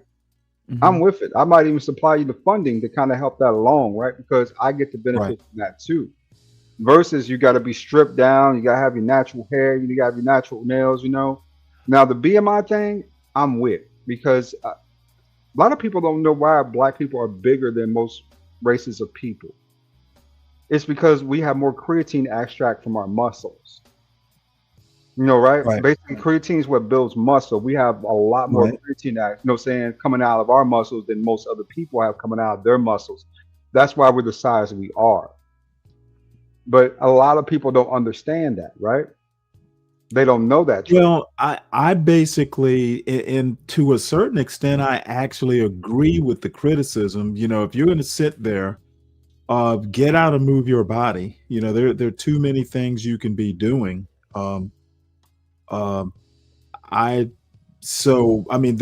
There are all kinds of arguments that I hear. Sometimes I think they're a little excessive, especially. I'll be honest. I guess the way I feel is when you get on a panel and you start, familiarity might breed contempt, but I think sometimes people go too far. And I see people who, for instance, and this is a quibble, and it may just seem petty, but every now and again, I'll be showing a video or something, some woman, and you'll see people in the chat just going in on this particular female's looks and hair. And I'm like, I understand it may be funny. I understand that, jokes are jokes, but it's a tendency that I don't sometimes get. It's like, she's not your woman. Why do you care so much? Some of that can be reflected and refracted anger, right? They have anger towards someone else. A lot of it's hair pulling though, if you ask me the truth. Trying to get the woman's attention one way or another by insults instead of compliments, thinking those could, if they lower it down a couple notches, she'll be actually willing to communicate with them on some other level, right? In Right. reality, hair pulling will only get you so far in life, when it comes to women. Correct. Right. Especially when you're a mature adult, right? And she's a mature Right. adult, Mhm. so that's something that a lot of brothers have to work on, is that level of immaturity where they think Jones and the woman bringing it down is going to, get her to acquiesce, right? And then sometimes it does work, like you heard here. That's a control tactic, right? You're always wrong. You're always wrong. So that's a major control factor. Tactic right there, right? So brothers do that, and that brothers do that too. Where she ain't never right. She ain't never, she ain't never pretty enough. She ain't never cute enough. Right? I can do better. I'm just happen to be with her because she does such and such and such. In reality, she was his best option, and he just won't admit it. Right. I need to watch. It's been a long time since I've even watched Angry Man. I need to watch a show or two of his. I want to go back to watching this. Like I said, I've never seen Tommy Sotomayor be interviewed, so it is interesting. When he stopped going to the club, when he let you look through his phone, you got all his information. Now you're bored. Now they bored. Now he's boring. Listen to how they all talk about they want that excitement. They like that bad boy that you watch all they resume. If you watch a black woman's, I call it a P resume. It will hurt your feelings. You watch whoever you with her P resume, because she'll tell you on earth you got to have 6 figures, be 6 feet, all these things, whatever.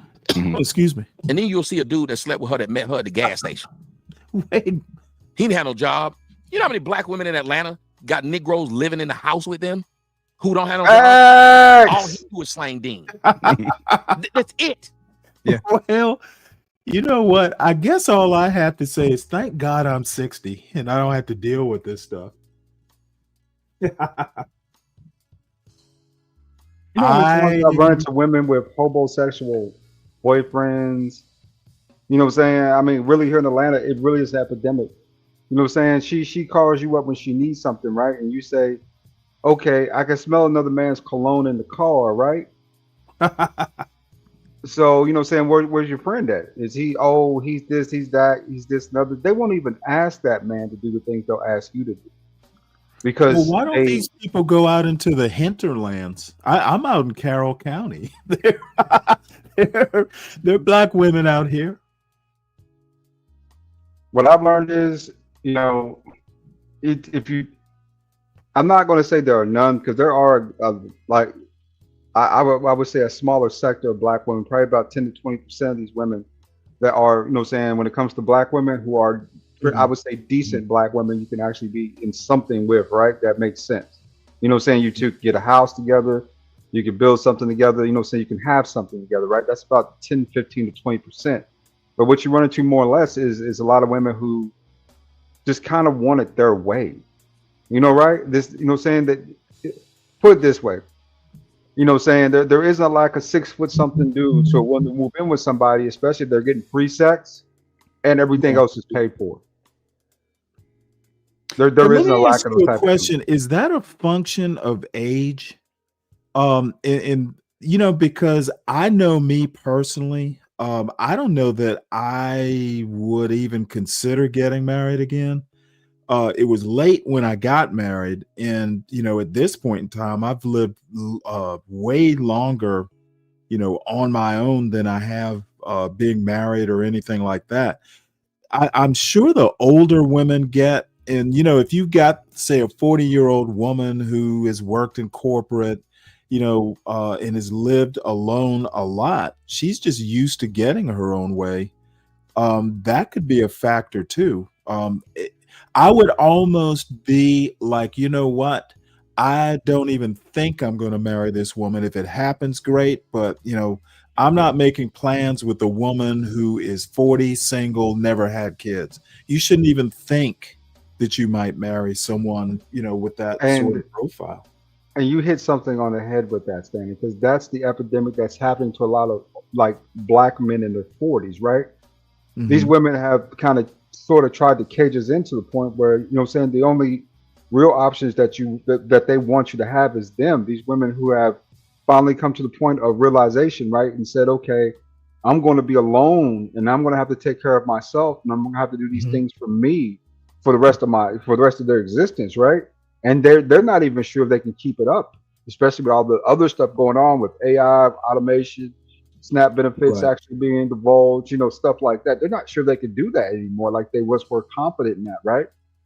So what they try to do is kind of force bond you with them, right? And that little group of women.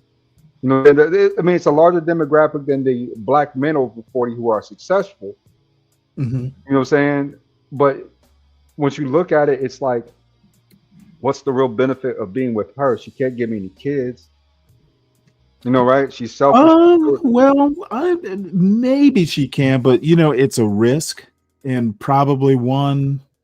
And I know 35. personally, yeah, I mean, it's a risk. And do you want to take that risk if both of you are over 40? My answer would be probably not. I would say take the risk as a man. I would say take the risk because at the end of the day, Really? legacy is what really matters. All this stuff that we have and that we only possess, if you don't Well, have anyone medicine is better, that sort of thing. yeah, if you don't have anyone to pass this down to, then what did you do this all for? Mm-hmm. Just for luxury? Mm-hmm. Yeah. Was that really what your life was based on? Living a luxurious life? Is that really well, I what mean, you're I can proud tell you of? right now, I've got an empty nest right now, and luckily I have YouTube, so I'm doing this horrible show, to kind of take up my time. But I'm kind of a homebody anyway. I'm kind of a solitary guy, and I have a question for you. And this is kind of for me as well. I know, for instance, around Atlanta, there's at least one like hiking group. It's a bunch of black folks who do hikes and stuff like that. Have you ever run across anyone that might be more outdoorsy and just join like a hiking club or something? That's me, Stan. Stone Mountain hiking. I do a lot of different Oh, stuff. really? Yeah, Cool. man. I Okay. like to go off-roading sometimes in my Wrangler. I do like Uh-huh. going to the Georgia Mountain. I love going to the Georgia Mountains. Right? Oh, Even yeah. go to the park and hang out. Yep. Yeah. So, saying those are things I enjoy doing, right? I enjoy more of some of the outdoorsy activity. I still like to go to the drive-in. Nobody else likes it, but I still like going to the drive-in. I like getting I bet. outside. I like fresh air. Mhm. I like Mhm. the feeling of the night upon me. Right? I like the feeling of the moon coming down. I like that. Right.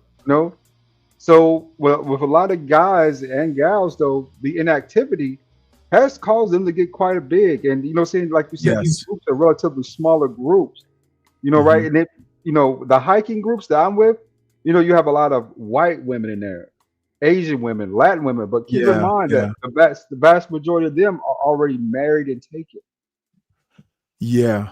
Well, So I they're don't not know. even I mean, available. the funny thing is, sometimes, occasionally, someone may go, oh, hey, I got this single friend you ought to meet. I mean, I met my wife, believe it or not, through my through my neighbor. And it's a story in and of itself.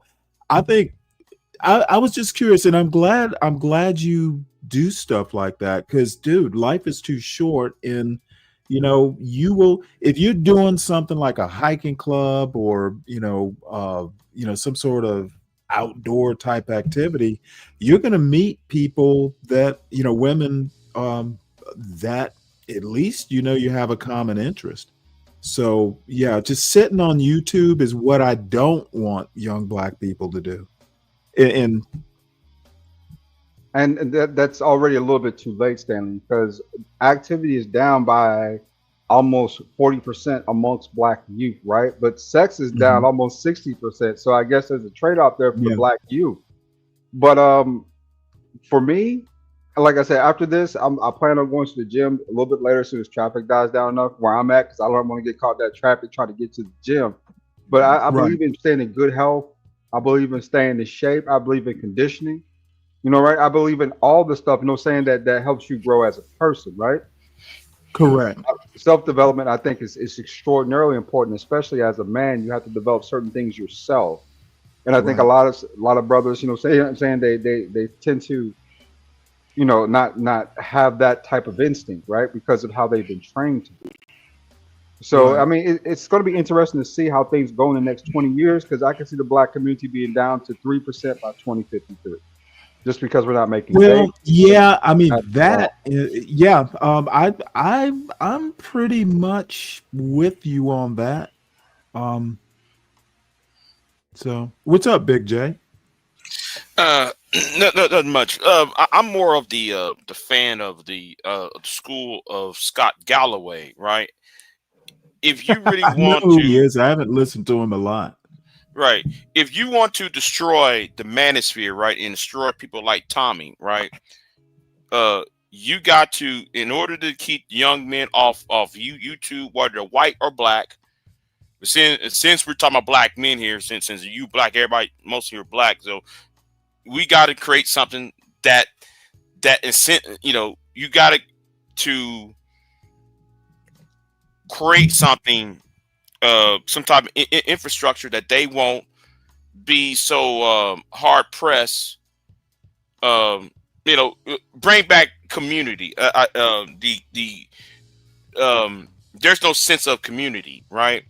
And without the sense of community, there's no, people will go to their loneliness level. Everybody is lonely, and if we create something that would get young men to stop being lonely, whether that's relationships or with other men, because that, everybody think the male loneliness epidemic is primarily man and woman, a man meeting a girl and having sex, and no, it's also men between men and relationships between, the fellowship in between men, right? Right. So we got that part needs to be fixed. And I also blame I blame some of these content creators who supposed to be quote unquote black, and they supposed to talk about how evil the black manosphere and how evil the Tommy Sotomayor types are, but then they entertain the Tommies and the Angermans of the world, and the BJs of the world. Okay, Rather Jay. than, Okay, Big J. rather Don't than please, no angry man slander. Y'all Not know that each stuff. other? Yes, we do. We know each other well. Well, wait. I'm Let me say. Hold on. Before you'll go right next. Kimmy, hey there. Hi, Stanley. Hi, everyone. Yeah, this is Kim. I don't know if you know Big J and Lord ADS, but Kim's No. an old friend of the show. So Yeah. I don't really know people and in the you've got streaming world because I'm not like, your pink hair girl frustrations. I'm so fucking annoyed with those people. But anyway, I don't know a lot of people in the streaming world because I don't like go to a lot of platforms and do all that shit. So I Okay, don't really know well, a lot of just people. let me let Lord ADS respond to Big J. Oh yeah, I'm here. I'm patient. I'm sticking around. Take your Okay. time. If you want to kill the manosphere, there's an easy way to do it, Big J. Reset feminism back to wave 3. You'll kill 60% of the manosphere because that's 60% of the argument. like what? For instance, right? Let's be honest, the Me Too movement. Who gonna check me, boo? You can't talk to me unless you're a certain person, right? I'm going to demonize you at every turn. Then I'm going to oppress you for other groups of men. That's 4 and 5, friend. You set it back to 3 where women were looking for equal rights and equal opportunity and just looking for a fair shot. At that point, you got yourself a pretty decent argument of collapsing the manosphere. No, in order to collapse the manosphere, we're going to adopt what Professor Scott Galloway prescribed. Bring back the what FDR did in 1930s and what Eisenhower did in the early 50s. You bring back programs that will enlist young men to work and give them better degrees. And also what your side don't seem to understand how what really started, because y'all refuse to address education. The value of education has dropped since 1982. Hey, Go Big ahead. J, before you go too far down that FDR and Eisenhower road, let me remind you of American history. Black people tended not to be included. I know. So, hold on, let me finish. Some of the CCC stuff would be an exception. I don't know that going back to those days is an option. And if you know American history at all, they don't like it when Black people get benefits. I'll just call them benefits. I will remind you of how sex got included as a protected class in the 1964 Civil Rights Bill. It's because white women were afraid that Black women would be getting, rights and benefits that because of their race that white women wouldn't get.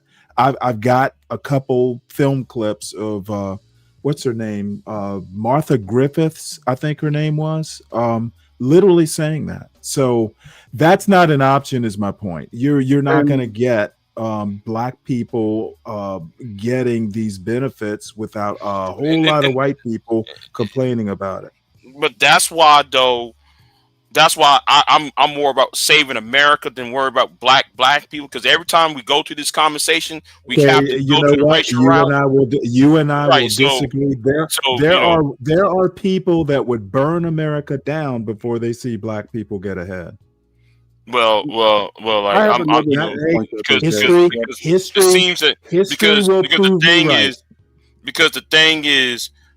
thing is the red pill movement needs to be destroyed, and all these fallacy arguments by the red pill movement, like the whole Black men got kicked out, fathers was kicked out the household. That's a fallacy argument. I don't want to go down that road. Come on. My only point is that reverting back is not an option. I'm not even sure that rolling back a red pill movement is an option. You have to deal with what the hand you're dealt. It doesn't go away, as my point. But it's here to stay. Okay, I'm gonna say it like this and say that as a historian, right? What was the major group of individuals who was fighting the French Revolution? Who was the major? It is irrelevant. No, it's not. No, it's not. Point. No, it's not. No, it's not. Hold on. It is definitely irrelevant. I literally just said you need to play the hand that you're dealt. Angry men. Hold on before you interrupt me. I need to finish what I'm saying. You learn lessons from history. Mm-hmm. So you don't repeat the mistakes. You don't revert. Going back to how it was is not an argument. I never even said that. I never even said let's go back to where it was. I thought I heard somebody say get rid of the manosphere or get rid of the film movie. Yes, not gonna happen. I'm for it. Not gonna happen. No, because the manosphere is people going to the manosphere because every time we have revolutions and civil wars, it started with disinfected young men who are lonely. Historically, that's been the case. If you know about history, Stanley, you should know that. That's why it needs to be dealt with. Again, well, I don't know. I don't think we're at a point to where I don't think we're disaffected to a point currently. I don't think we're anywhere near that. And one of the reasons I don't think that these disaffected young men don't like pain. They would never be able to sustain a revolution. No, but these same disaffected men are shooting up schools. They over here they voted for Donald Trump. They're for Christian nationalism. They're for fascism here in following Tommy Robinson over there in Great Britain. The Western world. I see your point. Well, you know what the answer is? The answer is not get rid of. I think the way you get rid of the red pill movement is have better parenting. I was going to mention that too. Jay's talking about education. In my opinion, parenting is the number one problem in America, bar none. So many problems stem from raising little brats. You ain't got no home training. Yeah, that's exactly it. I mean, didn't Daddy teach you not to shoot up a school?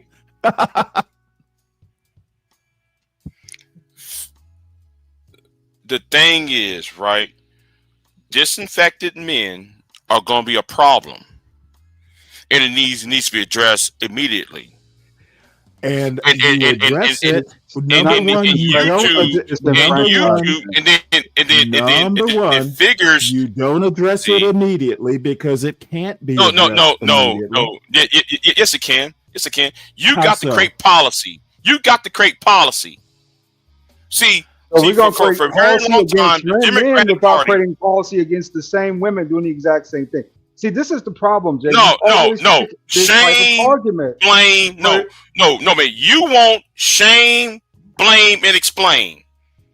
No, I want parenting. See, no, parenting, yeah. Hey, now, I'm on the verge, Big J. I'll call you a male feminist. I'm getting to the point. I don't give a listen. I don't give a good goddamn if you call me a male feminist. Oh, come on! At least you can have your argument without getting bitter. No, I'm getting tired of the red pill. I'm getting tired of anger, man. I'm getting tired of fucking Tommy. I'm getting tired of it, and they need to fucking go. They need to fucking go. Hey, Big J, don't tell him. Hey, the only person who gets that idea is me. No, Negro. You stand up. You want to sit there talking. There ain't gonna be no anger man slander. No, you are his disciples, and I'm telling you that. No, I'm telling you because you follow him.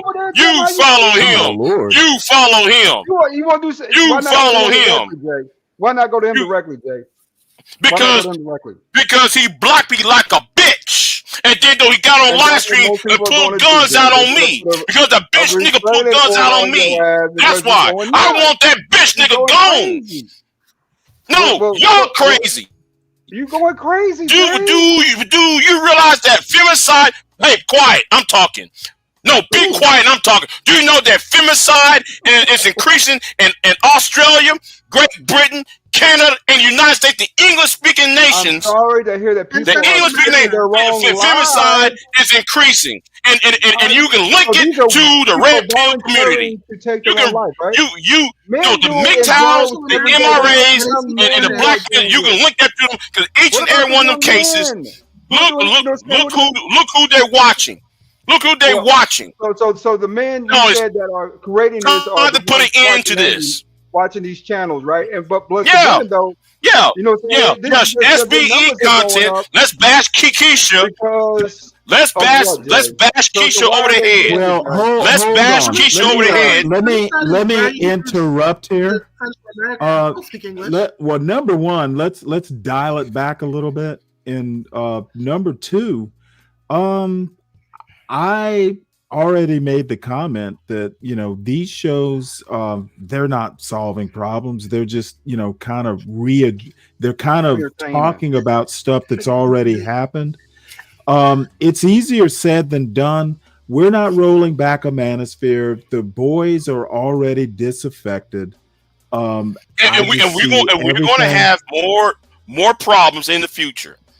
And I told them Negroes that, I told them white boys and them niggas that years ago. Y'all got to stop. Y'all got to dial back the rhetoric back because what y'all saying. We got to be white boys and we got to be niggas, Big J. Why we got to be niggas? Because the manosphere. When I talk about the manosphere, I ain't just talking about you niggas. I'm talking about the white boys too. Why they get to be white boys and why we got to be niggas? What do you have to say? Let's let Kim. Because you are.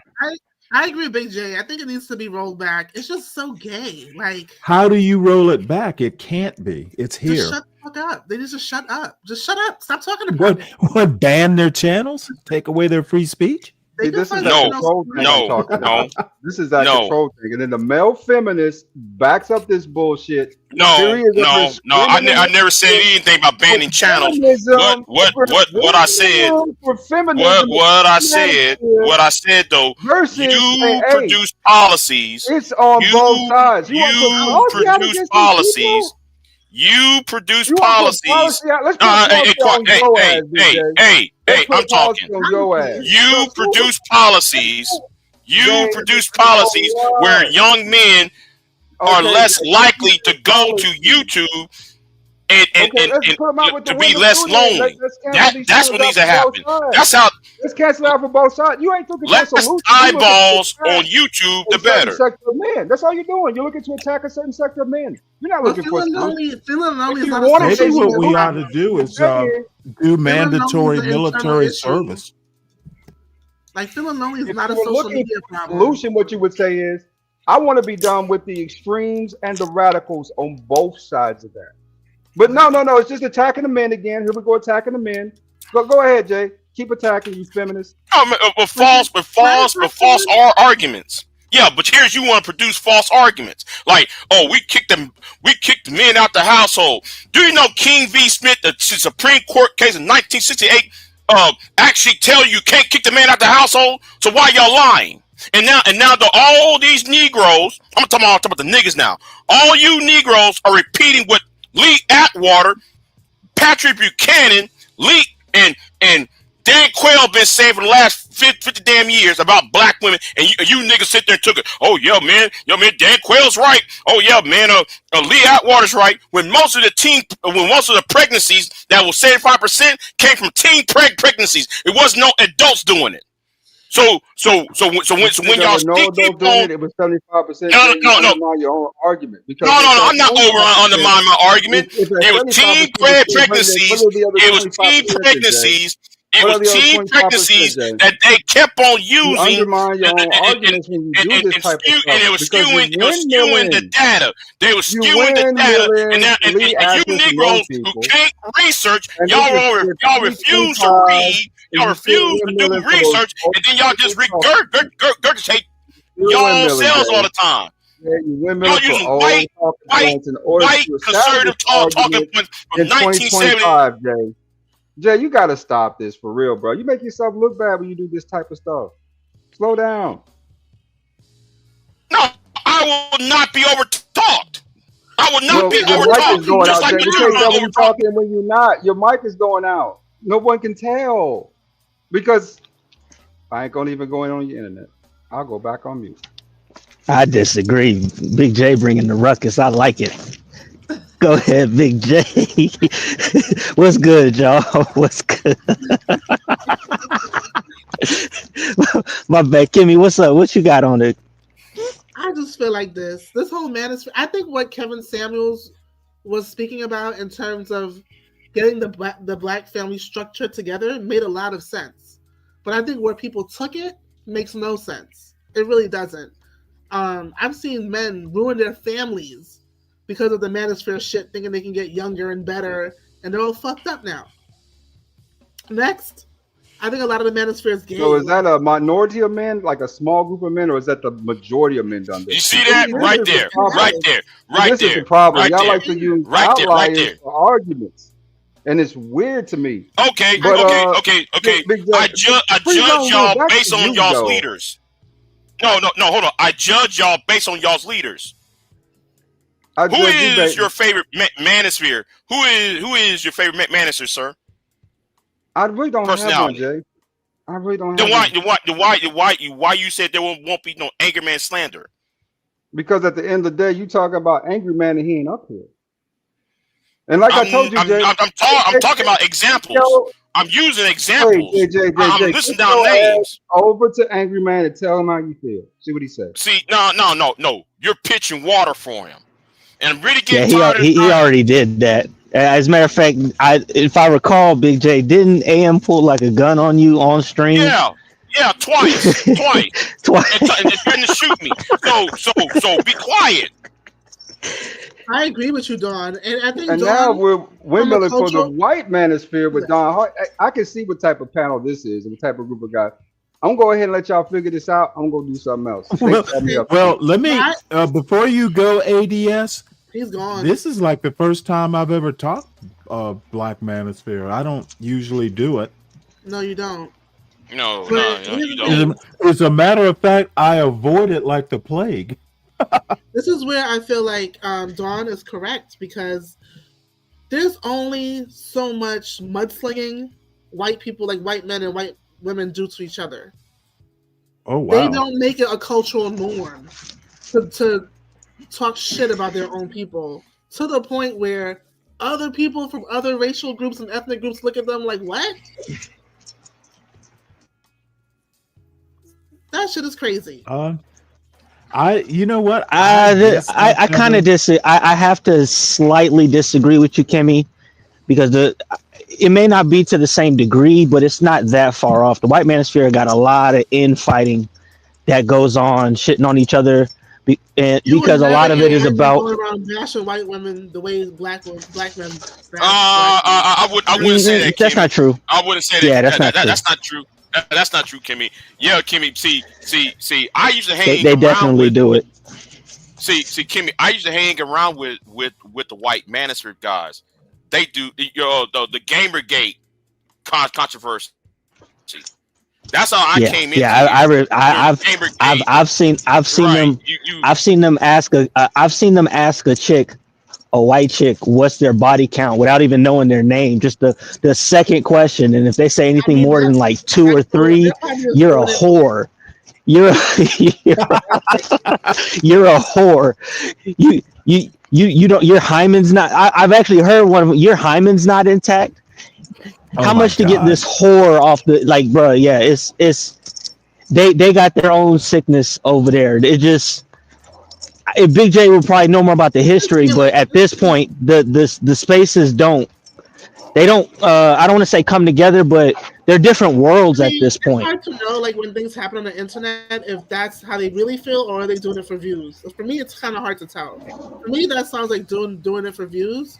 But I never hear in public white men bashing white women. I don't hear white women bashing white men. I don't hear white men saying, I would never date a white woman. I don't hear that shit. Yeah. We going Asian. We're going to Hispanic women. We're going to Asian women. And guess what? Yeah, they did it. Yeah. They already even the correct me if I'm wrong, Big J. The passport bro thing wasn't originally like a black men thing. Right. White guys was doing that first, and with the bashing of American women to go with it. They did that shit first. Let's just call it what it is. It's sex tourism. There's no passport bros. It's sex tourism. Let's just call it what it is. And they call it the passport bros. The white boys call it geomaxing. What's that? Yeah, just it's the same thing, but they call it geomaxing. Oh. And all they do to go to Asian women, Middle Eastern women, and then they have a time with them while trashing the Western woman. Now, let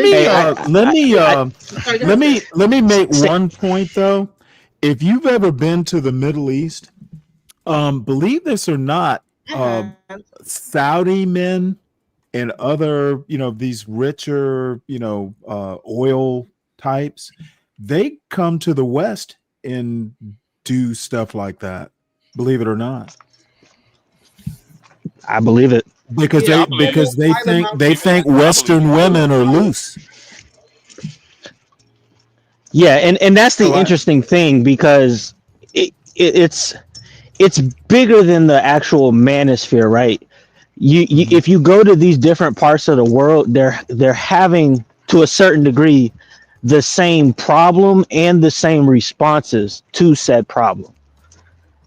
So it's I know people like try to make it's the West and all that stuff, because even if you go to Japan, specifically Tokyo, right, you're gonna see the same issue. It's actually worse over there. Like, they pay their services over there where you could pay a person for anything, to walk down the street, to hang out, because the loneliness there is so rampant and people aren't reproducing and all that stuff. So it's not, when people say that it's a Western problem, I completely disagree with that. It's not. I think when they mean Western, I think they mean the Western influence. Like Japan, it may be Eastern country. Australia may be Eastern country, but they're Western influence. South Korea is Western influence. I guess that's when people talk about Western, think those three countries that they have a huge Western influence, unlike China or Vietnam or Cambodia. So But you know what? It goes to the idea about how America was an experiment for these kinds of ideas, right? That idea pushes itself onto the rest of the world. It was the intention of those that put the ideas of the West in place to have the whole world like this. And that's what these other countries are fighting against. But the whole one world government thing that they're trying to do. They can't accomplish that until everybody is basically the same, having the same problems, the same issues, all of that stuff. They can't do it. Yes, ma'am. Another point about the manosphere that I think where it really probably comes from, and I could be wrong, and if I'm wrong, I'm wrong. I don't know everything, but I just think that a lot of this comes from mommy issues. Maybe they had mothers that didn't nurture them, was too harsh with them, hit them for everything. Maybe they were crackheads or alcoholics, and then they just internalized that as like all black women are this like disgraceful, or I don't know if I should use that word, but yeah. It's definitely a lack of families, not just lack of families, but dysfunctional families. And it checks out, it makes sense. And also it also has to do with human nature, right? If I have the choice to blame myself for my problems, or blame you for my problems, it is a lot easier for me to blame you. It's easier. And then if I pay no consequence for that, it's even easier. You know what I'm saying? So all this blame, it's on credit, and there's gonna come a point where everybody's gonna have to cash in on blaming everybody else, because you can only do it for so long. Yeah, and I think it just has to stop, because it just doesn't look good on us as people that look like each other. It looks terrible. And it doesn't really attract the others. It just doesn't. Wait, I thought it was called is it now the global authoritarian order? I thought it was the global corporate machine. Have they rebranded, Brian? It goes by many names, Stanley. Apparently. Many names. You know what I mean? The machine is the. How did Big J get up here, man? How did this whole thing happen? Like, when I came an hour ago, y'all were talking about this video, but I don't think Big J was up here. It was like you, Lord ADS, and I think Kimmy. Like, what happened? I forgot how vehemently Big J is anti-manosphere. I did not mean to ignite something, but I don't know. I just ADS and I were talking because I guess maybe I just need to stop talking on the topic. I've not experienced what, say, a Tommy Sotomayor has experienced. Maybe that's why I don't have a problem with women. I don't have issues with black women. Stanley, you come from a time where it was okay to men were men, and it was okay to like women. Like one time, my nephew was listening to a Future song, and in the song, Future was saying like, "Don't love these chicks," and I said to my nephew, "No, like you're not gay. Like why would you not love a girl and show her that?" Like, yeah, it's ridiculous. I mean, like my sister, and I've said this before. I've had Navy buddies, and still have a few Navy buddies, but my sister, because we grew up together, she's literally my best friend. She knows me better than anyone, and I just don't get it. And I understand. I'm kind of a man at a time. I just never experienced a it, and good I thing, feel, 'cause I to think be people honest, have, I feel really bad for folks I do if they're too. that bitter. I mean, women you've never met. I mean, how can you just not like a woman based on some archetype? I don't get that part. Stanley, you're from a different time, Okay. and it's a blessing. Well, Well, apparently. I tell you why. I tell you why. Because you know, like some women are celebrated for saying things that that like duh, like I want a man who got six figures. I want a man with six pack, 6 inches, blah blah blah blah blah. You hear this all the time, and women are celebrated, right? But Women let me celebrate ask other you a women question, saying Big that J. foolishness. Go ahead. Do you think these women know what it takes? I mean, if you're making six figures, now these days may be a little different, but that CEO of a company is never going to be home. It'll be like he's in the military and you're a military wife raising the kids by yourself. People in that C-suite level, if you're working to make 300,000, unless you're working for yourself, and you will be working all the time if you are running your own company, those people are workaholics. You don't make that kind of money and spend quality time with your family a lot. So I mean, these women are wishing for something, and when they get it, it's not going to be what they think it is. What do you think they realize this, Big J? They don't. Oh, I'm sorry. I'm not No, Big J. no, No, go ahead. no. So I mean, you can want six figures, but dude, if you get it, you may not be happy with it. Yeah. No, like the medium don't. I'm sorry. I know I'm about to sound red pill, but no, they don't. Yeah, and here's the thing what did too. you It's do? like it's what happened? Oh, I don't nothing. know. Here's the thing, and Big J may disagree. But I'm gonna keep it real. It's not like the red pill doesn't have valid points. The problem is their prescriptions and the way that they execute, getting the message out to the world about how they feel about things.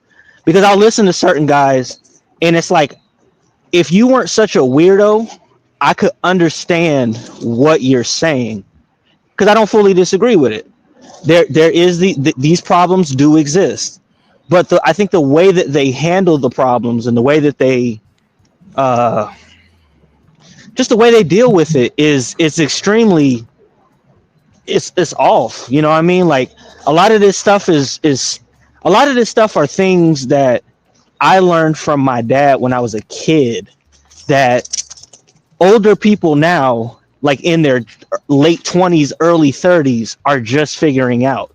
And when you just figure those things out at such a late age, they manifest themselves differently. Throw the internet in there, throw social media in there, throw confirmation bias in there, and that is just a tornado of disaster that I call entertainment. I call it entertainment. But it's not like they don't have a point. You know what I mean? It's just because, like, listen to what Big J just said. He's like, I know I'm gonna sound red pill right now, but it's because they do say some things.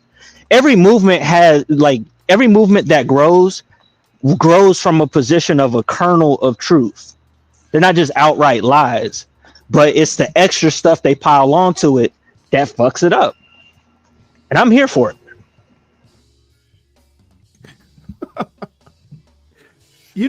Speaking of here for it, I can't believe that y'all didn't. I was trying to troll people on your show yesterday, and y'all just weren't having it. What's up with that?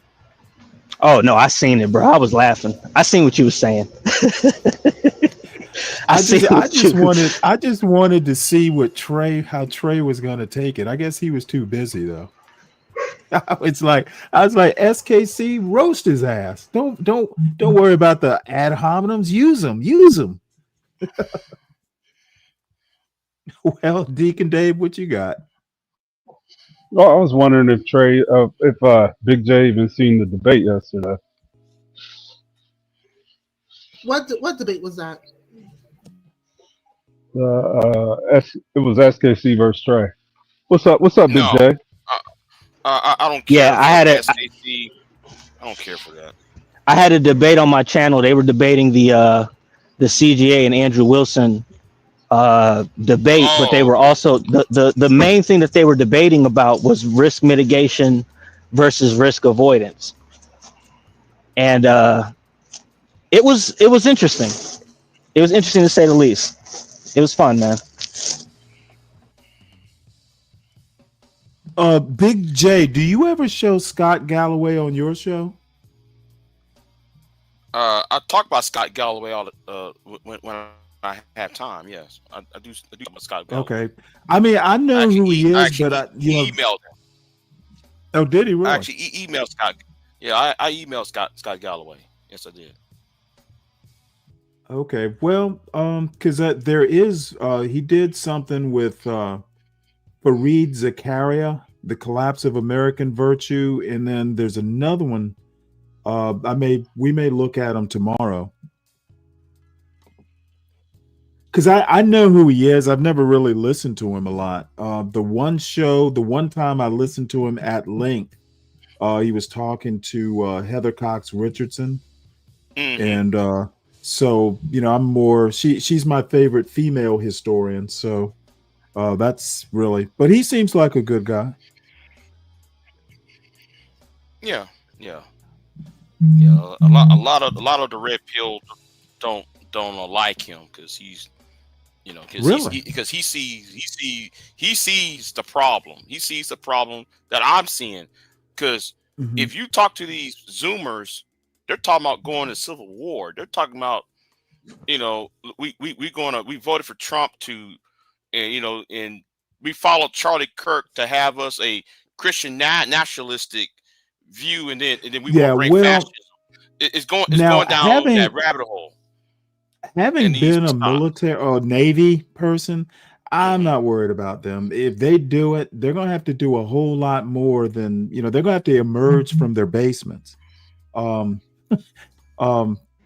just, if they're anything like Nick Fuentes, it's more a rhetorical civil war than anything.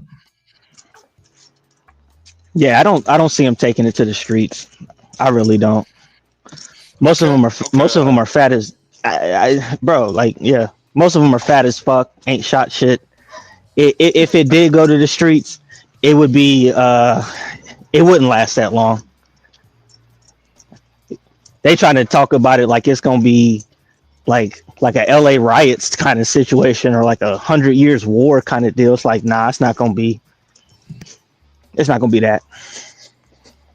I mean, even the Charlie Kirk guy, he was I just don't see him, if they're a bunch of him, Wild Dangerous, he was obviously a killer, but I think I just don't see him as an archetype. I'll put it that way.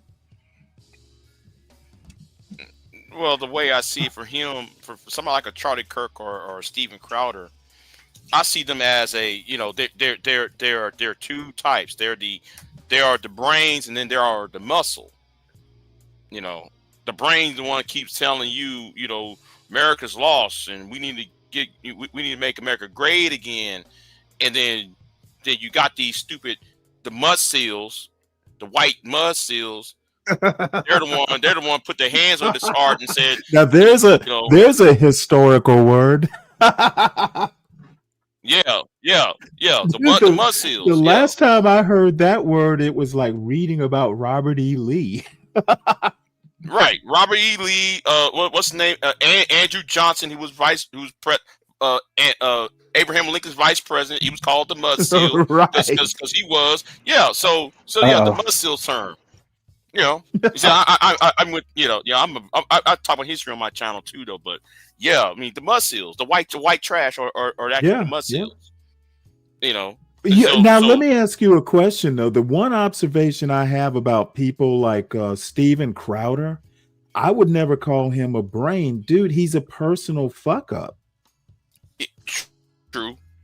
That's true. I mean, the smartest I know. of them would be someone like a Nick Fuentes or someone like a Ben Shapiro. And neither one of those. What's the name from Canada? What's the one the old guy from Canada? Oh, Jordan I forgot his Peterson. name now. Jordan Peterson. Yeah, Jordan Peterson. Yo, those Yeah, those well, are he's a screw up too. He almost killed himself with the right. That's true. benzos. True, that's true. I mean, as a matter of fact, he hasn't been the same since. But look who they gravitating themselves around themselves with, and then you got the foot soldiers like Tommy Robinson and them, and Sargava Cod, So I mean, I'm just saying, what I see is a pipeline, the fascism, this red pill, the fascism pipeline, and it needs to be stopped.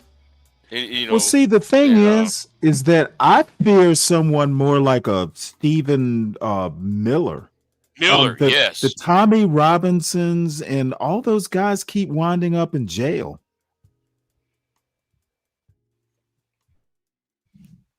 That's true. Yeah. So the Stephen Millers of the world are a threat, right? But but they are the head. These guys are the hands. The Tommy Robinsons are the hands. These guys are the heads. So I don't know whether to target the heads or the hands. Well, I think the hands keep winding up in jail. I'm thinking of what's the dude's name? Andrew Tate. He can't. He wound up in some weird form of trouble in Romania, somewhere like that. So let's watch a little bit more of Tommy, and then I probably need to wrap it up because I'm coming up on 5 hours, though I don't have anything in particular to do. Like I said, I never watched Tommy Robinson be interviewed, and Jeff St. James is someone that I just discovered. So I figured, I would at least check it out. And we started, ADS and I started talking because I think really what it is I guess y'all are right. I'm just a different generation. I don't get, the arguments that I'm seeing on a DJ Hamp or I don't get why black people don't like each other like that. Attitude. You gotta have a good one. Hey, Big J, you think DJ Hamp is manosphere or no? Yes, yeah, he is. I was wondering if you had to throw everybody in the category, who else would you put in this manosphere category? Because I don't even think the originals are here. It's almost like a reset where you got a whole new cast of people coming in and they're starting the conversations over again because they think it's original and they really don't know who was who from before. So according to you, who would you think would be like, let's say, how many of them have even read Tommy Curry? Stanley, that's what you do. They're definitely not doing that. You can tell by the conversations. Right. Yeah. Then why even talk about it? They because don't even. I'm asking Big J. Because like no. I'm not talking. No. Deacon Dave, you get me wrong. I'm saying how many like DJ Hamp types have actually read like a Tommy Curry or on the topic like black male studies is a thing. I don't think they How read the many? Bible, Stanley. Okay, well, all right, my bad. Go ahead, Big J. Speak Yeah, Radio, yeah, what's up? right. I'll let speaker speak first. Go ahead. No, I ain't gonna be up here long. I just want to address something in the chat. Oh no, Yeah, really? yeah, because it kind of pissed me off. So you had Brooklyn up here putting on the pom poms for this lady in the chat. I'm like, No, okay, come look, on now, Kimmy, no, Kimmy. just listen to me, Stanley. Look, if All somebody's right. gonna come on the internet and make asinine statements in somebody's chat and expect nobody to address them, you need to get off the internet. I'm sorry. We so damn pussyfied now that you can't. I didn't disrespect this woman. I didn't call her out of her name, but I'm being harsh on her. Like, come on now, because I addressed the statement that she made in the chat. Now I can't watch. I'll watch the replay because you said. Well, I mean, I saw what you said, but maybe she knows you from some other, I don't even know this lady. I've never seen her. It might not be her first encounter with you, is my point. All I'm saying is, like, if you're gonna make a statement in the chat and somebody responds to it and you take offense to it, like I said, I didn't call out her name, say anything crazy to her. I was just addressing what she said. I mean, good guy, get off the internet. I have to see Palomino Dickie Z talking shit all the damn time in the chat about me. Do I sit there? So I'm just gonna go in watch this chat? replay. Yeah, he talks shit all the time. Me and him go back and forth all the time. Here lately, I haven't been addressing him, but But I'm just saying, man, come on now. She's sitting here talking about you made Stanley lose a viewer. Like, come on, really? Well, Kimmy has carte blanche. I don't. Kimmy does what Kimmy does. She's never done anything to even remotely concern me. Just like you can say what she wants, so can she.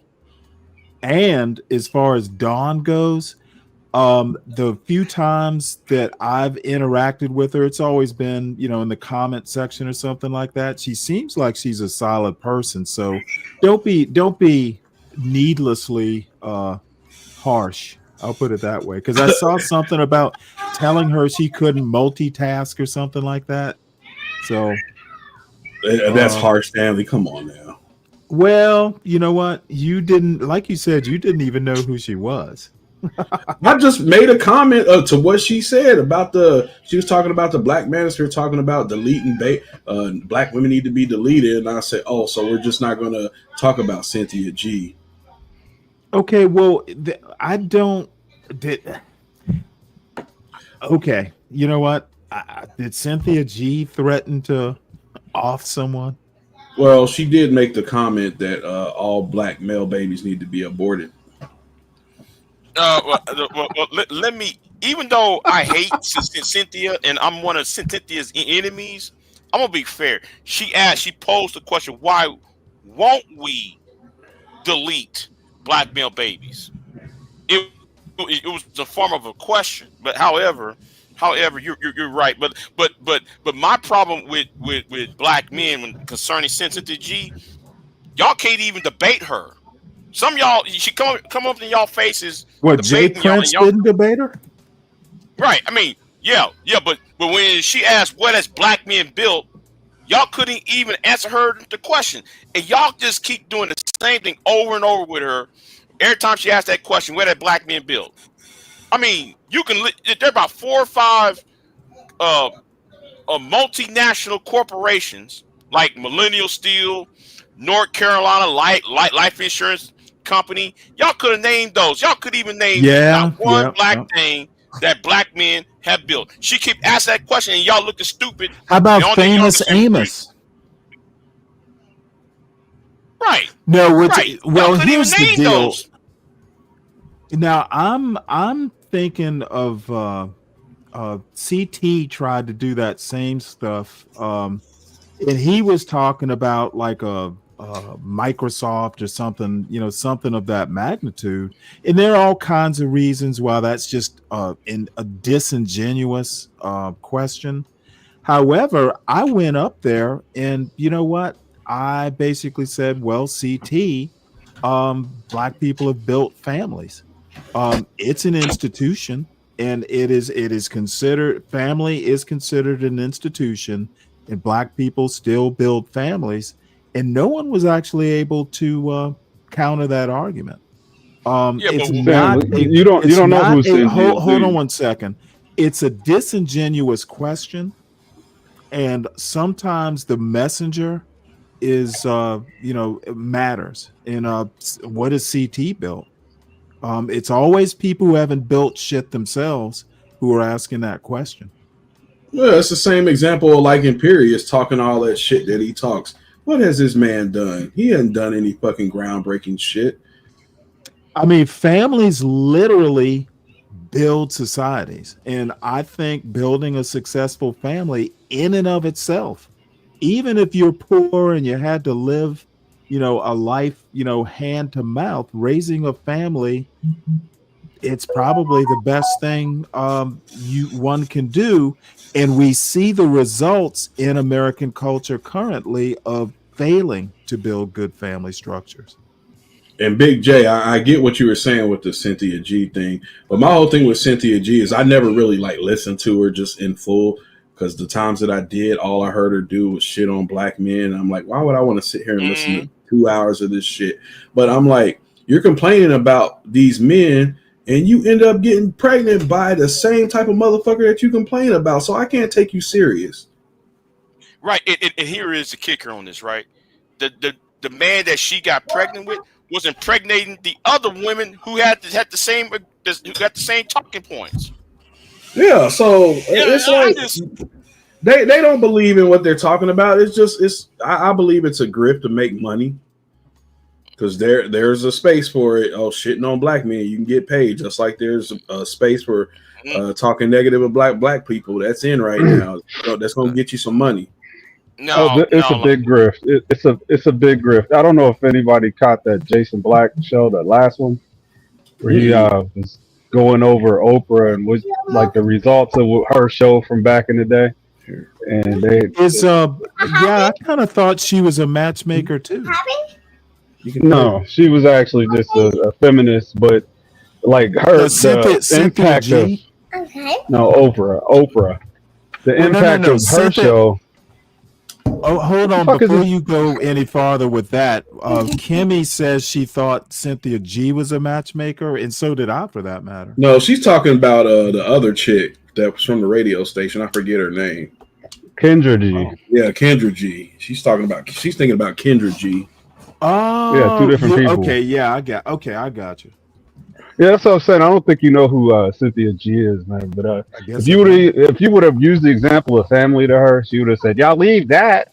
Your black men don't stay in families. You're always leaving, making baby mamas out of these babies." You know what? That's the way she well, I would have said, "Well, bitch, that's why I didn't marry you."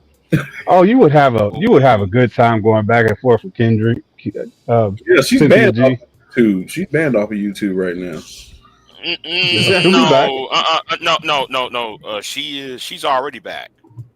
She's already back. Yeah, like last year. She's been back. She's been here for like a year now. She was back before Obsidian came back.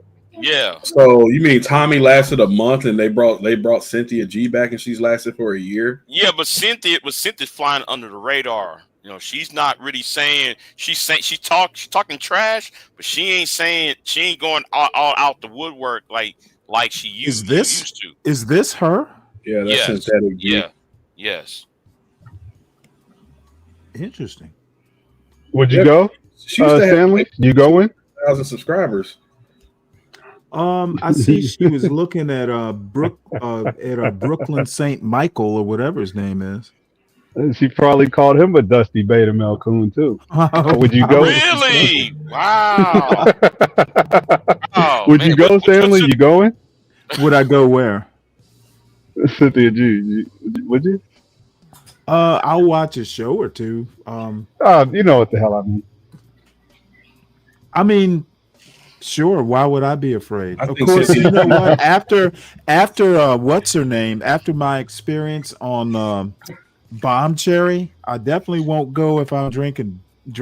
That's for sure. I think you do need to Bomb Cherry. Those harpies did a job on me. They work you over Stanley. So they work. Oh, and Mella was leading the charge. That's what pissed me off. Oh, I got a criticism for Big J if I can, and I'll shut up. I'll go on mute. Oh, you go right ahead at your own risk. I'm not going to protect you. I know. Hey, Big J, love the show. Love the show for real. I cannot join your panel with, you know, I be wanting to, but I can't, because you got some, you got security with you. Mm-hmm.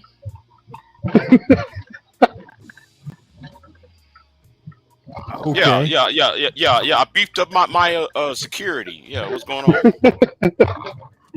Oh no, me and Queen got a history. That's all.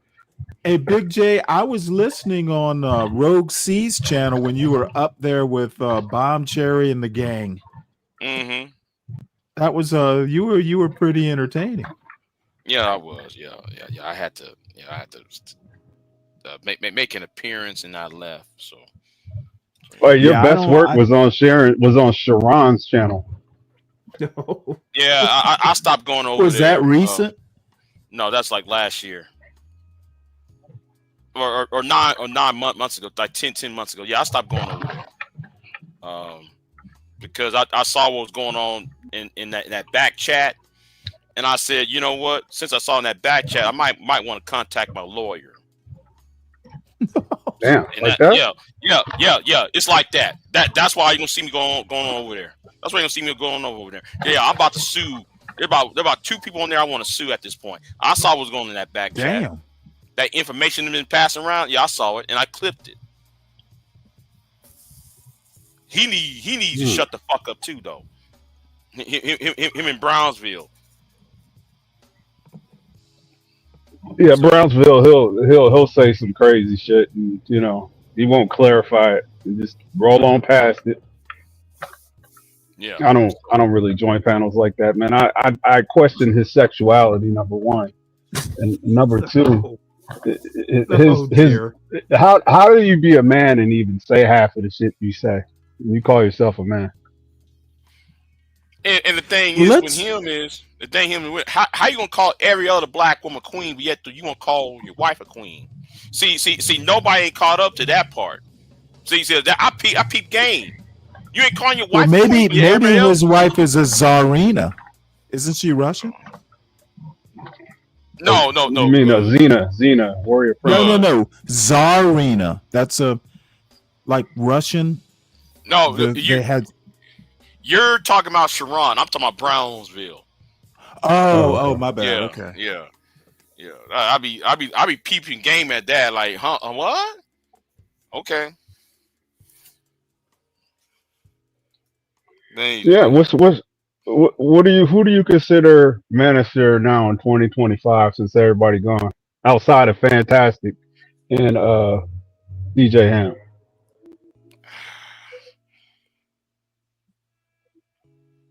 I think I don't know. I mean, anybody who support Trump at this point, anybody who's MAGA at this point. This is why I connected you with Stanley. Y'all got the same views politically. I've been trying to understand it. Well, how is that? How's that, Deacon? I have no use for Donald Trump. Yeah, I got no use for Donald. I think Donald Trump has been voted in to usher in fascism and the manosphere onto itself, along with the evangelical community. They want the same thing. They want the hands-maiden tale reality. And that has nothing to do with the. Oh, I'm sorry.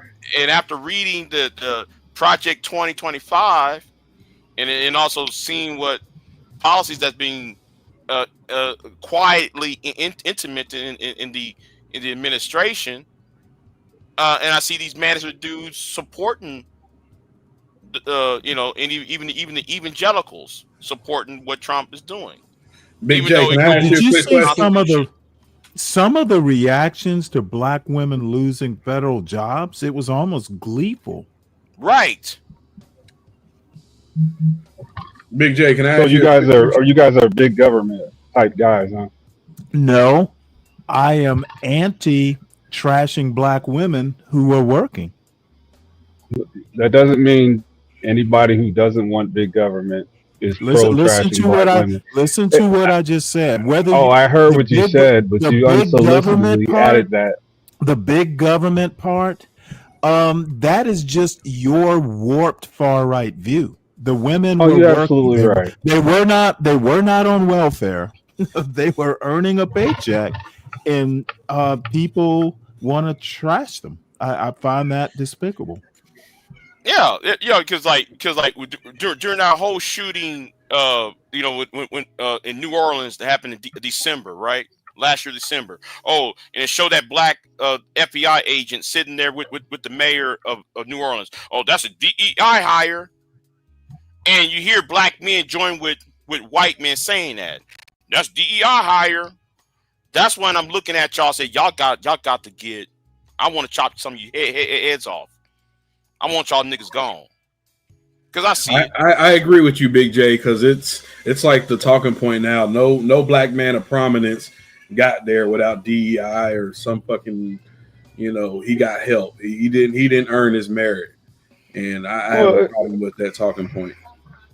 I have a problem with that, as well as affirmative action saying that you can't achieve success without some kind of help. And I think that's what Ketanji was actually referring to when she referred to black people as being disabled. Yeah, but I don't believe. I'll believe it when you produce the quote in Stanley, it's up to my interpretation. Just respect it. What is your interpretation? Okay, see, that's why I brought up the context. Your interpretation is not necessarily reliable or compatible. For sure. I'll tell you. I'll be the first one to tell you that. That's why I come to you and you for some clarity. I'm not up here just I'm asking questions. I don't recall the quote. I'd have to find it. What Kakashi was talking about, right? You talking about the Supreme Court judge? What she was referring to was about the Civil Rights Act. Okay. They added in 1991. George H.W. Bush signed the Civil Rights Act in 1991, or was it 1990? I forgot what year it was. Where it add on to the Civil Rights Act of 1964 about disabled people. It was adding, disabled people should be protected under the 64 law. So that's why she said she was making a reference about quote unquote black people being disabled. But disabled people are treated like black people because based on the civil rights law. Oh, it's a protected, it's a protected class. Right. You're making them to a protected class, the disabled, and people who are the affirmed. So you got these idiots online, took what she said and made it something else. All you got to do is read the context. That's why I said though on my channel, facts matter, not your fucking opinion. Because the fact is, 1991 George Bush signed Civil Rights Act law, which added disabled and handicapped people to the civil rights law of 64. So that's what she was referring to. But niggas don't know how to think. They don't know how to comprehend. You know what? Anyway. You and I are aligned on that point. It's just amazing. Hey Stanley, what did I say? When I said go on over there, and Big J, I said go on over there.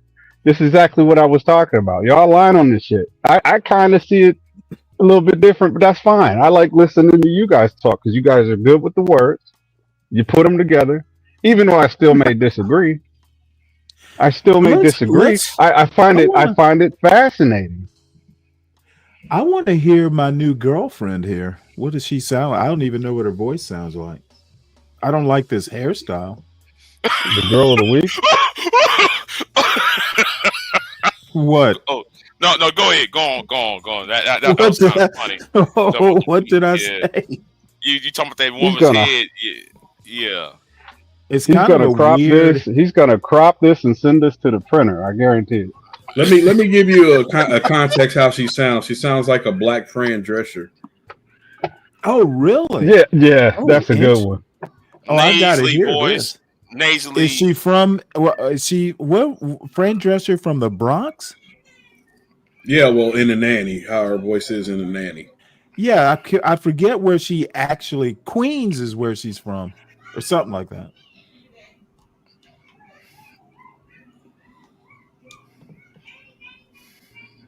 Why is this not playing? Simply believe what they're told. And we know this because society can never run this way if people ask for evidence. If people required people prove what they were saying to them, we wouldn't have this country. This reality would not be the same. You wouldn't be, there would be 0 religions would be valid. None of the religions will be valid. Men would probably be obsolete. Because the one thing that they're hinging all of this on is religion and a male God that they ain't even had to prove to you that he exists. They didn't literally women are worshiping a male deity that they don't know exists. Pause it. Okay. So she doesn't want to believe in religion because there is a hierarchy to it. There's a divine order to it. That's her thing, man. Anything to cut the man out. Yeah, go ahead. Oh, is she married? No. They ain't seen them. They family ain't seen them. There's no documented sightings of this so-called God except in the Bible. And women believe it. Women believe it. And I'm telling y'all, that's the beginning of the problem. When women realize why they voluntarily chose this belief system and required absolutely no evidence, like women could have at least said, okay, well, we'll believe this when you prove that we can be created from the rib of a man. Create a female from the rib of a man, then we'll believe in your God. Women didn't even require that. They said, oh, you said they're the male God? Bet. Let me just worship them. Didn't need no evidence, didn't need no proof, didn't need no sightings, didn't even need the bones. They didn't even need the bones. They didn't even need the bones. They just believed all of it. Like believe and are still believing all of it with absolutely no proof. Notice how there ain't even no AI generated proof. There ain't even no AI so they've literally been able to convince women to believe something that's toxic and detrimental to their soul with absolutely no proof or nothing to validate what they told women. And women just believed it. Women just believed it. Didn't need a drop of proof. And we know that's true for many things in society today. We know that's true for many things. It's not just with religion, it's with everything.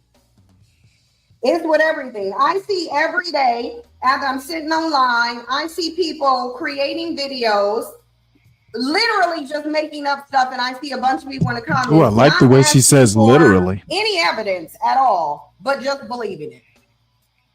Just believing it.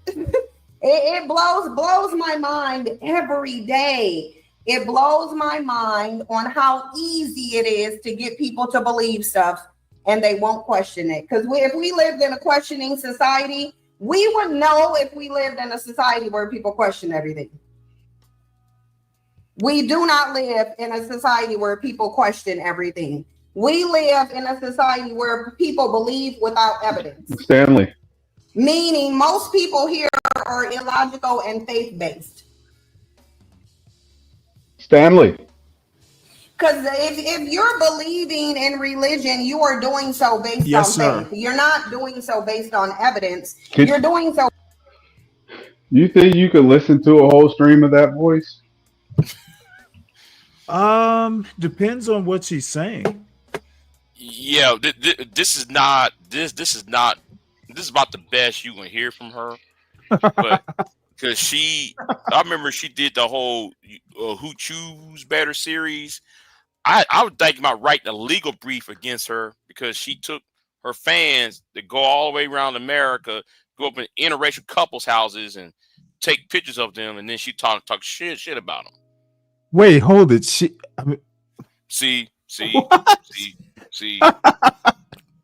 See, I was on my laptop writing a legal brief against her ass over that shit. Okay, I want I'm to see lost. Sierra go down. Why would she do that? So she can I trash mean, why would talk she? about, I mean, just random people. yeah, random interracial couples.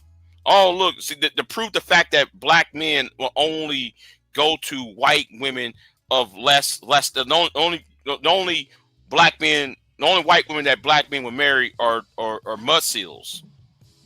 So that's what she was doing. So she had her fans go all over the country, her supporters, her subs, and these subs we go in people's houses, at stores, in parking lots, take a picture of interracial couples, and then they go back to her channel, putting up so she can roast them and make things up about them. So when I find out that when she was doing that, I wrote myself a legal brief, and I told her ass that.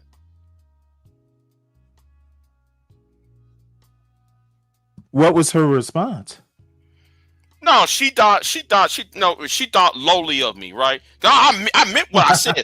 I will bring down people like her and Angerman. I meant that. I meant what I said. This ain't no. If you want to keep things on YouTube, keep it on YouTube. When you start going outside of YouTube to do some whole shit, oh no, I'm after you. I see Holy that shit. Yeah. She's got a show titled "What Purpose Do Black Men's Existence Serve?" Holy shit. She goes in hard. Yeah. And what's the name? D Capro said she went from evil Avanoids to bullet bags. She called white people evil Avanoids, and she called black men bullet bags. Wow. Oh, wow. Oh, man, you must man. be new. You must be new to this space, Stanley. You must I be new to am this space. I am very new. Now I've been doing this show for a little bit over a year. But I've purposefully stayed away from, other than every now and again, like I'm curious, to see what a Tommy Sotomayor would say in an interview. I don't believe, like, I know who DJ Hamp is because Nightish reacts to his show a couple times a week. Otherwise, I'd have no clue. I mean, I've heard the name would be about it. What's up, Bobby? And it doesn't interest me. My life has been pretty good. I don't harbor ill will towards black women like that. Right. If I do, it would be like a person to person thing. It wouldn't be a whole class of women that I despise. Deacon Dave, I think Stanley would love Princella. Oh yeah, he would. Man. No idea who Princella is. Oh, I think you would eat her content up, Stanley. Yeah. She's pleasant to talk to. Interesting. Yeah, but okay.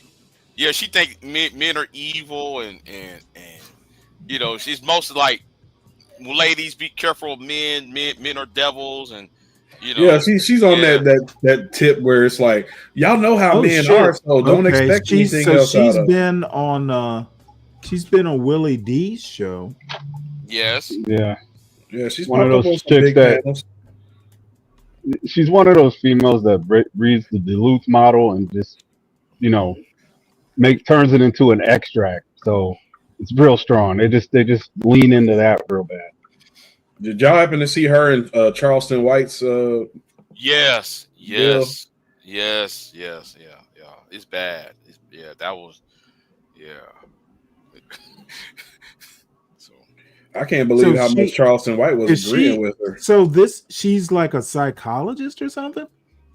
She go deep. Well, I wouldn't call her a psychologist, but she does go deep into the zeitgeist of, Is this her right here?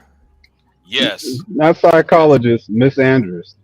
Well, she says She says she's an interdisciplinary educator, author, philosopher, psychologist, human behavior specialist, and international speaker. Is any of AKA that true? AKA she Is shits any on of men. that true? She just shits on men. That's what all that boils down to.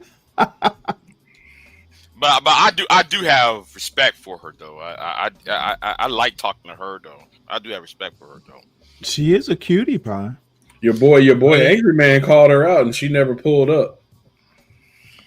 You know what? I vaguely remember that. I think.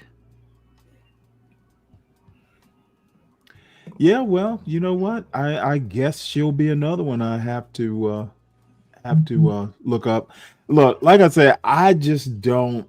I think I feel sorry for people who think the opposite sex has no reason to exist. You know, the first thing I want to ask is, "Oh, damn, who hurt you?"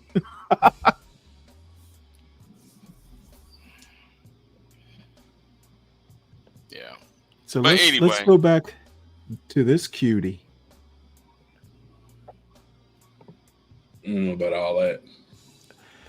No, I to be honest, you know, I'm not gonna belabor this anymore. But I am curious about this one right here. Men, let's see, this is oh damn it. There's one called oh, did I must have gotten rid of it. Basically, men have no reason to exist. I think I might have to listen to that. I'm not going to listen to it tonight, but I am very curious about why she would even ask that question.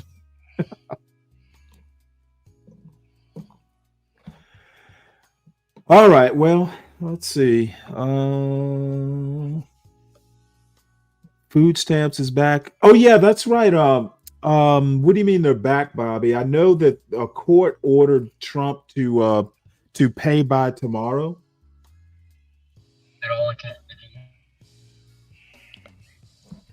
Let me look at the newspaper right quick.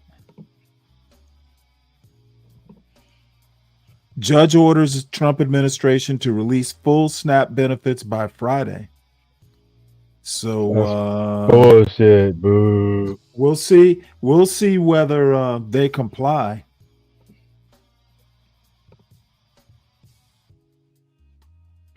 Do you think that's a So good the thing, US Stanley? Why not? Why would I want people? Why would I want kids just to? asking your opinion. Why would I want kids to starve? Yes, it's a good thing. And the thing Something is, tells me they're not starving. Okay, but the thing is it's not so much paying it; it's the reason they're not paying it. Okay, you got a bunch of congressmen not doing their job. Okay, their job is not to shut down the government. Their job is to solve the problem. And, you know, if you want to not give people benefits, you need a better reason than, hey, the government shut down. Well, I look at it like this. Well, the air traffic controllers and everybody else that works for government who's not getting paid, why don't we just cut their check too? What is the point of a shutdown? Okay, right? I don't know what you know. What you take stuff like this and you just kind of mangle it.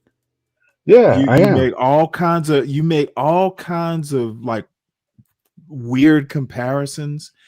We are not talking air traffic controllers, and by the way, they're going to cut back air flights at airports, like 100 different airports. So that's going to have an effect too. I would almost go the opposite. If the air traffic controllers are not being paid and kids are not receiving, you know, their parents aren't receiving SNAP benefits, why are we paying congressmen to not be in Washington? I thought it was because of the medical. They wanted free medical for everybody. No, they don't want free medical. They don't want insurance premiums to go up.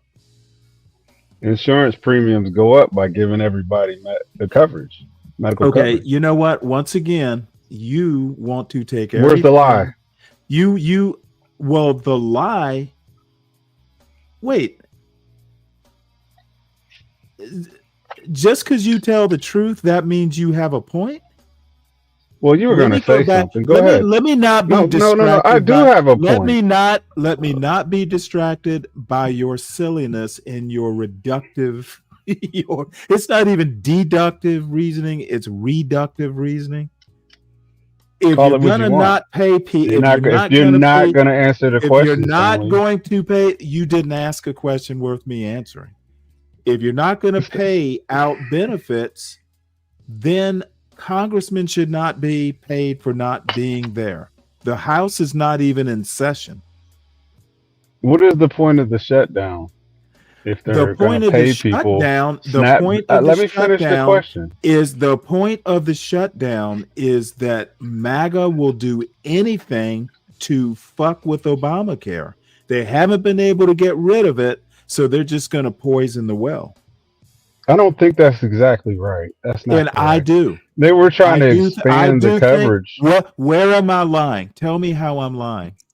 Because it's not necessarily the Obamacare. They're trying to expand it so that way it includes the illegal aliens. Okay, listen. No, they are not. That is categorically all right. false. You cannot get Obamacare if you're not a documented resident.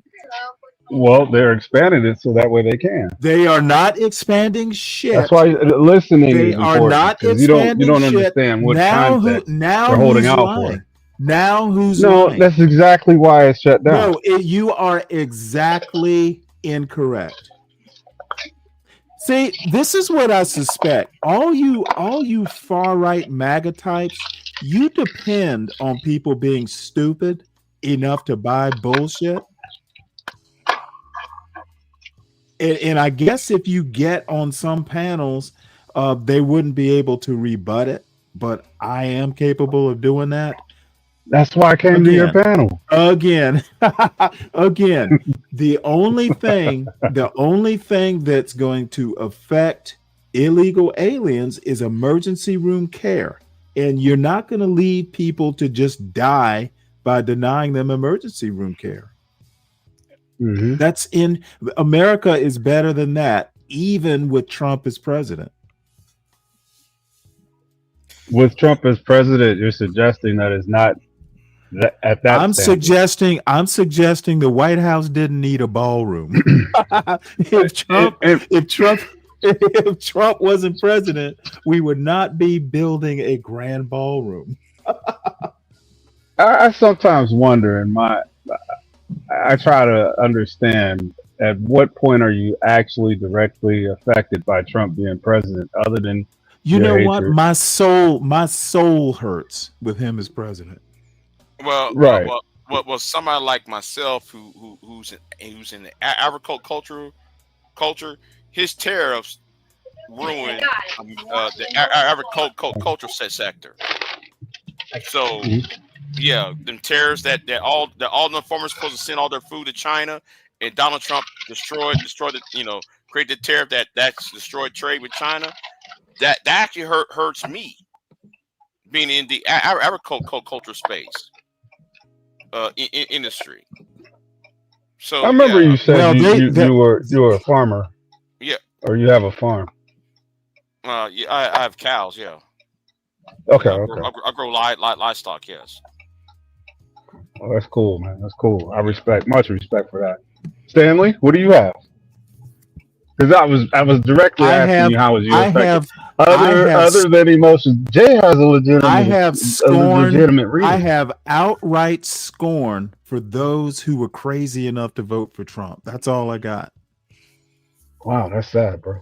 That's it. No. I would like to see Stanley. I like to see Stanley on Maury Delk's channel. On whose channel? A black conservative channel. Well, I was on John Galt's channel. Big J, it does not work because Stanley has a certain style. He's only a home team or a home field advantage type of guy. He cannot take that on the road. You know what? And as much as we talk to him about self-control, he just Oh no. Oh, look, all I have to say, if they're better than SKC, I'll be surprised. Better than SKC. Yeah, SKC But sets the bar pretty high. I've been on Hoodservative. I mean, I assume he's considered a conservative. I've been up on his panel a few times. You were very agreeable when you went up there, and then the next day you found reasons to disagree. And I think I don't know. Well, it had something to do with SKC coming to my chat and like drumming up like $500. He came to my chat and fucking made $500. I was He did a show. I forget what that disagreement was about, but definitely the Hoodservative appearance that you made. Much respect for going up there. I just didn't understand why you found more things to disagree with when your next live. Oh, it was probably more performance than anything. Oh, okay. All right. I can understand that.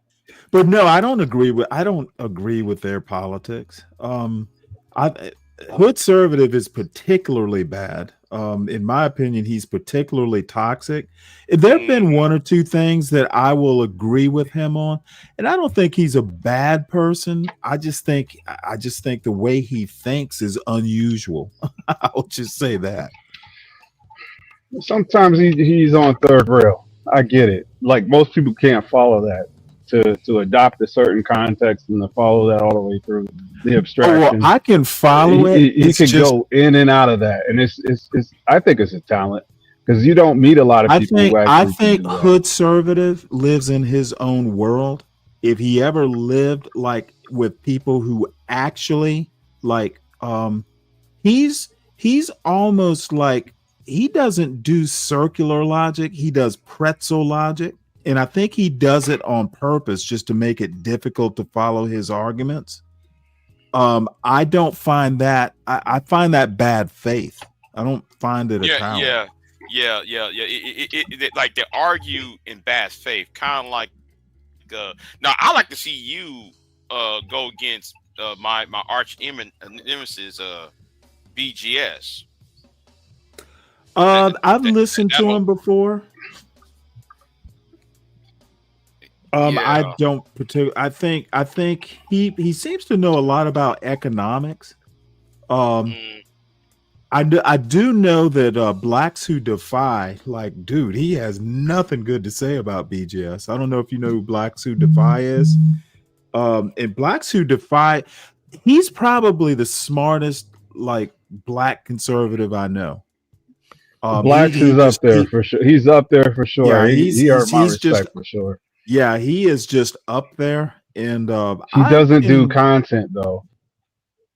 Right, but he and I going head to head. That can't be. I mean, we like each other. I genuinely like Blacks Who Defy, so I don't probably go as far as I could go, but I definitely respect him. If BGS, the times I've heard him. To be honest, his content is just like weird manosphere shit, and I just don't. I mean, I find it just like icky, to be honest. Yeah, and do not get him started on the Moynihan report. He'll try. Oh, well, dude, I have the Moynihan report in a PDF on my computer. He doesn't scare me with that bullshit. Because one of the things that people don't seem to get is there was a reason the Moynihan report was written. Shit was going downhill way before the Moynihan report. All this bullshit about how great it was during the Jim Crow era, it's pure fantasy. Right. Better than that, they changed the way they measured marriage in 1950. I don't trust the stats. I don't even talk about the stats before 1950, the marriage rates and all that stuff. Fuck it. I don't even discuss it because they changed it, and they changed it for a reason. Right, because you would have to, if you're going to see like the pre-19. The pre-1964 Moynihan, right? they never really factor in the post World War II, the post Korean War dynamics and how family changed. Family changed before, see everything happened after 1945. Men, the working class man is not dependent on as much as he was before 1945 because we split the atom. Because we split the atom, 25 men is being replaced. 25 men in the coal mine is replaced by 2 men in a reactor. So you can't just, like you try to tell them y'all want the world to go back to 1945.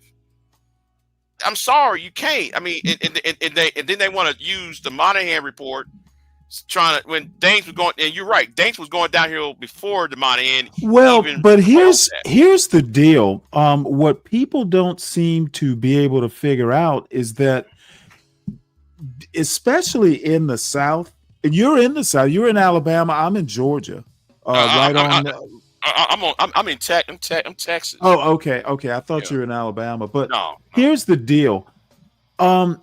Families had to stay together during Jim Crow. Where else were they going to go? If a woman wanted to leave her husband, where was she going to go?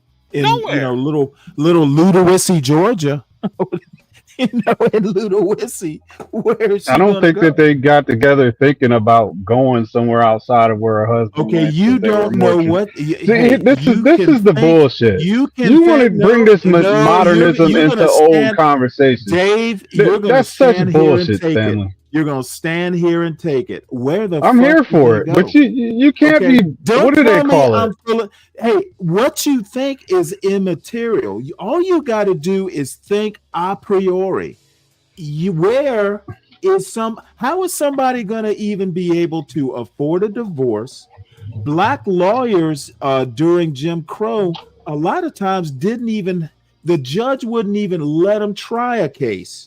Hey, Stanley, hold on. Wait. No. Stanley, Don't wait. We always had this argument over. I know. I just want to say something real quick. Which white lawyer is going to represent a black couple wanting to get divorced? And the black lawyers in these little podunk towns, dude, they would laugh you out of court if you tried to appear before a judge. Okay, right. all this stuff does not get taken into account by people like Byron Donalds. Well, just be careful of the anachronism. No. And dude, if you pick up a damn history book and read it, be careful.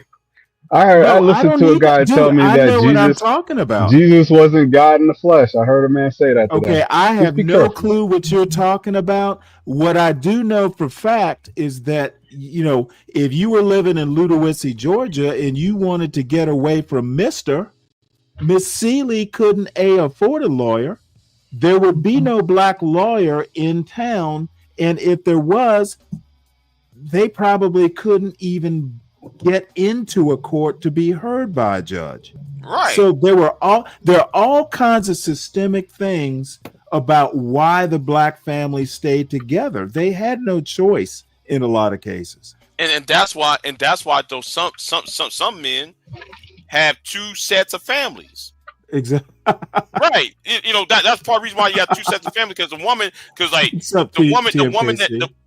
woman that first wife didn't really want him, so she kind of let him out, because that was the only way to get rid of him, allow him to get out of the house, was let him. I agree with that. Go across county. Do you? Do you, JB? Oh God, Stanley. Continue, Big J. My bad. Go ahead. Because like if you let these 21st century shine bones, because these black conservatives and the manager types, they're a bunch of shines, right? You let them tell it. They forgot though there was no such thing as black lawyers, and there was segregation in these courthouses. The only time a black person would going to the front of the courthouse if he was in chains. Before they throw the rope on his neck. That's the only time that's the last thing he's going to see. So what? How many black lawyers there was in the South? I think they just need to get together and fuck these women. That's what I think. What the fuck, Stanley? Are you for real right now? JB, you might want to mute up, man. Okay. I'm just saying though. So that can't even get the historical facts straight. That thing every problem started in 1964 when the feminism and black women. there was a major case of rape in 1948. That's when black women. There was a black feminist movement started in 1948, 46, 48, based upon a black woman in the Carolinas being raped. But when you tell these Negroes online about this, man, Gloria Steinem, this happened way before Gloria Steinem. Gloria Steinem was in the 70s. This started in 1940. Dick in these women.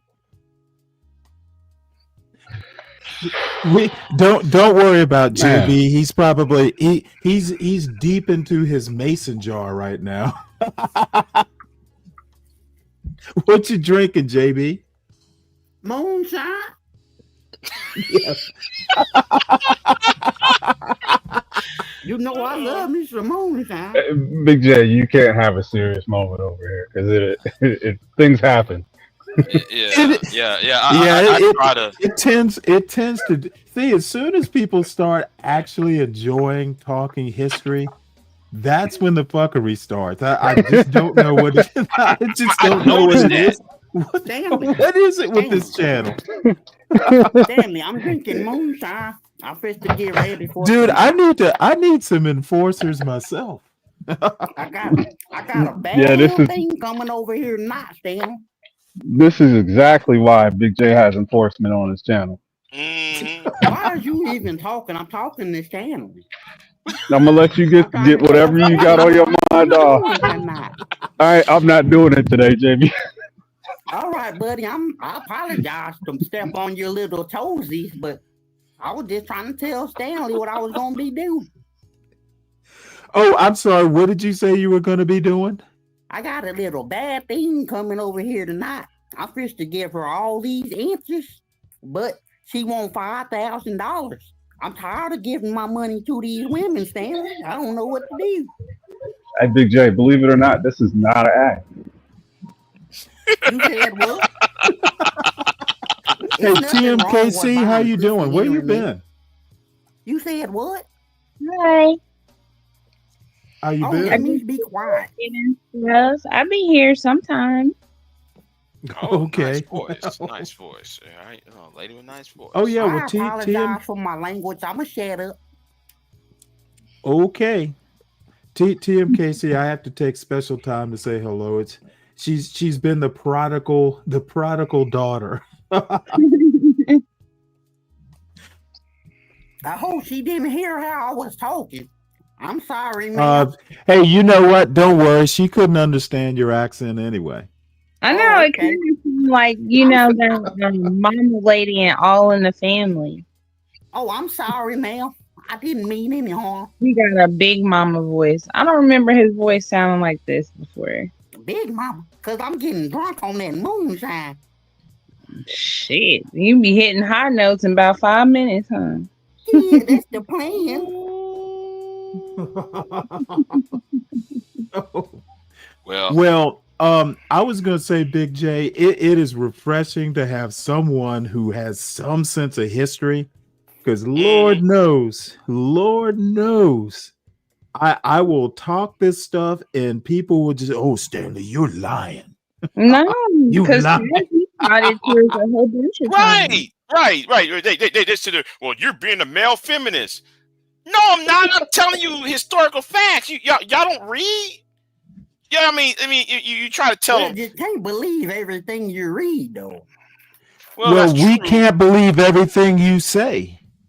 Well, I can show you, Stanley. No, please don't.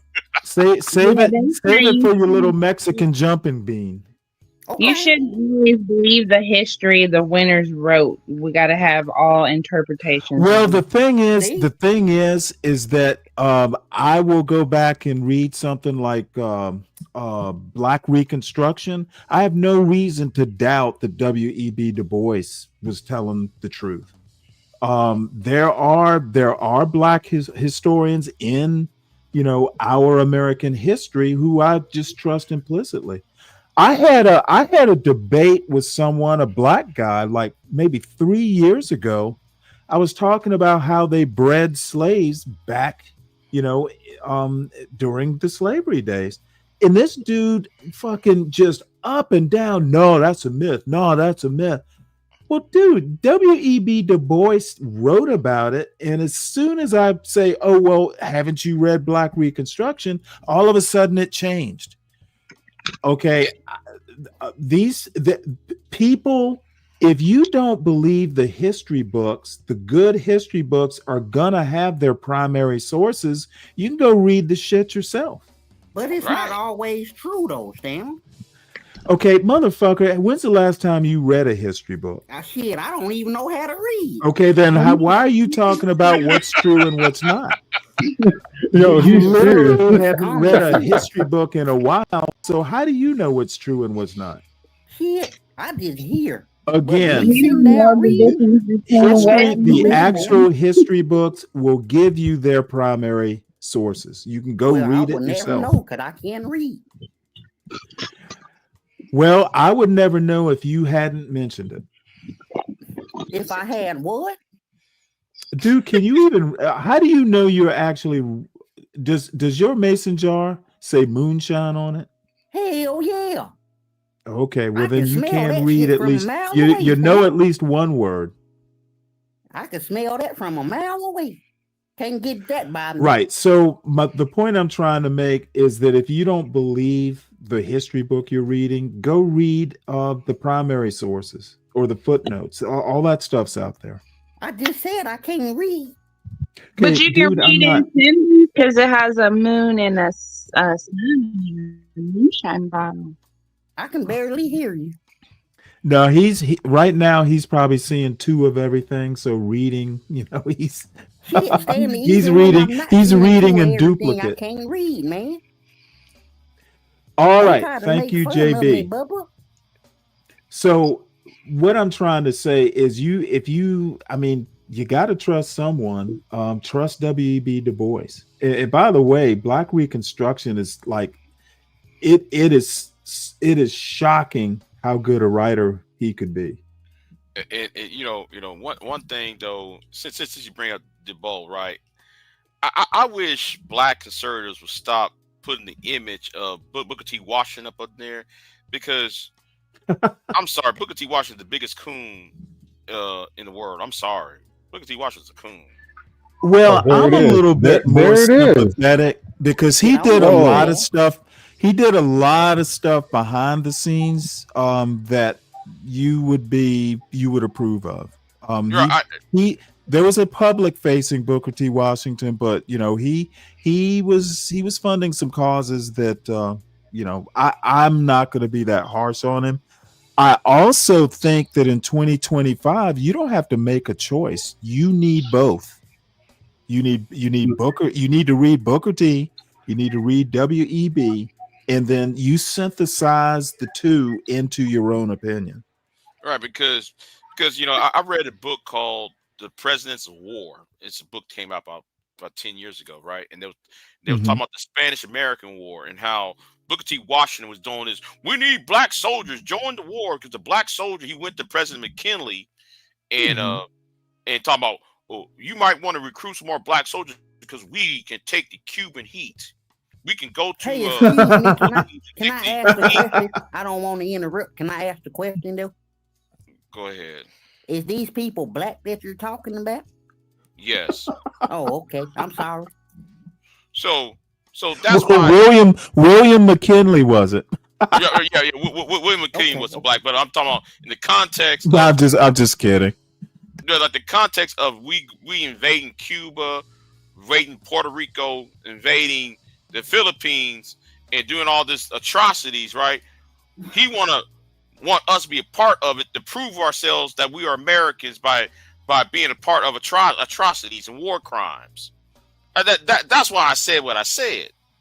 And in that speech he gave at the end of the war, I think it was in Nebraska, and he talking about, yeah, but we got the best fighting men in America, and that's the black men, blah blah blah blah blah.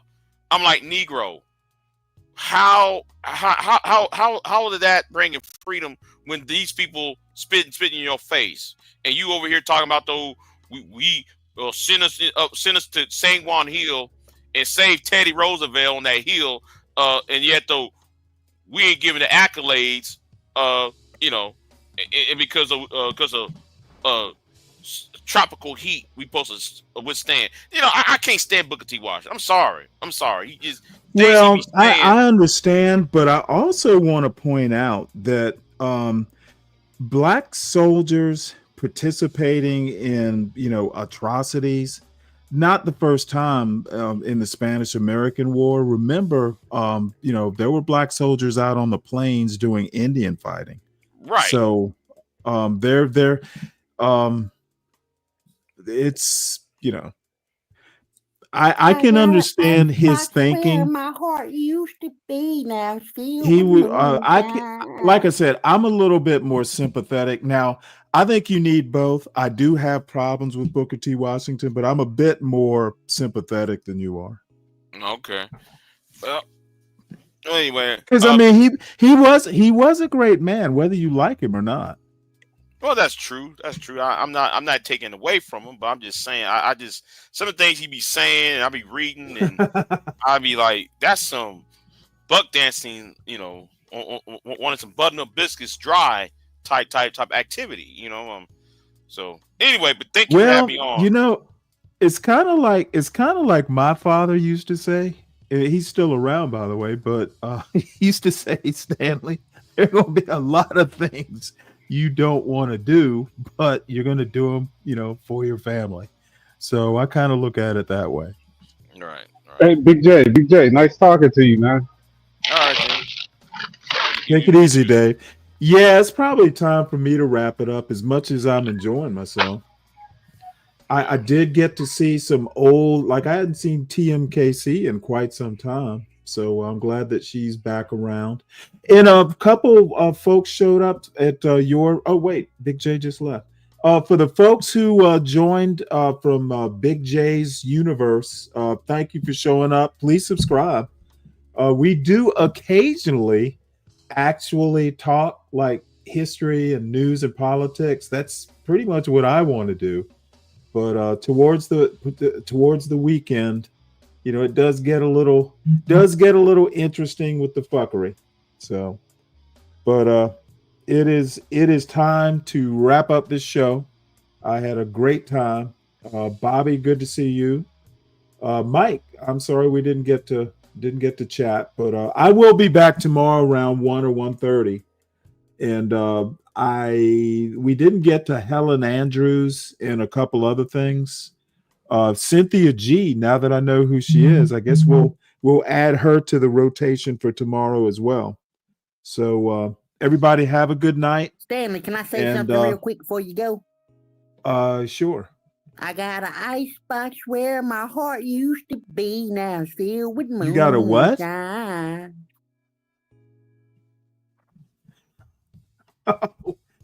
Okay. So we will see everybody tomorrow, and had a blast. Yeah.